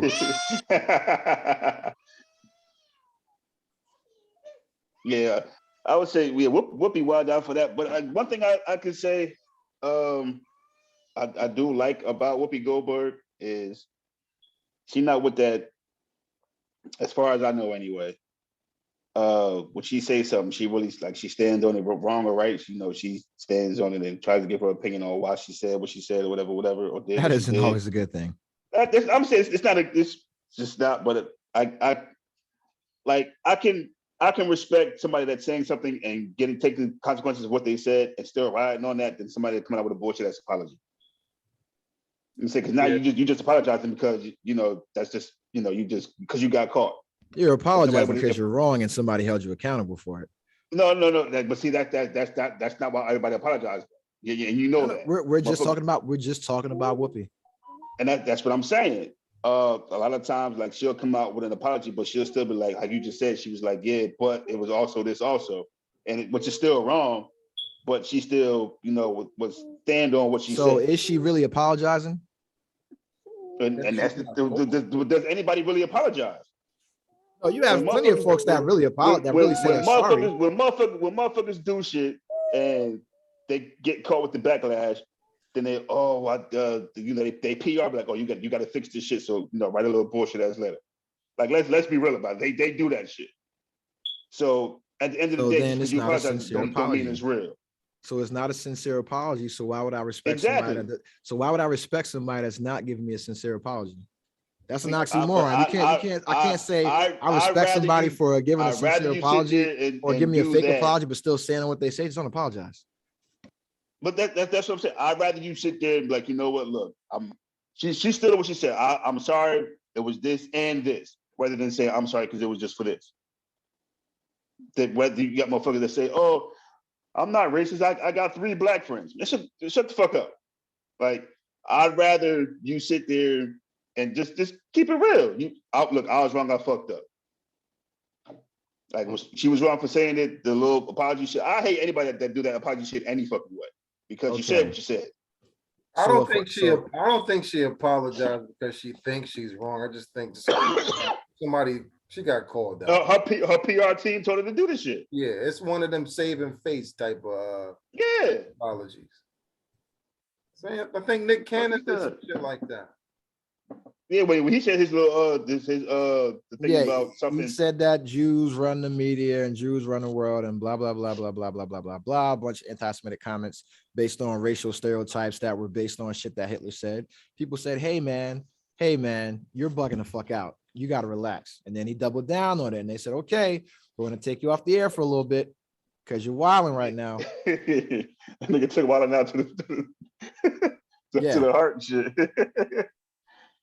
Was he talking about like Jews dominating and like owning like record labels and the TV. He was just talking about the same shit that he said is the same rhetoric that Hitler said that convinced the German people to get behind the Nazi party by saying that Jews were responsible for plunging Germany into World War I, and they control the economy and they control the banks, and they're always in the background influencing things. That's the same thing he said, same thing Hitler said. That's why people find that kind of shit offensive. Same shit Trump said. So it's like, yo, if Hitler says it and Trump says it, why the fuck are you trying to put yourself in that same company? But what's fucked up about it, Trump said this shit, he gonna be the president again. No, he's not. He about to go to jail. I don't think he's going to jail. I'm going to bet $100 he goes to jail. For what? Tax evasion. I don't think he's going to jail. He got all this money. He pay your fucking taxes, man. It's better to not pay taxes because it's fun. It's like if you got all this money, you steal from a corner store. Niggas do that shit too. Yeah. they're still with money in their pocket. Yep, exactly. Just like fucking Avon and The Wire. We look at Kodak Black on social media taking videos of him stealing from shit. Like, yo, nigga, you rich and you just got out of jail. You on probation. Trump just pardoned your monkey ass, and you out here stealing, bro. Whoa, come on, you can't. Whoa, monkey, come on, bro. Whoa. No, I mean it in the way that white people say it to us blacks, monkey. Yeah. Not the way our grandmothers and mothers said. Yeah. Not the way it's not as a term of endearment. Like, yo, you goddamn jungle bunny. That's how I mean it. You know what I'm saying? So Jesus Christ. Yeah, but yo, I mean, we've been on since fucking 9 and some change, bro. My daughter's about to fucking beat the shit out of me because she wants to take a nap. Obviously, her little big ass fucking little mini afro with a big head. Mwah. But y'all got anything to say to people before we get out of here? Besides, y'all need to hire black coaches. Make them go through gladiator school first, man. Get them niggas a job, man. Hey, y'all don't got this one. Y'all don't got this one. Yeah, you already know what it is. The Blue Jays giving them BJs, not giving blue balls. I feel you, dog. All the logos on the hat, nigga. You ain't got this one. Oh, they got the old school ones on there too. Yeah. Look at it. Y'all ain't got this one, man. This motherfucker said, look back at it. Look back at it, Zaddy. Look back at it, Zaddy. I feel you. And you know, as always, the Georgia Barbecue, holla at me. Follow me on Instagram, man. Karim? I just need some turkey ribs, Slocks. Turkey ribs? Turkey ribs, man. You find me some, I'll grill them up for you. Or fish ribs, man. I'll give you some chicken wings. I know you eat chicken still. Yeah, sometimes. I treat it like alcohol. But you a vegan? Nah. Oh, this motherfucker talking about I'm hungover. Motherfucker drinking goddamn apple pucker and 99 bananas and shit, bro. Motherfucker, what I was drinking?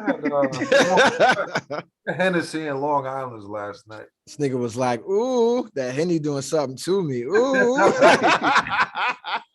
That motherfucker feeling like a bad bitch, yo. What? Well, yo, you know what? This is something I wanted to put y'all on. Yo, it's they real comfortable, man. It's these sneakers called Carhu sneakers. There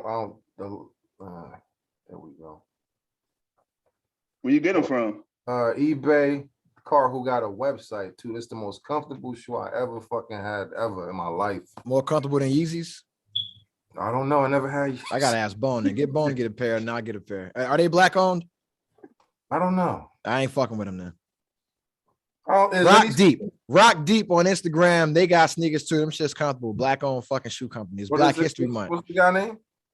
If you go to Rock Deep at Rock Deep Global on Instagram, they got hella shoes, man. And they got a collaboration with the Wu-Tang. Got these Killer Bee shoes. I'm just kind of fire too. I'm about to get a pair. Rock Deep. I post their shit all the time, man. Rock Deep Global. Another guy, Goods the Animal, the battle rapper. Yeah, I know what you're talking about. He got sneakers? Slick Walks, yeah. I might have to fuck with them. They kind of look like Nike Prestos a little bit. Oh, okay. I like Prestos. Never owned a pair. Yeah, I don't like that style of shoe. I got a pair right here. Oh yeah, he got some shit. This Glow Rock Deep guy. Yo, send me that link. Got mad shit. Kareem. Hey.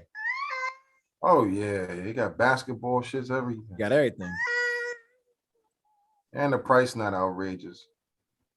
Now he got this sale going on. Shit's going for like 10 and 20, bro. If you remember. So shit is crazy. But then he got some that's like 200 too. You know what I'm saying? So just be aware. You know what I mean? If you get some, you know, you're getting them Wu-Tang joints that's like signed by RZA, then you're gonna pay like 200 for them. I don't want the zigzag zigs, The man. zigzag zigalog. Zigzag zigalog. Come on, man. You gotta get the zigzag zigalog. The Bobby Digitals. You gotta get the. Yeah, you're the Bobby Digitals, dog. B-O-B-B-Y. Do you know that single? Digital. Yo, shout out to RZA, man, the fucking GOAT, bro. But yeah, man, if you're watching this, the video version of YouTube, you see my daughter has been acting like a fucking maniac the past hour because she wants to nap. She ain't seen her daddy in I don't know, since you just see me on Thursday. What the fuck? So yo, but yeah, I was just talking about my daughter, like, I'm fucking building her a bed and I'm fucking getting all fucking emotional and shit. So yeah, you know how it is, man. Love my daughter, bro. But yeah, I gotta go put her to bed and shit. You know what I'm saying? I got some work to do. You know, community college student gang. If you're in DC, come to the museum. You know how we do, man. Mazel tov, Meacham, you know, chilling. The bar mitzvah bad boy. Holla at me. But other than that, man, listen, it's Black History Month. If you really care about Black history and Black futures, make Black families. Invest in the Black bank. Shop at Black businesses. And if you're a white person and you want to know how to celebrate Black History Month, buy my album, nigga. How about that?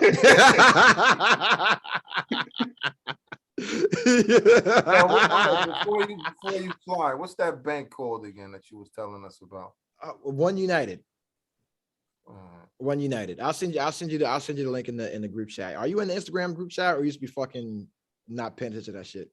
Nah, y'all ain't got me in there. I'm the stepchild, man. No, you was just in it, motherfucker. I think he just don't pay attention to shit. Nah, that's my old page that Oh, you're right. You did change your shit. You did change your shit. So we'll add you to this one. The Cool Professor. I think we got Tar Rim or some shit in that motherfucker, whatever the fuck the other one was. But other than that, man, listen, fuck being woke. Should never been sleep. Peace.